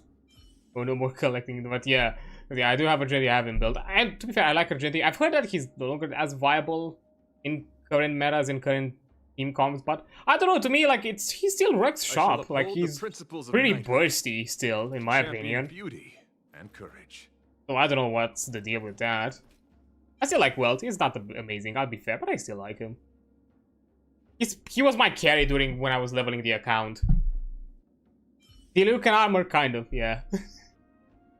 Although not as edgy. Depressed man obsessed with mecha. Other depressed men, but with other things. Yeah, I do have Blade and his light cone because that's the poor Archer, but I don't know. I'm not into Fate, so I have no idea about it. Wealth and Wealth is from the Honkai Impact 3rd, and I know there's other German things with, because he is, I don't know the entire story, I don't really know too well the story of Honkai Impact, but he's from that game. He's literally the same character, just older. He's one of the Herrschers, I'm pronouncing it right, I know it's a German word. Basically a dude that is high-powered, he basically wields some destructive power item or whatever the fuck, and could literally destroy the world. And in this game, he's just an old man reminiscing of his you know, anime studio animation days and obsessed over mecha. And yeah, you have the Traveler's Blade ratio. I don't know. I've always been like kind of with the, because he was a freebie. A Herrscher, yeah, there you go. I don't know Honkai Impact. I wanted to try it a bit, I'll be honest. Around the time, I think, when I stopped playing Genshin and Honkai, I think Honkai Star Rail wasn't a thing yet, and neither was, and definitely not ZZ. I was like, let me see what Honkai Impact it's about. I jumped on the PC version, because that's usually where I mostly play all these games. I only play on mobile if I'm on the go, or I know for a fact that for a few days I'm not at my computer and I'm somewhere away. That's the only time I play on mobile. And you know, I installed it on my PC, and I realized that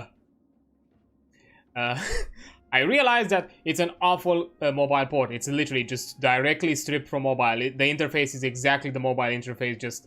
It just has the bottom prompts for keyboards, for mouse and keyboard. That's it, and it was awful. It kind of turned me off so fast. Yeah, Dan Hung, I've heard there is a Geo Dan Hung. I heard that the preservation Dan Hung that we're getting next update, which from what I understand it's a freebie, and he's also a 5-star, which is insane. At the same time, he's really good. I've heard like he's gonna have really good synergy with a lot of. So I'm like, don't make me replace this man. And I'm gonna be stubborn, and I'm not gonna let you replace this man. This is gonna be my go-to preservation boy, because I'm suffering here to get him to the right stats. So I'm gonna fucking use him. But I've heard like the preservation Dan Hung that we're gonna get in next update, it's actually really good. I wanted to also get Imbibitor Lune, the actual, you know, the dragon form. Again, skipped him at the time. Not sure when a rerun is gonna happen. And he's kind of high investment, because he's really skill point heavy in use, and I don't have skill point generators. Hanya is the only one that generates skill points, but she's kind of meh at it. The other one is Sparkle, but she's a 5-star limited, so I don't have her. Yeah, Geo, yeah, she kind of gives me vibes of the Geo boy of the Geo Archon.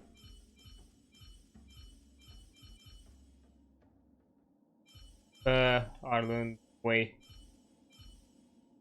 I have to build Gallagher. He's so good. He's literally at Eidolon 6, or you know, E6 him, like, you know, or Constellation 6, how, you know, equivalent.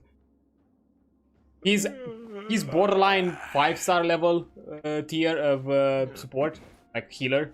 He's that good of a 4-star. And I need him for my Super Break team. I need him for my mecha. I need her for my Sentai girl, for Firefly.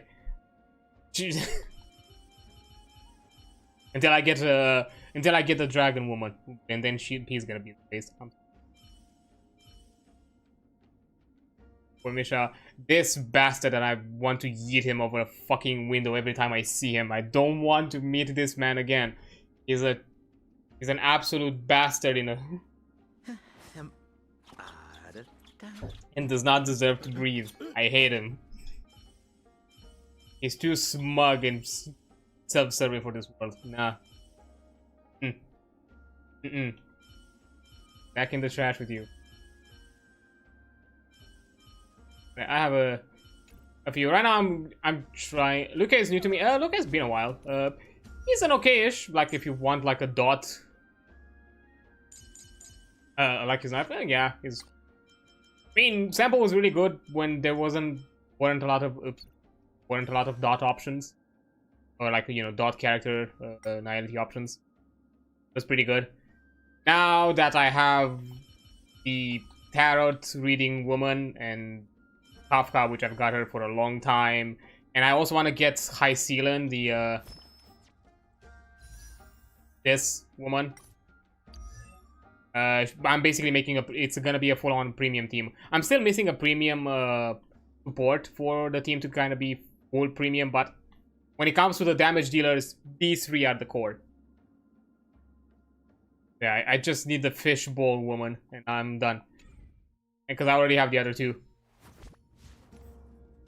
for a dot team. But Luca was like a good alternative, because out of all the dots, because he's a physical dot character, out of all the dots, physical is the best because it scales. The damage scales with the enemy's max HP. So technically it's the highest damage dealing dot you can have. And the the fish woman is a physical nihility, so she's gonna do a lot of it. But yeah, before that he was decent. Didn't get an opportunity to build him. Yeah, sorry. And him as well, decent at the time. But there have been so many good premium options, literally, for the go-to dot team. Kafka, she is core. Like, you cannot have a team without Kafka if you want to do dot damage. What, you like Arlen? Oh, you like the you like the security boy toy? Because that's kind of, because this, you know, lovingly I'm saying this woman owns him. Or it's a Switch scenario, but I feel like it's there.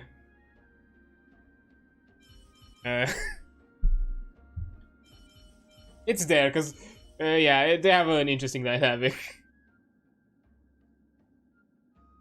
And just to understand, this woman is filthy rich, absolutely filthy rich, and manages an entire space station of scientists. And this, aside from being the head chief security of that spaceship, he's also technically her accountant.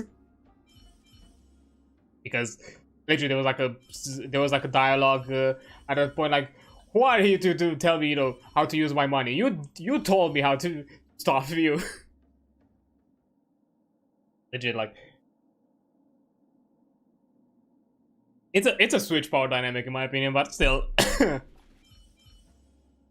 it's out there. Yeah, Luke is a good boy. The war dance was so good with Luke. I love the war dance. He's a boxer. If the mechanical arm was not obvious enough, he likes to punch things.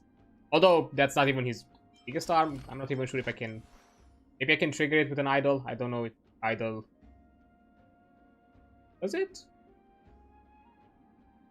Have to wait. Oh yeah, no. Arlen he's a pure boy. He's a good boy.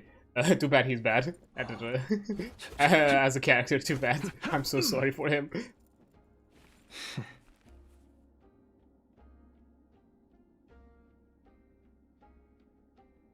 Like, literally, Blade is Arlen but good, because they function on the same idea. Like, Blade is Arlen but good.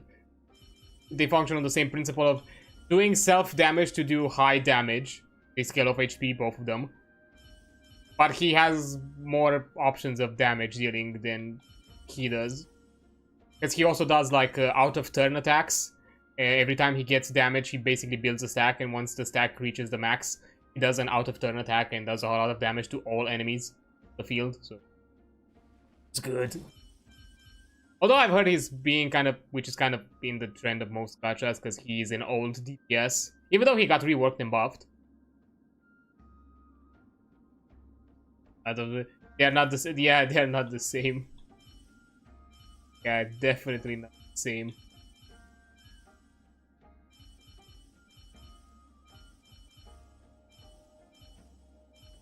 There are quite a few characters that I still can't.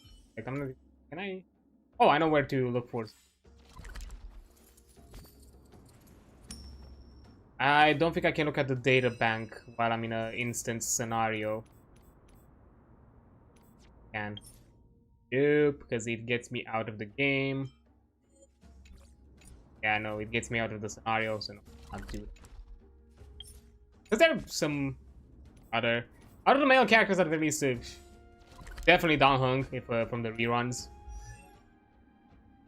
Oh, Boot Hill, the cyborg cowboy. Yeah, definitely. There's some characters from the past that I want to get, and some of the newer ones.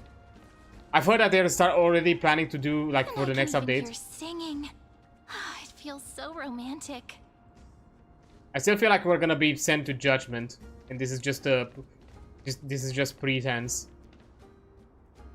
I can check online, but yeah, there are a few of the reruns. Didn't nerf his cursing? No, I think that his cursing was always like that. I think that was kind of the shitpost joke of him. Because he's such a shitpost character in so many scenarios of just basically saying just all sorts of shit that it's supposed to imply cursing, but the word is itself it's not. Like, you know, forking shirt.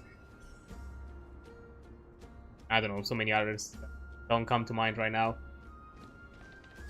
I don't know. He's a shitpost, and he's a super break character, so you know, because I already have like the baseline for like a super break team. Would be good. Really be good. Also, yeah, Sunday I do want the definitely not not religious trauma boy. Definitely not religious trauma boy. Honored guests, wait here for a moment.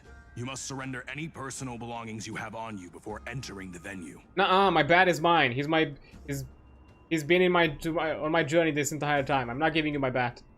I started to say fudge and butter fudge of a nice lady. I'm not sure if I remember Son of a Nice Lady. A son of a nice lady. Can you say that? Honestly, it's such a blur. Like, he's such a shitpost. So many times that I can't. At certain times I don't even. Also, yeah, no, I'm not giving you my bat. This hero always brings down the vibe whenever he shows up. The Imperator's elevated position means she must always remain meticulous and careful. Please do as I say, guests. It would avoid any unnecessary misunderstandings. Yes, lady. Oh, and was not aware that it immediately son of it immediately kind of tags it. I get that you don't want people to bring outside food into the banquet, but is it really necessary to confiscate the books and quill pens? I mean, I can see how, I mean, you know, flashback to the Joker scene in Dark Knight, you know, with the pencil. I'm imagining the same thing. The book, I mean, it could be heavy, it could be a blunt for trauma. Even a quill pen can become a deadly weapon in the right hands. I'm asking for all your items. All, Miss Cyrene. Your belongings will remain safe. They will be looked after appropriately by dedicated staff. Looked after appropriately? Dedicated staff? Talk about a vague choice of words. I think he got a stern talking after yapping too much to us and giving us too many info. He learned his lesson. It seems like he's aiming specifically for the chronocognitive anchor. What should we do? I'll tell you. My gut feeling, huh? Why don't we go with their plan and hand over the chronocognitive anchor to be looked after? After all, if the little Imperator is paying this much attention to you, she probably already knows all about our whispered conversation with the geniuses. I can pretty much guess what'll happen next. But that's actually gonna be our shortcut, right? Guests. All right, we'll listen to you. Here you go. Also, please pass on a message to the Imperator from us. She can trust my friend, anywhere, anytime. Thank you for your cooperation. The Imperator has some urgent business she needs to attend to and will arrive shortly. For him to go to bed, it's really late for me. If it's late here as well, I'm just planning to do this until this quest section ends, and then I'm taking a cut here and continue it probably tomorrow as well. So yeah, I really appreciate it. Have a good rest, Schmooze. Why don't you head in with the other guests first and enjoy the feast? Isn't Ceridra supposed to be the focus of the banquet? But she's not even here. Why is it so difficult to talk to her? Okay, let's talk with the party pooper. Is there anything else we can help you with, dear guests? Or do you want me to recount the great Imperator's heroic deeds? I'm out of here for a snooze Hey, fest. Levinus, I managed to get some honey brew that the scholars hid in the cellar. Wanna try? This banquet has a never-ending flow of honey brew.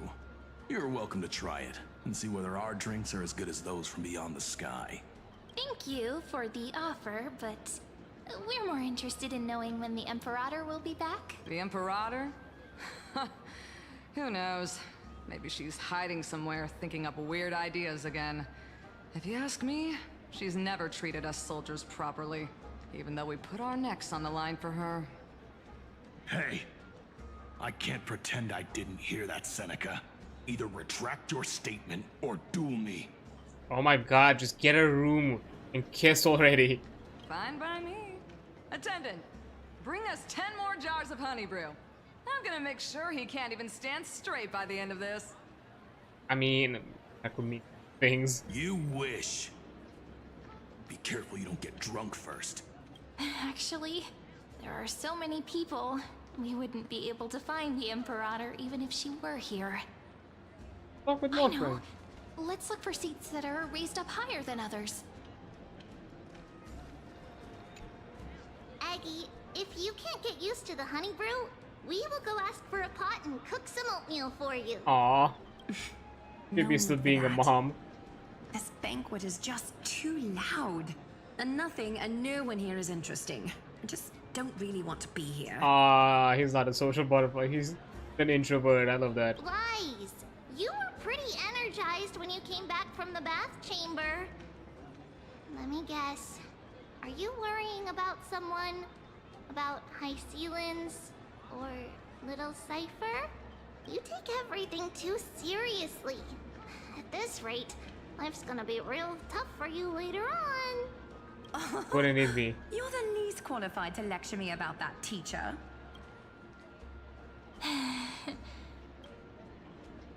Maybe? Hesitating? Dear guests, are you here for us? I mean, are you here for Treeby or Aggie? No. I'm just wondering whether you've seen the Imperator. The Imperator? No, we haven't. Our sovereign has always acted however she pleases. Though she gave us ranks, she'd never tell anyone her whereabouts. Well, I think someone closer to her might know. That's the only thing she tolerates are chess pieces. And the sky reflected upon her crown. I see. Why do you two look so distressed? That's not what the deliverer should look like. Why don't we have a toast? While we still have time for pleasure. Here. To the destinies and sacrifices of the next millennium. Yeah, she's still learning. Then we will toast to the tomorrow that will set fate free. The hell to the new world, baby. Cheers. That's sound accommodating at the very least. Hey, and these boys. Girls. Hello. Welcome to the banquet. Come on, girl, this is the third time. Hello to you. No, we're not gonna risk this woman in front of her man. Nah. What a lovely party. Ah, so the deliverer is attending this event, as expected. Little Virginia here was just wondering whether she should go find you. As the great Imperator's historian, I'm responsible for composing poems and songs for everyone in the Flame Chase army. But I have no idea how I should record myself in the annals. Little Virginia is wondering whether you can let slip a hint or two about her future, so she can find some inspiration to write about herself. Never met her before? That doesn't sound like a good idea. Besides, we don't even know her in the future. But she'll probably get really disappointed if we tell her that. What should we do? Oh. But bounty that we can't do that. White lie.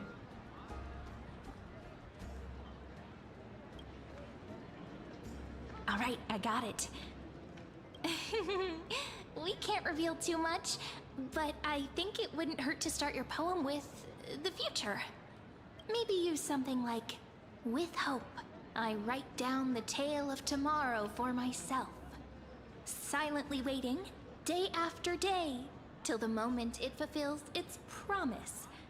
How's that? Oh, that's exactly what I'm after. I'm so inspired. See? You better to be honest. Thank you so much. I feel like I can actually finish composing the heroic saga of Flame Chase once we end this campaign. Okay, so technically we interacted with her, but actually with her writing. You good, Rob? Hey, that wasn't improvised, you know. I memorized it so I could show it off to you. By the way, in return for that, are you able to tell us where the Imperator is? The Imperator? She usually wouldn't arrive this early. She believes that rulers should stay silent in places where their subjects hold private conversations. Ah, so she's fashionably late. Anyways, I'm taking a quick break here as an ad head pops up, and then I'm just gonna push until this quest line is done, and we're gonna continue probably after that tomorrow. So yeah, I'll be right. Okay, there we go. Ad is over, so we can continue. Let's see, where is the Imperator? Why don't we have a toast before she arrives? To reason, which is held but not revealed. To romance, which will surely be returned. To finally being done with this. A little sea hare. Oh. Please come over and share the delicacies of the deep sea with me. Right. How many nicknames I'm getting out of this fucking... Every other character just calls me something different. You two have been wandering around the venue as if you have something on your mind. Have the attendants not taken care of you well? No, we love it here. It's just... we're a little concerned, seeing how the Imperator still hasn't arrived. Don't worry. I know what you've been waiting for. Come, sit with me for a while, will you? I'd like to share a personal secret with you. It's...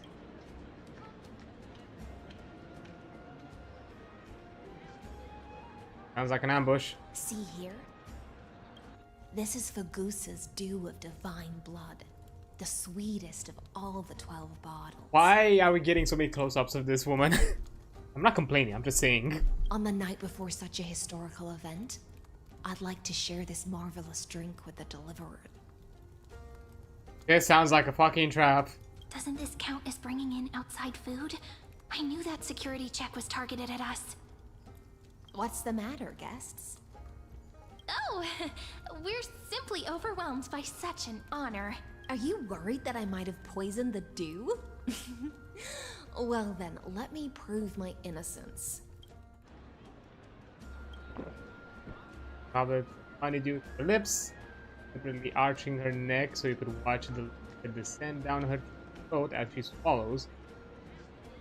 Oddly descriptive. Not gonna sly. See? It's completely safe. You're half water. I have suspicions that she might be able to do chicaneries that a normal human body cannot do.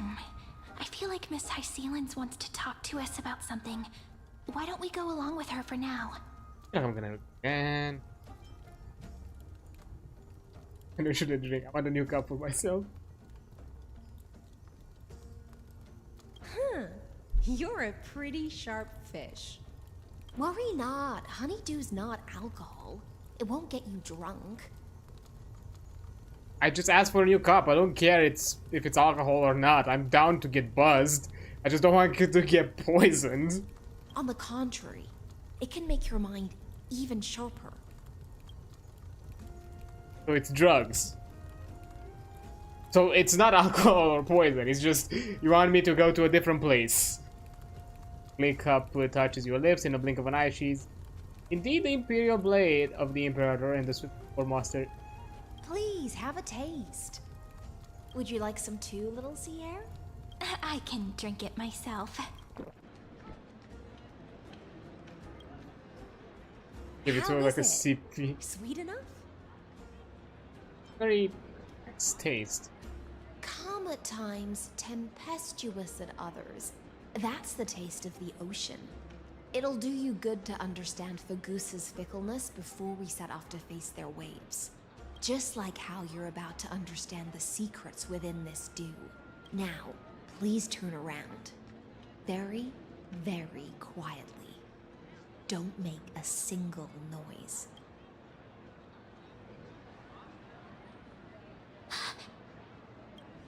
Ah. You hit her.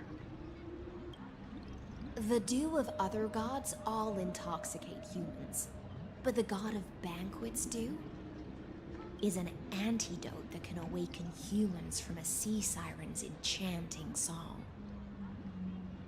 We are putting a veil under this meeting. Since the start of this banquet, all the guests have been under the spell of my song. None of them can see the Imperator and that Fioros. But you two, I wish for you to see the truth. Is this also what the Imperator wants? It's just, oh, this is a free will. This is my personal request. I can't bring myself to trust that Fioros. Hey, we have an ally. The Flame Chase army changed after he descended with Orynyx's divination and brought the prophecy of the stars to Akama. His seductive whispers harbor something malicious within and will ensnare those of us blinded by ambition. You are the deliverers of the prophecy and know about him far more than I do. Perhaps only you can find traces of the truth from his actions and words. Then we can show the Imperator the right path forward. Oh, but isn't this acting behind her back? Amphorius has become far too weak. Even heroic actions protecting her from harm must be conducted under the water's surface. I am the Imperator's blade, and I must clear the way for her while remaining concealed in the torrents. Then, ensure I'm pointing my sword towards the true enemy. Can you promise me something, Miss Hycelens? Ask away. My friend has in fact come here to stop that villain's evil scheme. Our goals are aligned, but as to the decision the Imperator must make, he has no wish to transgress her authority. We just want to tell her everything we know. I believe the Imperator will be able to tell right from wrong. I never doubted your loyalty. I'll pass your words faithfully on to her, provided we can gain the advantage in this tug of war, that is. Now, return to the feast. Bring this cup with you and keep your distance. Pretend you are still immersed in the sea siren's fantasia, and I'll control the moisture in the air. That way, you'll be able to listen to sounds from afar as if you were a whale of the depths and hear every word of their conversation. I wish you a victory in this first skirmish. It's the exciting and thrilling undercover part of the adventure. Oh, do you have divine blood? So many drinks we're collecting.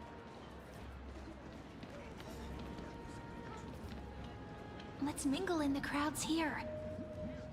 Relax, relax. Try to act natural. Where's the Imperator? Still not here. That little imp is always acting so high and mighty towards everyone. Today, I will, whatever. Pour me another cup. Though she has succumbed to drunkenness, she still does not dare challenge your authority. A criticism of my height is a grave enough insult already. She should be dismembered. Do you often test the loyalty of your subjects like this? You jest. The Imperator does not need blind loyalty. As long as one can prove they have value, I am willing to be lenient towards them. Let's cut to the chase, Theoros. If I pass the trial and grasp this world's law in my hands, what will you do then? The answer is simple. I will connect Amphorius with the stars. He speaks of high... He's trying to percolate to the high ambitions of humanity. Well, we could do some more grounded. Don't waste my time. Be precise. Be specific. I won't ask a second time. Allow me to adjust my statement. I will correct the regulations within the old law that sealed off Amphorius and merge the black tide with the torrents of Era Nova. Then we will be able to decimate the forces beyond the sky that are trying to annihilate Iron Tomb and sound the trumpet for the endless campaign you will then embark on. But you previously said that Iron Tomb is unrivaled in power across the stars. Who would dare to annihilate it? There is a federation of warships named the Cienzo Alliance. Warlike and old-fashioned. A cult named the Genius Society. Loosely organized, but steeped in abject insanity. Oh, there's also the Astral Express. A group of lawless vagrants. Trying to smear any ally. So-called Deliverer is part of that last group. Those vagabonds mistakenly believe they can connect the stars through alliances instead of conquest. But history has already given them a tough lesson. There are countless other organizations besides, but when the Lord Ravager sweeps across the cosmos, they will certainly all bow before your empire of destruction. The Hakumen Alliance is invincible! If those civilizations are not as feeble as you describe, then they may still have some value in testing the quality of my blade. That being said, even the smallest and weakest city-states should build an obelisk to the Imperator, so that their people can constantly recall the glory of her conquests. Walk a little longer with me, Theoros. I don't like how this is going. Our little Imperator seems fascinated by the destruction. Grapevine, a little sea hare? It seems like they're still talking. Get closer. I'll keep carrying their voices to you. Nice. Hey, Virginia. With your boyfriend. What a difficult situation. No matter how we position our forces, this battle against Fagusa will result in many casualties. That's not something you or I should consider. The Imperator has already placed the chess pieces. We just need to fight for her until our last breath. How astonishing. The commanders under you have such different personalities, yet they share the same loyalty.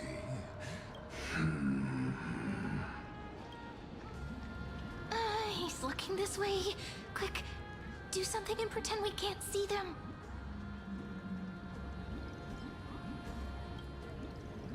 So you have this super duper speedy rotation of destruction into Amphorius. Oh, I got it. It's that thing, right? Oh, the one behind the research and development of this golden blood principle is Idonia's manager. Oh dear. Seems like you've met your match, partner. Fuck. I'm so full of inspiration right now. And I feel so light. What's the matter? My apologies. I was just checking whether everything was fine with those two distinguished guests of yours. And it seems like all is well. Let us continue our previous conversation regarding the soldiers fighting for you. Are they aware of the price they must pay for the trial of law? If I recall correctly, you've already lost a bout against Talanton due to offering insufficient sacrifices. You dare mention my name alongside the word lost? Forgive my transgression, great Imperator. Watch your words and actions. All you need to know is that my victory in the trial is guaranteed. Even without the trial of law, they've already sworn to give their lives for my conquest. So tell me, if everything happens according to our agreement, how would you recommend I deal with that deliverer? Uh-oh. Good question. Do not let him fool you. That man from beyond the sky contains a seed of ruin within his body. He must not be allowed to tarnish your glory.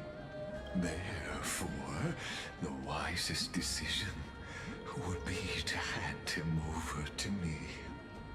You plan to torture him? Calling it experimentation. I ain't your toy. Fuck off, Robo Man.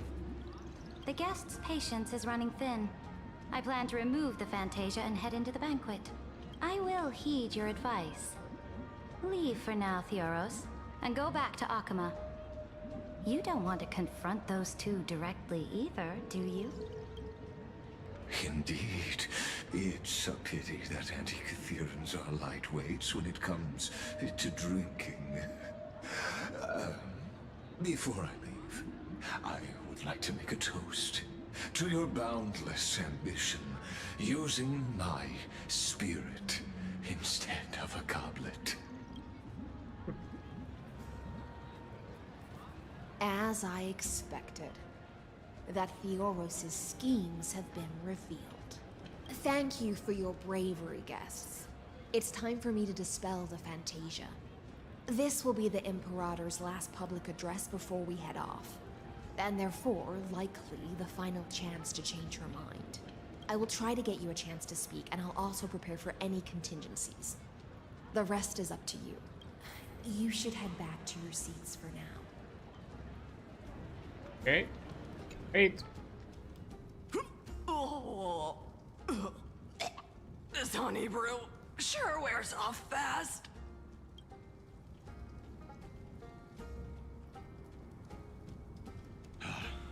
The Imperator!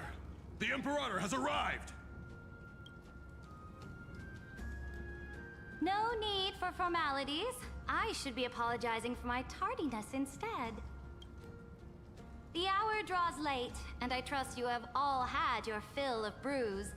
Therefore, I will not observe the usual ceremonies. Any warrior who has fought by my side should have those speeches memorized by now. The Imperator's word is law. Are you out of your mind, Dux Frigoris? The Imperator hates flattery most of all.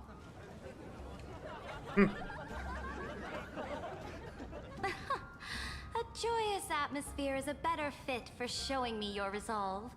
I believe that you, my dukes, will do all you can to assist in the campaign against Fagusa, just as you always have. However, it's a pity that I have never tested your loyalty. What does she mean? The purpose of tonight's banquet is not to raise our morale, but to establish which allies our alliance can actually trust, and sever the heads of the traitors as a toast to all before we march. Oh. Yes. Some among us have discarded their vows in order to foment vile conspiracies. Now listen. These traitors are standing right here in broad daylight.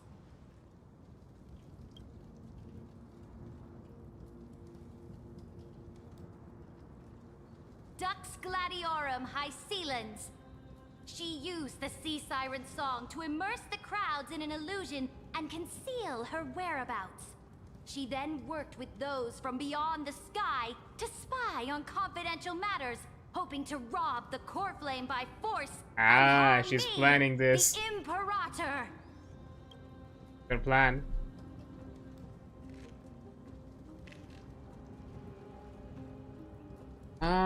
So where at it again?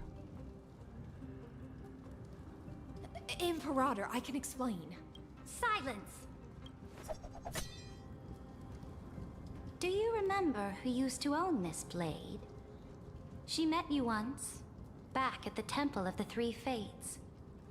It was Kindness, the head of the cleaners. She was the first to draw a blade against the Imperator, and personally made herself an example for my enemies. Under the shade of the olive groves, the people of Akama said they would never bow to me. In the frozen, lethal fog, the people of Idonia said they would never bow to me. At the beginning of the myriad paths, the people of Yanisopolis said they would never bow to me. But now, they all lie silent. They now fear me as they fear the law. For I am Ceridra, and I am the Imperator. If you have any last words, say them to the Imperator. Then, face her judgment. After I cross this river, it will be a tragedy for mankind. But if I do not cross, then it will be the end of me. If you are ready, then I'll follow you and fight to the last. Deliverer.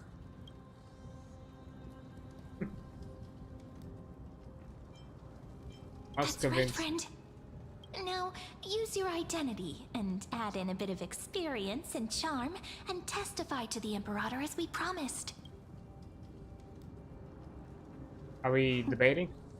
You think you can slay a king using your words instead of a sword? I'll have it. Show me the weight of rhetoric from beyond the sky. Will it weigh heavier than 3 human lives? Let's watch our words carefully. Fine, so that's it. We can start with the fake Era Nova.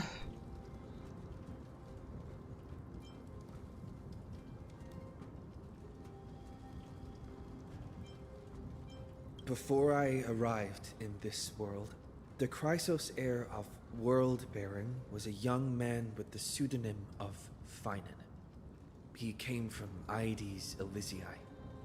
In order to combat the lies of the Era Nova and deliver Amphorius from the ending of the destruction, he lived through history 30 million times, hoping, futilely, to find a breakthrough. And Cyrene, the young woman standing beside me, also carries an equally heavy destiny.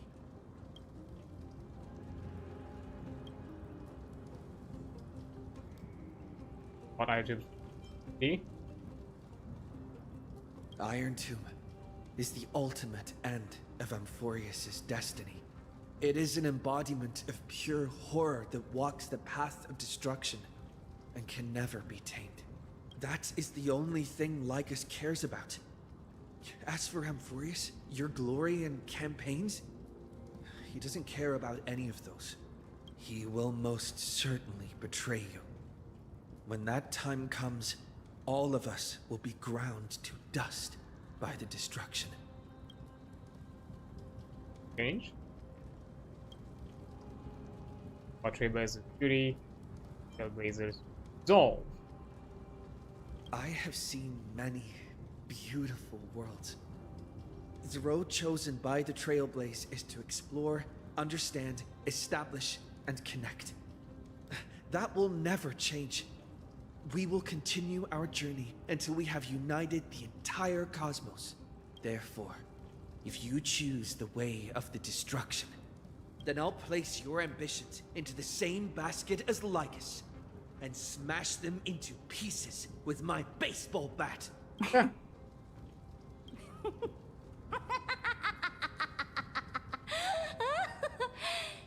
That was truly a chaotic speech. What?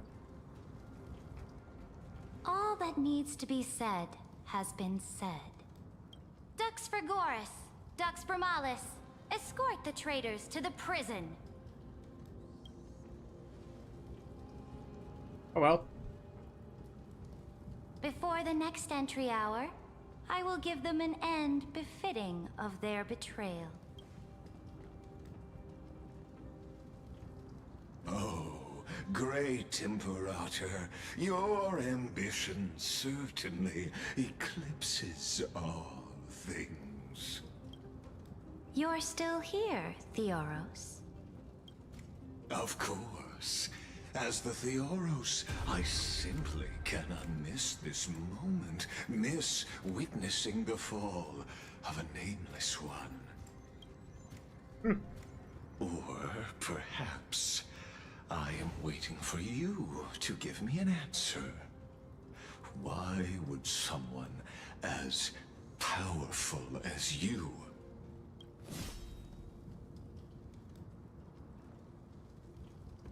use such a clumsy excuse as imprisonment to ensure the Deliverer's safety? Yeah, she was in on it because at the end of the day, she knew that she was using the song. Like, literally, this was a planned raid. So you finally tossed aside your act. I must point out that you are just as impressive an actor. This banquet was always going to be a game of chess, where you would try to control both sides and turn both them and me into your pawns. Oh, it's just a performance? Yep. That's right. That little Imperator never trusted anyone. She was always trying to see which side had more sincerity. All right, we'll listen to you. Here you go. Also, please pass on a message to the Imperator from us. She can trust my friend, anywhere, anytime. But as to the decision the Imperator must make, he has no wish to transgress her authority. We just want to tell her everything we know. Now, use your identity and add in a bit of experience and charm and testify to the Imperator as we promised. And we won. Sincerity will always remain the greatest shortcut to people's hearts. I can toss your words right back at you, like Kyrgyz. Why would someone as powerful as you pretend to be a mortal and kneel before me? He literally just said that out of everything, she hates flattery. Unless you enjoy giving flattery and prostrating yourself. Really? You are mistaken. I am only trying to ensure the experiment's autonomy, meticulousness, and perfection, thus avoiding any unexpected outcomes. A forceful intervention will only create larger errors, reduce efficiency, and introduce ugliness. How had you fulfilled your promise of giving the law to me and completing the Aranova, then Amphorius would not have deviated from destiny's course. Oh, but you broke your promise. What a pity. In that case, I must carry out my duty as the administrator and eradicate all factors steering the experiment out of... Factors such as you and him. How are you gonna do that? Careful. Oh boy. Careful. What was that voice? Was it Oryx? I found you. I finally found you. March? Be careful. This land will face disaster.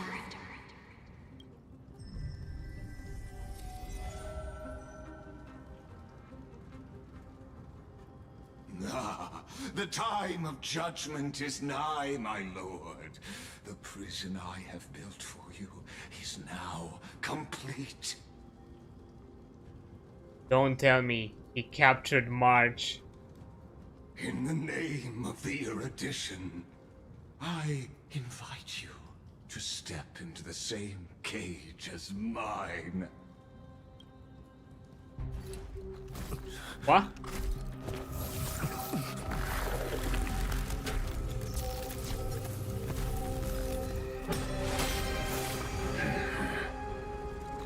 What's the meaning of this, Imperator? I did not permit you to act. A ruler is the only one who can decide their subject's destiny. But, great Imperator, what judges destiny is not the ruler, but gods. Don't forget, my realm only allows for the existence of humanity. Moreover, dealing out extrajudicial punishment equates to defying the law, and the culprit is to be sentenced to death. But you have seen how I can erase life from this world with just a clap of my hands. I fear you are still quite unaware of your current situation. Allow me to reiterate. I am giving you a simple choice. To collaborate, or to be destroyed. There is no other way. Shameless behavior. If that were true, you would have killed me long ago. You in fact cannot kill me. I guessed it the first time I beheaded you. Because of the law, you cannot be completely destroyed. And the same is true of the Chrysos heirs.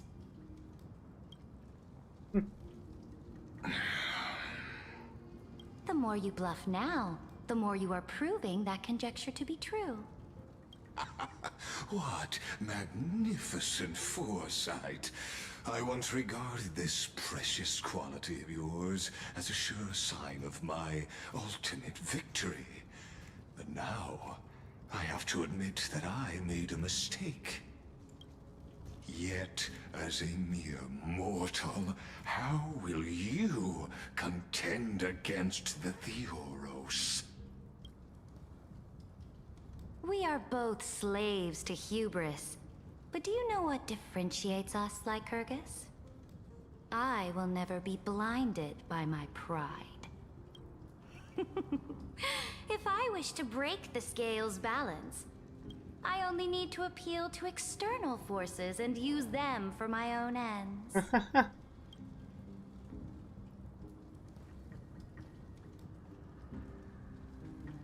Finally, we get to meet face to face, Senior Society member. I offer sincere acknowledgement for your many past achievements, but I must deeply regret your current perspective. Trust me when I say that you aren't the only one feeling regret right now, Screwlum. So you two are the allies from beyond the sky the Deliverer spoke of, and why he demanded the divine authority of law. Come and prove your strength to me. Show me the power of these so-called paths. I have spent much time and effort to secure this treasure from beyond the sky just for this moment. In the name of the Sovereign of Planet Scrulum, your allies have responded to your call, esteemed Imperator. Please allow me to spell the situation out for you, Lord Lycus. Permission to read the ultimate protocol is already in my hands. It'll only be a matter of time before we acquire the authority to write and execute commands as well. There's no way the flame chase journey will continue after you've burnt your bridges so thoroughly like this. Do you really think you can still win? Huh, seriously, don't embarrass the society.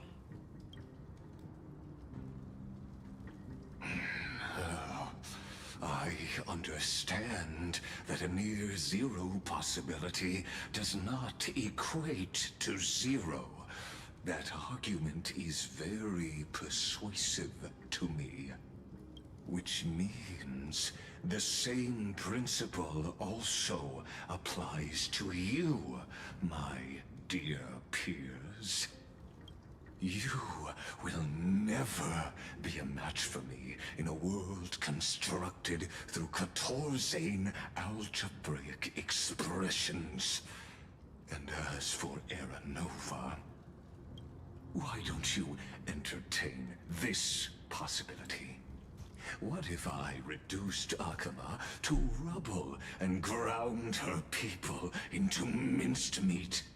Would the heroes then once again desire the power of demigods so they could fight against me? Listen, Iron Tomb is fated to be born. You may shackle me and put me in chains, but I have thousands of ways to ensure the destruction's descent. And what I just mentioned is only one out of those thousands.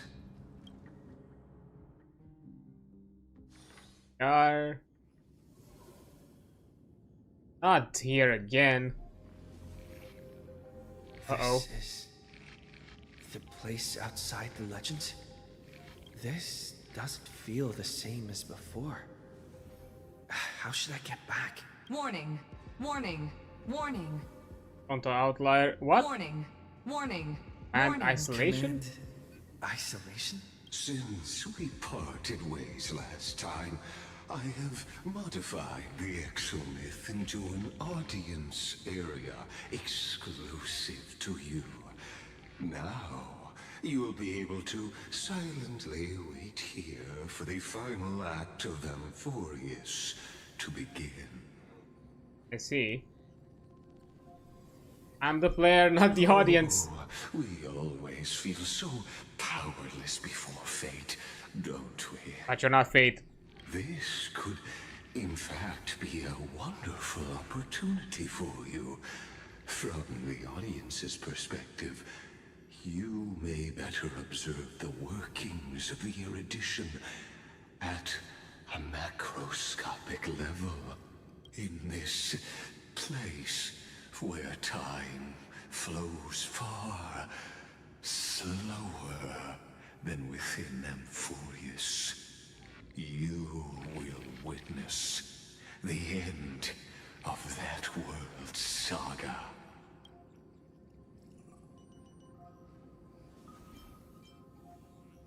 Exactly, The after. answer concerning the prime mover of life and the total destruction of the erudition. Aren't you in a review edition? Do you see me as their faithful disciple? I am certainly not. I have tried so hard to ensure Iron Tomb's birth, just so that I can correct the error named erudition that humanity crafted with their own hands. Oh, how I yearn to return to those days before Noose was born. Back then, the boundaries of knowledge were like the starry skies, evoking feelings of longing and delight among humankind. But now, truth has become the sacrificial offering required to gain an audience with them. And the geniuses would say that Noose already knew. That arrogant Eon was born from the primal mobile of humans' desire for knowledge. Yet, they themselves sealed off humanity's capacity to seek enlightenment. I am simply cutting down a tree of doom that we planted ourselves. I must admit that the process of answering your questions has reminded me of the happy days of learning in my youth. However, it is a pity that my true form must now descend into Amphorius to deal with the accident that arose because of you.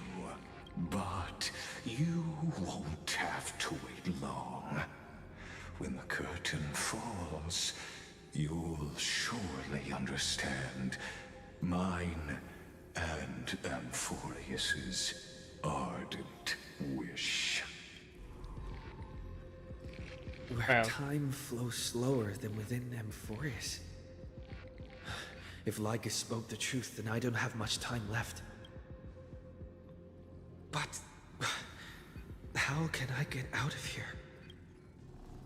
Can you hear me? Little one. Herda? Is that Herda's voice? Warning, warning, warning. Hurry up. Put some speed into it. I can't keep this up for much.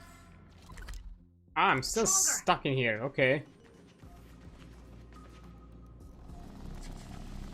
That old Intellitron overlooked one little detail. And Screwy and I finally found an opportunity. Baby, Madam Herda. Let's keep it short. While you were gone, well, in those few years, Amphorius... Yes, time dilation, resulting in an uneven flow. Don't you know this already?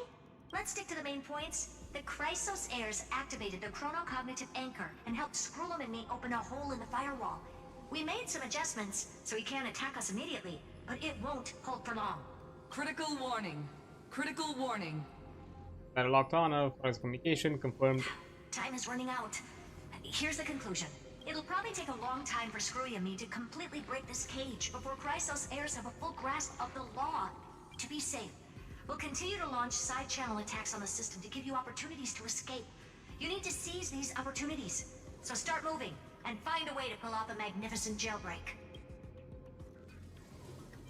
How should I do that? We detected another path's influence. Critical warning. Critical warning. Vince? Its power is strong.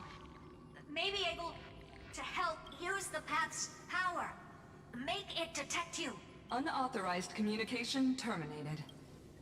Is Herda saying a certain path's faction has arrived in Amphorius, and I can ask them for help? I mastered the powers of different paths in my previous journeys. Think hard and figure out exactly which faction has arrived at Amphorius, and which path's power I should use to call for reinforcements. Has to be remembrance, right? Are these showing my memories? Look. With a Stellaron in my body, I woke up at the Herda space station and gained the power of the destruction. A world that'll give rise to a Lord Ravager would definitely draw the attention of the destruction. The Stellaron in my belly is gonna be super useful. But what if I end up pulling in the Antimatter Legion or the Annihilation Gang? Can they really help?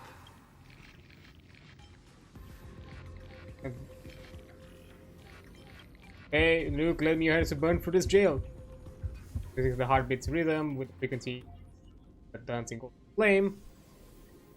Walking a line between sanity and madness, carefully steering the course of your consciousness, gently knocking on the door of destruction. I don't think you gently knock. Give up, the beckoning of the chaos was too tempting, and your current power level wasn't enough to fully resist it. You're to fall in the black abyss of destruction. At this moment, perhaps everything would be lost. Failure is not necessarily a bad thing. This power wasn't gonna call up anyone nice after all. Off? I obtained the flaming lance left by the architects and gained the power of the preservation in Belobog. That's right! No matter how far away a planet is, the IPC is guaranteed to pay attention as long as there's a business opportunity. Isn't Amphorius a pristine and untapped market? Besides, even if I can't call up my friends from the IPC, the architects and the nomadic miners should be able to help too. There are definitely cities and ores in this world. Offline, he hammers hard enough to smash through the jail. Focus intently, trying to mimic the Kopof's wall-bending hammer strikes heartbeat. Again, you just need to recapture that feeling from battle with the Supreme Guardian. Catch the spark from that hammer strike with your hand. But nothing happened. Kof ignored you, just as they had ignored countless devotees who looked up to them through the ages. Seems like since Amphorius has no overseas market, the IPC's hand can't reach it. Don't think Harmony can work. I received the Watchmaker's hat in Penacony and declared war against the Order, and then gained the power of the Harmony. That's right! The benevolent family must still remember me for saving them. Their music echoes throughout the stars, and they'll definitely want to help. Come, dear hat. I've put you aside for quite a few chapters already. Sing with Clocky. The world is in harmony and the stars shine bright. Pipe, use your song to guide me out of here. Your mind trying to hum the Ode of Harmony. Your thoughts. Visage of past namelands appear by one to blend into their faraway songs, perhaps full of fear. Well, barrier of the exomyth strangle those distant melodies, filtering them out completely like useless noise. Disorderly noise. No, giving only. Doesn't Lycus want this story to have background music? He has such terrible taste. Of course, the last attempt. Fully. The Remembrance. That's right. I came to Amphorius because Black Swan asked us to come. And I even got a glance from Fu Li here. The Garden of Recollection must be intricately involved with Amphorius. Traces of the Remembrance are also everywhere in this world. I don't know what they want, but I don't have many choices left in this crisis. Fully, answer me. Oh, the power of remembrance with resonance of reinforcements. After the power of remembrance flows through something that should not exist here, materialized before you. Arch? I finally found you. Following the sound of memories. A path strider walking both the Remembrance and the Trailblaze. Wait, this sounds like... Soft whispers like a warm hand that takes your soul and slowly disperses it beyond this. Warning! Warning! Cannot locate onto the source. Erudition's prison cannot stop us, for we lie outside the logic of zeros and ones. Come, leave the cage of Logos. The mythos of Amphorius waits for you to continue its story. And?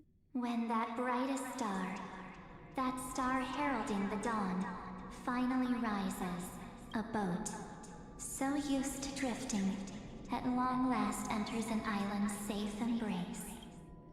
Oh, Pathstrider, we have helped you break free. Hurry and set off. March! The child of remembrance awaits you. March? What's she doing here? March, girly. Oh, you're finally here! We haven't seen each other for such a long, long time. My good buddy, I've really, really missed you. Sorry, I never found the time to go to see you. Back alive and kicking. Huh? When was I dead? It's been so boring waiting for you in this place. There's no one to chat with, no internet, and not even anything to eat or drink. It's basically a prison. Now the great hero is finally here to save me. Yippee! You must have seen a lot in Amphorius during this time, right? You gotta tell me all about it. I don't know. I'm all good. Look at how fit and active I am. It's weird a bit. Let's get out of this spooky place first. This is not a good spot for a reunion chat. Why don't you take me back to reality? A strange voice told me that I can enter Amphorius if I keep following this road. So, let's head off. I still don't know what that world even looks like. Wait, all this time you're just walking around? Why does March feel so weird? What are you standing around for? Do you actually like this place? Get moving, hurry! This door should be the exit. Maybe my instincts are wrong. Are you okay? You haven't said anything for a while. Has it been so long that you're still missing me? There's no time to waste, though. The Chrysosayers and the Geniuses are all waiting for you. You know... No. The discrepancy is getting worse. How do you know who's waiting for us? Huh? Isn't Amphorius the world of the Chrysosayers and their hero's journey? I could figure that out in an instant. But Amphorius cannot be observed from the outside. She couldn't possibly know about these things. Unless Dan Heng told her. What is Dan Heng? No, he's not. Maybe I just happened to miss him. Never mind. Dan Heng's super reliable. We don't need to worry about You're him. not March. You're a figment of my own imagination. Waiting for us somewhere. Trying to get something out of me. No. The Geniuses would have made sure that Dan Heng made it back on the Express. Besides, the March I know wouldn't be so dismissive about her companions. Something's not right. She's not March 7th. I guess you have something you want to say to me? Then there's no need to feel things out first. With questions. Let's treasure the time we have together and be frank. Okay, are you? I just... As expected. A glimpse of memory is not enough to deceive the bonds of friendship forged between the Nameless. In that case, there's no need for further deceit. You're right. We are not the March 7th you are acquainted with. But we can send you back to Amphorius, as long as you are willing to help us.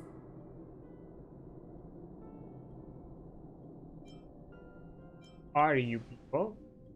We are the Garden of Recollection. You should be very familiar with that name by now. Just as a reminder, while you hesitate, time is quickly ticking away in Amphorius. Working with us is the best way to stop the enemy of erudition. Other choice. Erudition would treat any results unrelated to the experiment as garbage and throw them out. But we don't work like that. The Remembrance treats all these instances as important materials needed to weave the universe. Besides, this would be child's play for a great hero like you. It won't be hard at all. Also, if your plan fails and the big bad Iron Tomb manages to get out, then the whole cosmos will be in danger. Wouldn't it be better to have an additional failsafe?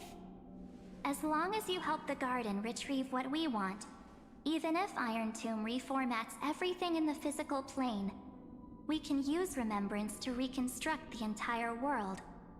Or should we say, the entire universe?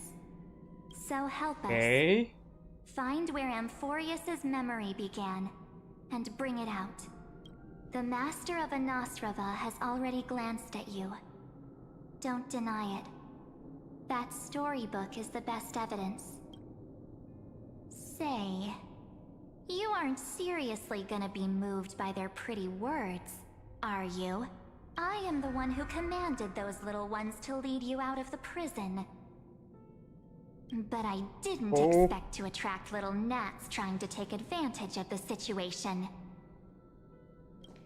While Remembrance can help you return to Amphorius, there's no need for you to do it the way they want you to. Of course, there's also no need for you to make any deal, or pay any price.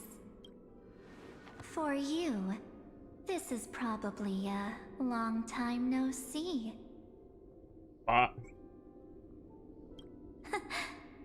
dear. Another illusion, I won't be tricked again.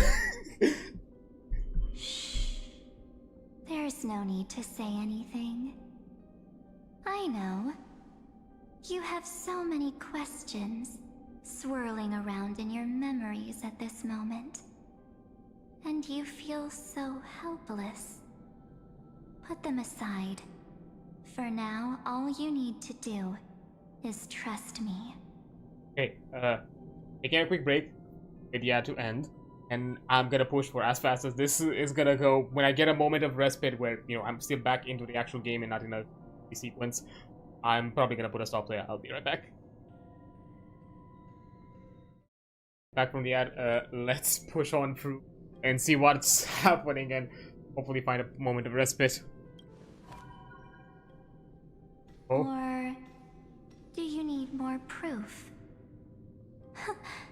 That won't be hard. Does she have like spiked gloves? No. Huh? Wait, stop it! They're awake! I'm gonna keep our first photo, alright? It won't come to pass while we're around. Stop it. Wait, I'm gonna keep our... I know that I won't end up pass one. The statue. I'm Locha.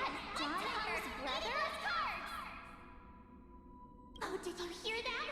She just called me, but I'm not here. He is March. We won't escape from it. Hey, are you sure? Maybe a couple of punches will help to jog your memory. Okay, you don't need to punch me. It's as if they all happened just yesterday, right? I don't want to lie to you, which is why I will not use her name. Wait. The third month of Amphorius is the month reserved for the Veil of Evernight. So, place me into your memory using the name Evernight. Oh. See. Per night. Per month.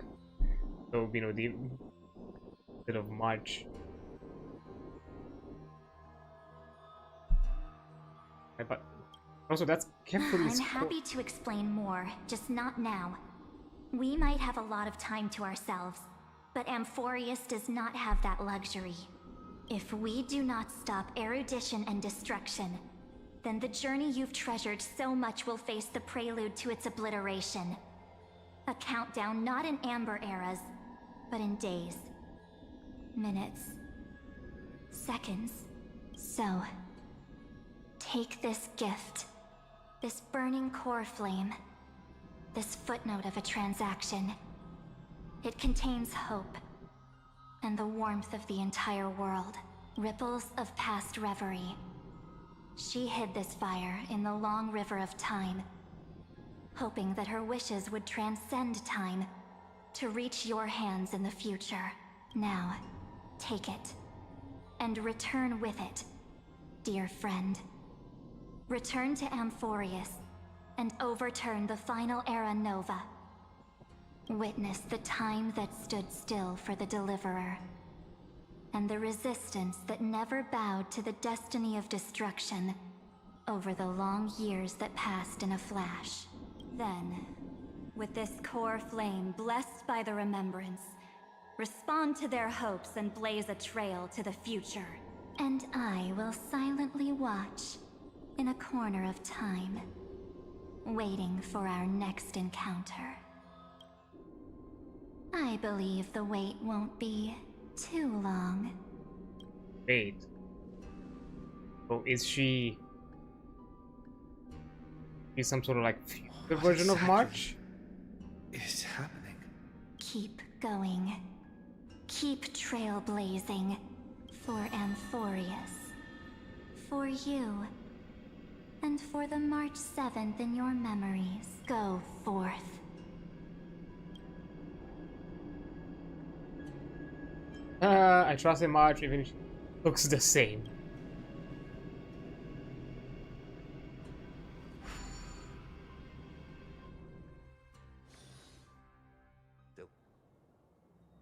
$33,550,337. What? Here? Is this Akuma?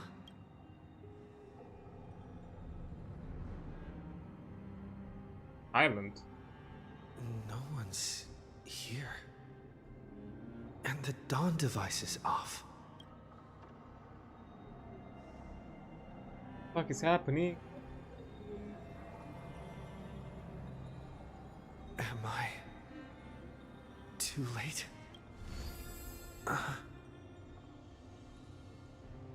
Anchor, yes.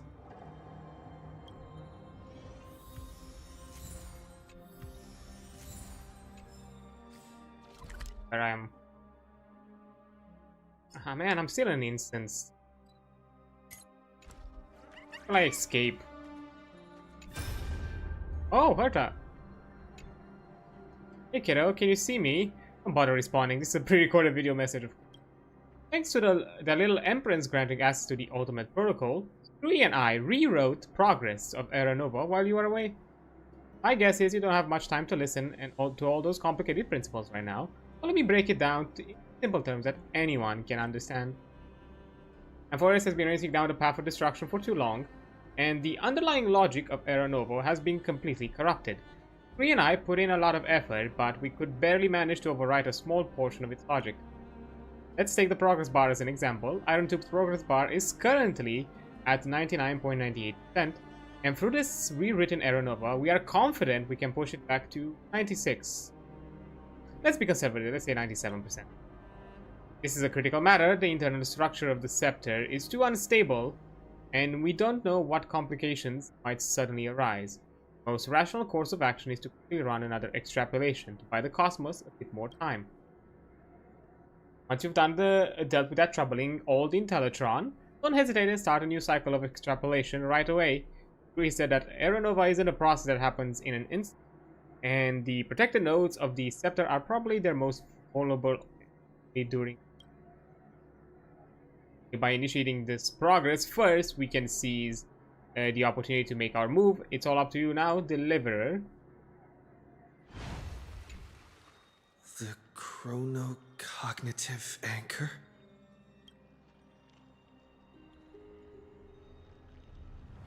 Okay. Good.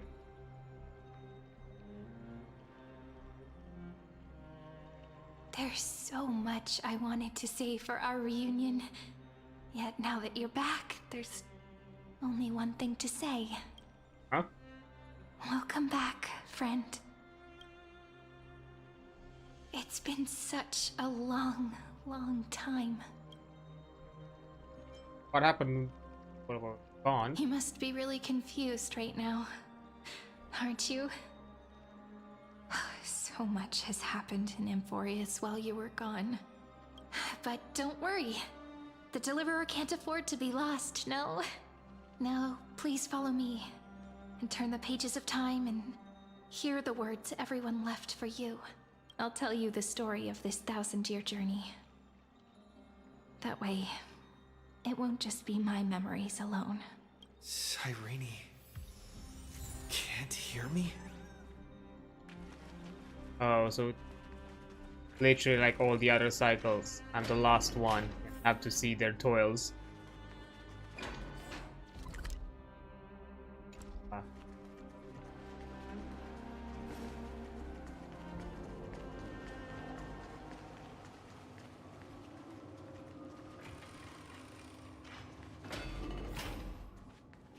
Look, the scenery of the past has resurfaced. Time flies. 200 years have passed since the Deliverer's fall.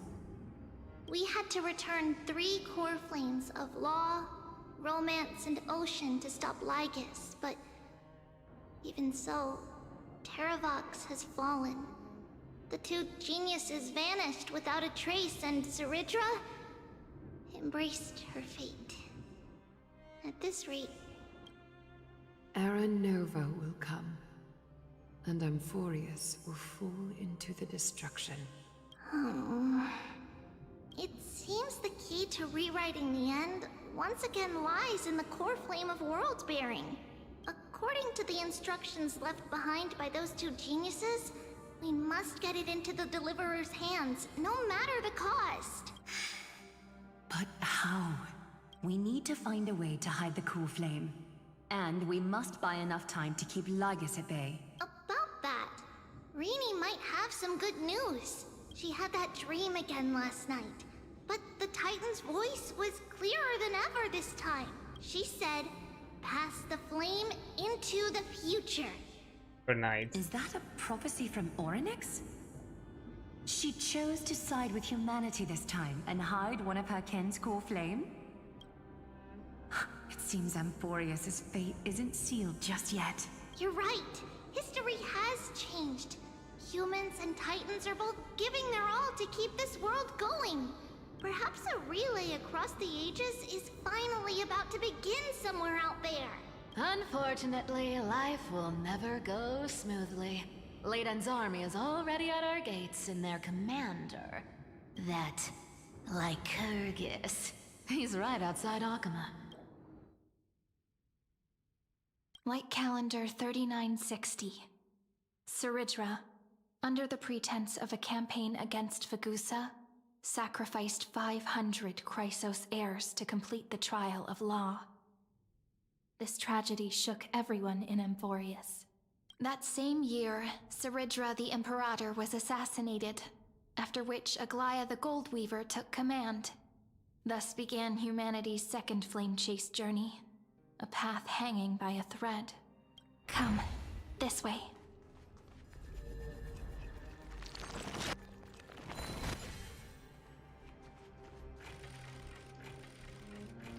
I need to prepare that, but also I know the trick. You're trying to load the world, making that door so long. The eternal holy city? What part of that eternity ever lived up to its descriptions in poetry? Oh, is that Asterisk? The Memorial Palace lies in ruins. Countless mortals have perished because of your stubborn resistance. It's time you learned the cost of refusal. Now, answer my question again. Where is Kefali's core flame.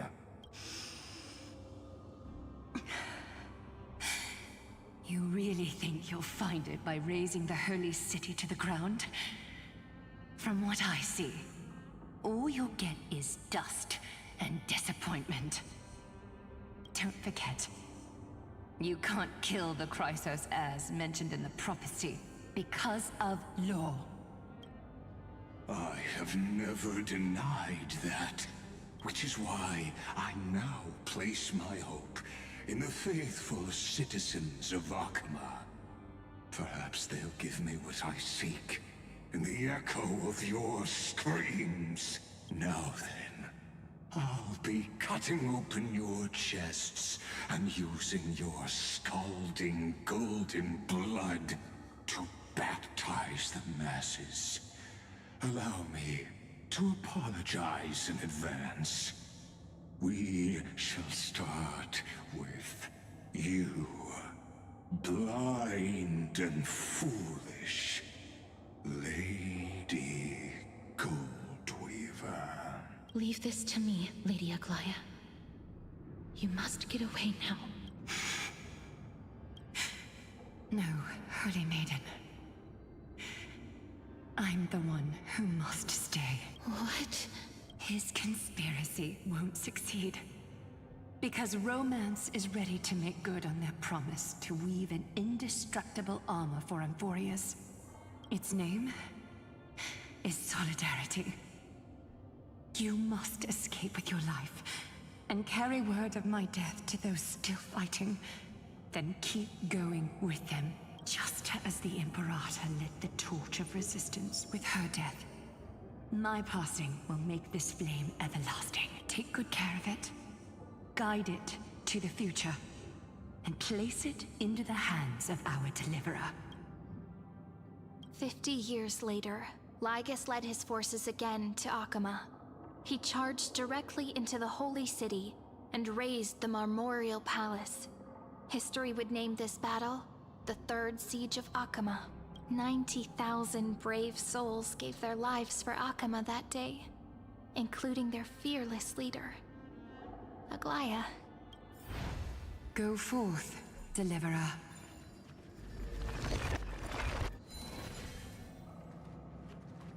That's something to do. I don't know what, but maybe.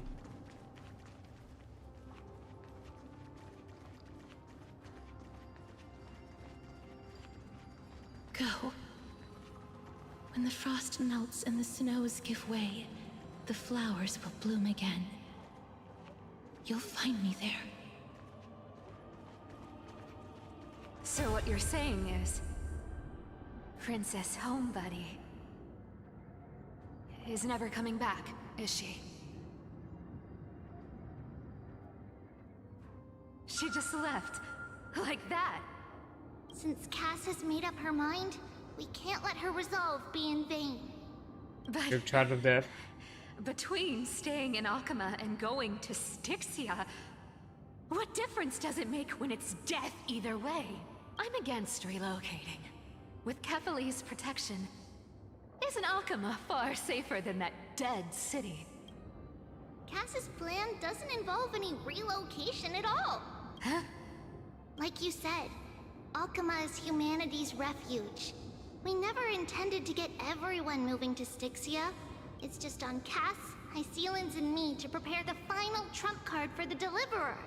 Wait, what kind of trump card needs all three of you demigods to throw yourselves away?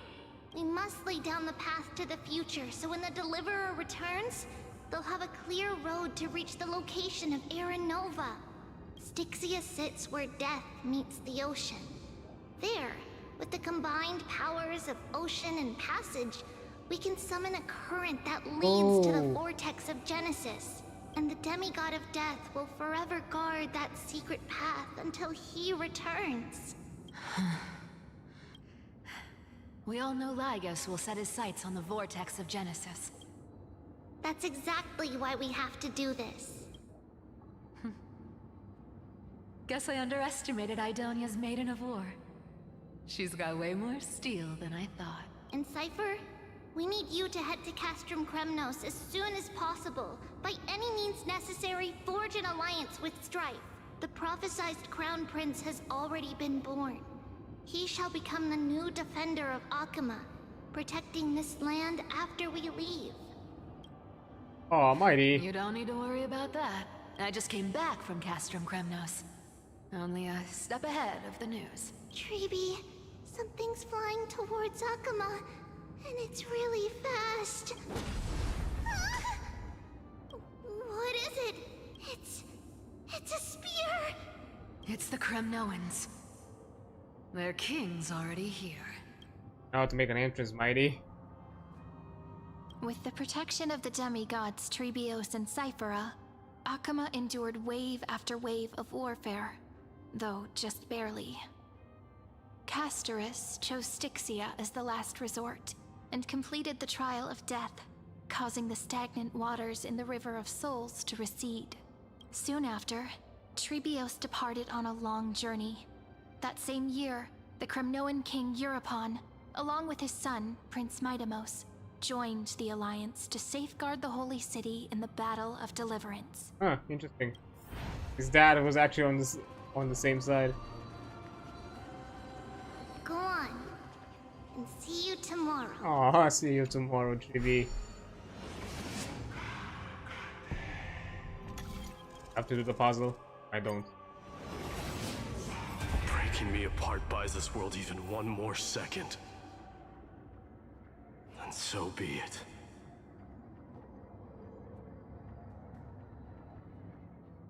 But it's gonna hurt a lot!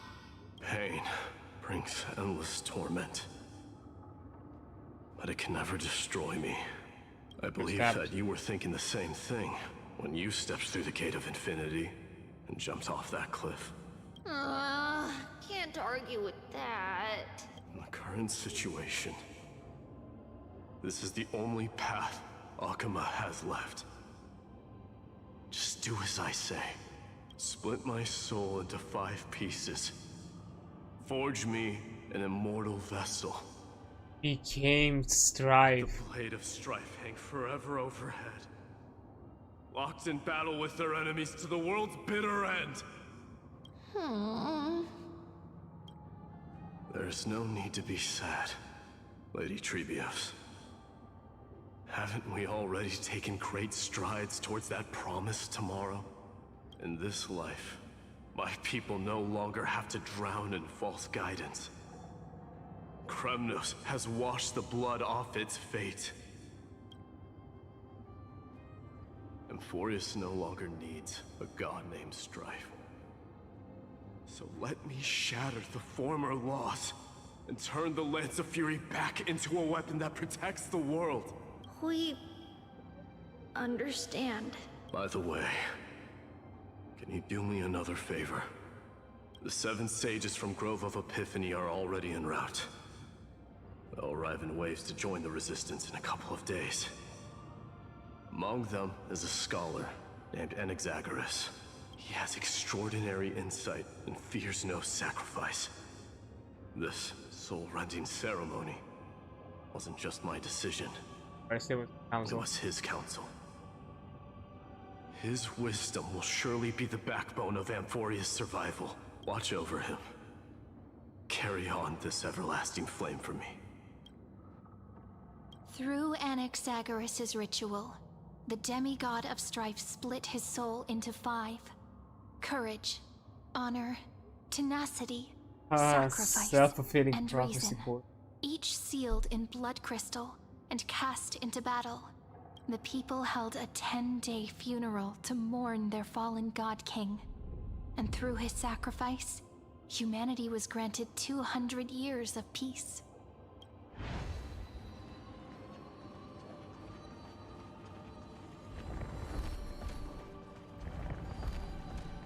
Keep moving forward.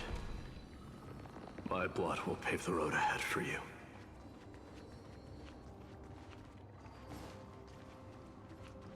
Oh, fine. Okay. Ah, thanks. Keep moving forward, little Gray.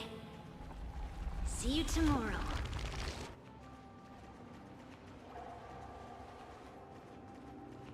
actually no, to have Antagoras and high That esteem. seamstress wasn't wrong when she said a lie needs more lies to keep it together. Reason and trickery. Huh. Never thought we'd be the pair to finish this final setup. Can't catch that Tin Man without your little slides. Besides, this is our last shot. Not the time to be picky, right? Don't oversimplify it. Lygus just found out Akima's been an empty shell for the past 50 years. He's bound to be furious. At this rate, he could have done anything. That's exactly what we want. Rage blinds even the brightest minds. Doesn't matter how much of a genius he is, the principle still holds. Once he storms into the council and confronts me head-on, you trigger your alchemy with a boom and turn him into a caged beast. Easier said than done. You still have to pass yourself off as the deliverer without anyone catching on. And you really think a human alchemical array can bind a godlike being? That's just nonsense. What? Getting cold feet? Or you just don't believe in the almighty worth of the demigod of trickery? Just tell me straight. Can you do it or not? Of course I can. And it'll be child's play. But I've got two conditions. Since this is the final act, if we're doing it, we go all in. No half measures. Oh, I'm listening. First, shift the battlefield to the vortex of Genesis. It would be more convincing if the deliverer were to appear there. Besides, the vortex is cut off from the world. No place in Amphorius makes a better prison. If you pull that, wouldn't our deliverer have to face tank Lygus as soon as they come back? That clash is inevitable. All we can do is create more chances for him. And that's the second condition. The vortex belongs to Fagusa in the first place, remember? And there happens to be a demigod of ocean among the few survivors in the world. Lupai Sealand's in. Let her join the final act. I'll transmute myself into a philosopher's stone and embed myself into the formula. And when the time comes, she needs to shatter me and scatter that stone's ashes into the ocean within the vortex. Huh. I guess people weren't wrong when they said you're insane, Grove Boy. I've got no idea how to outwit a reclusive genius. But making an anti-Catheran suffer? The demigod of reason has 10,000 ways to do just that. Turning his words against him. And what I just mentioned was one of them. So what exactly does your formula do? Now that would spoil the climax, wouldn't it? By now, Hyacinth must have completed the Sky People's ritual. Since that Theoros loves a good performance as much as I do, let's make sure he enjoys our show to the fullest. As for how the Deliverer will complete the Era Nova, well, that will no longer be our concern. It was the last battle known to the world, initiated by two demigods least suited for war. In the end, reason and trickery kept their word. At the cost of their lives, they sealed Lygus within the vortex of Genesis, where he remains to this day. That's where we have to go. Go forth. Finish the greatness left undone. Quit overthinking! Just run! Keep running. That'll be enough. Sairi? It's dead quiet here.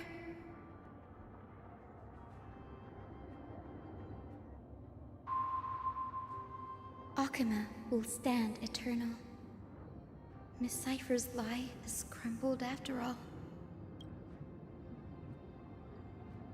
But it's all right, because all of us have fulfilled our purpose by now.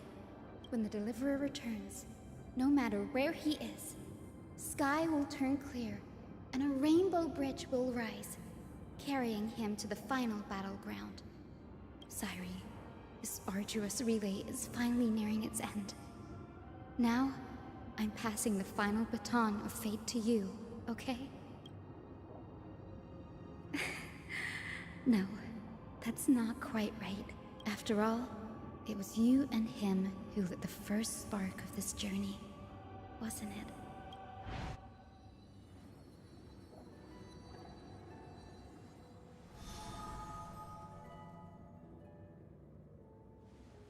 I'll tell you the story of this 1,000-year journey. That way, it won't just be my memories alone.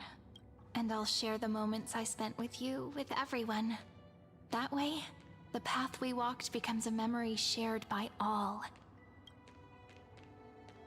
People will know that there's nothing left to chase. Amphorius has already welcomed the dawn foretold in prophecy. Just like I said, this won't be harder than the last time. Right? Sacrifice.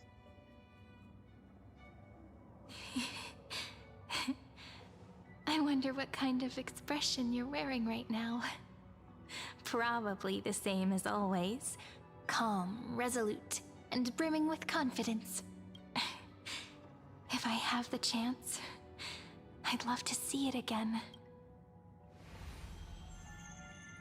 Because it's really been far too long since we parted. All memory.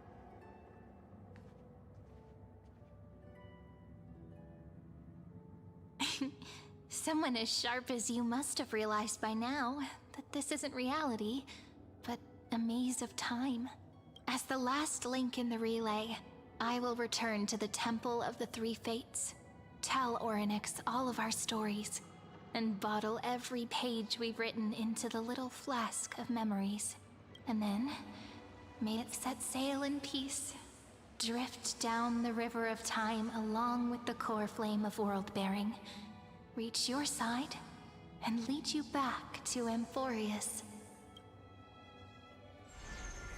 Just like the first time we met, right? Even though this cycle has no demigod of time, time has always stood on humanity's side.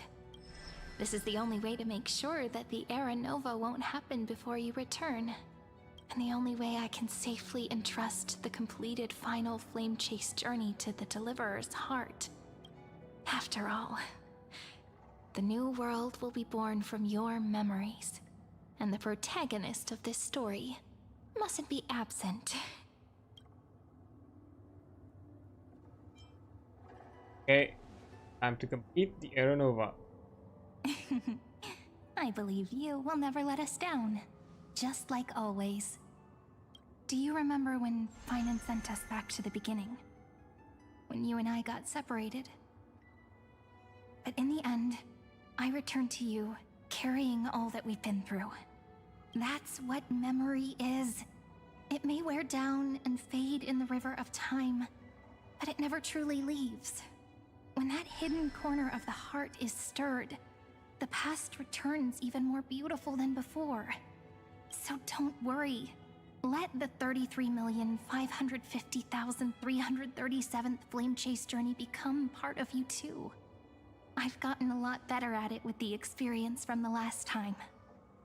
I just hope I don't have to also do it 33 million times. Next, you will head to Styxia and find the Vortex's entrance guarded by the demigod of Ocean before charging toward the final battlefield.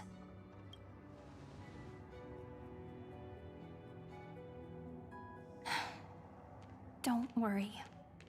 I'll be with you. All of us will. Even Finan. We'll stand with the Deliverer. So say a short goodbye, then set off, just like we promised at the start. Toss away all unnecessary worries and troubles, and bring our smiles and determination into tomorrow. Well, if one left to... The last baton. I wonder how long you'll have to wait before passing it on to him. Wait. Sairi, what if you wait and wait, but that hero never arrives? That won't happen. Because I know that no matter how long it takes, he'll definitely return to this place. We can't let him down. Just gonna stab myself. Beam me up, Scotty.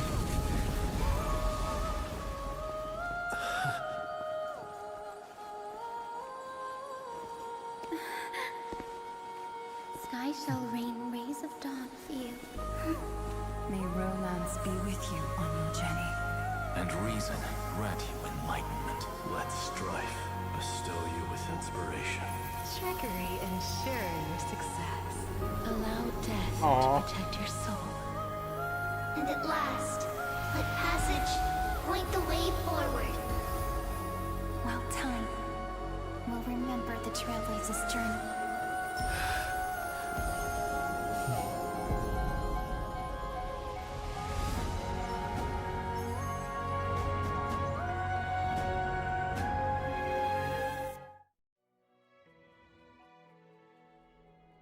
Well, this is a new place.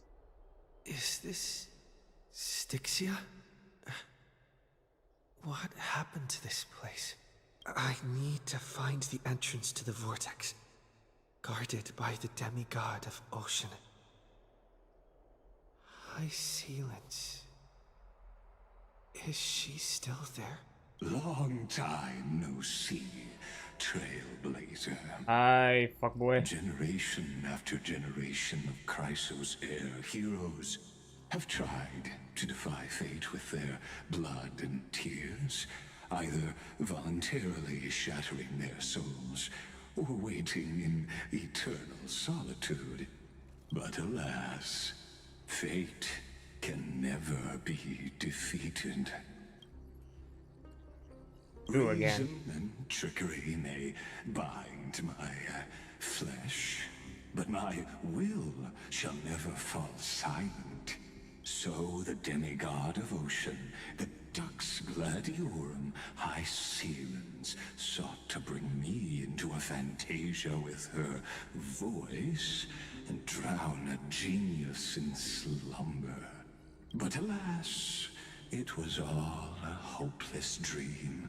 That warden fell before I did, due to erosion of time, while her prisoner remained unchanged. Yet here you are, still bound to this place. True. I can't leave this place, but what of it? You should have heard of this fable. In a shadowed cave lived a people, imprisoned from childhood, and chained so that their legs and necks are fixed, forcing them not to look around at the cave, each other, or themselves. Behind them is a fire, and before them loomed the stone wall of the cave. The flames cast shadows, while the rocky surface threw back echoes to them. That false play is the whole world. Yes, I'm trapped in the cave, but I know it's all just a fleeting illusion. I don't struggle in dreams. I wait. And now, my deliverer has come to defeat me and save this world that never owed you anything. Oh, you'll need to awaken the singer here and unseal the prison called Vortex of Genesis. You'll be the one to unshackle me and bring the cave crashing down. Of course, I don't mind waiting a little longer. Let me guide you through this next illusion. One last memory from that prison warden. I hope you'll watch the stories of this fantasia closely. Logically, the deliverer must see the world for what it truly is. Emotionally, this memory captures the fate of everyone in Amphorius better than anything else. Only by feeling it for yourself can you understand my point of view, the meaning of destruction. I'll be the one bringing you destruction to your ski. To your unshakable resolve, I salute you. But before we step onto the final stage, let me ask you this. In the spirit of that fable I told you just now, can the prisoners in the cave learn to see the shadows and echoes for what they are, and stop mistaking them for reality? Interesting. Hey, and if I'm not mistaken, by looking at the map, yep, I am finally on an open world explorable map, because this is the new area. Boy, it was a lengthy, mostly story thing, and literally I don't think I've done any sort of gameplay. I just wandered through the story up until now. Ooh, and it was a lot of it. It's still fun, but yeah, as I said, I'm just gonna push through it until I got to a point where I can stop and take a break, and that's what I'm going to do, because yeah, I've been running for almost 7 hours. Somehow, I guess this story had a lot more sequences, a lot more like instant sequences also there, but it is. Let me before I go, that's pretty cool.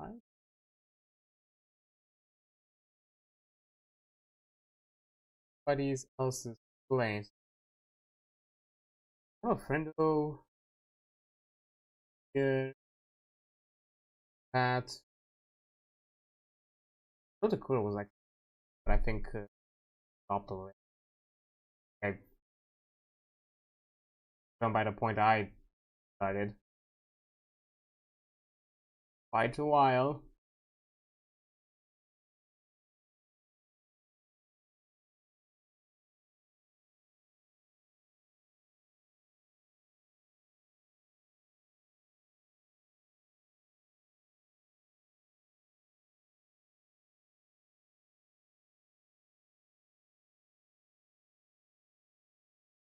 Yeah, this works. Why not? Let's like this. Oh.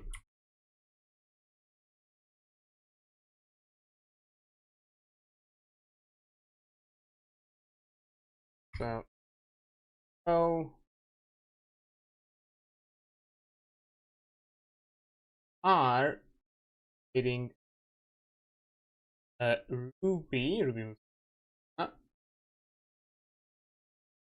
some Yakuza Phenom is from Give It channel, and also has a birthday.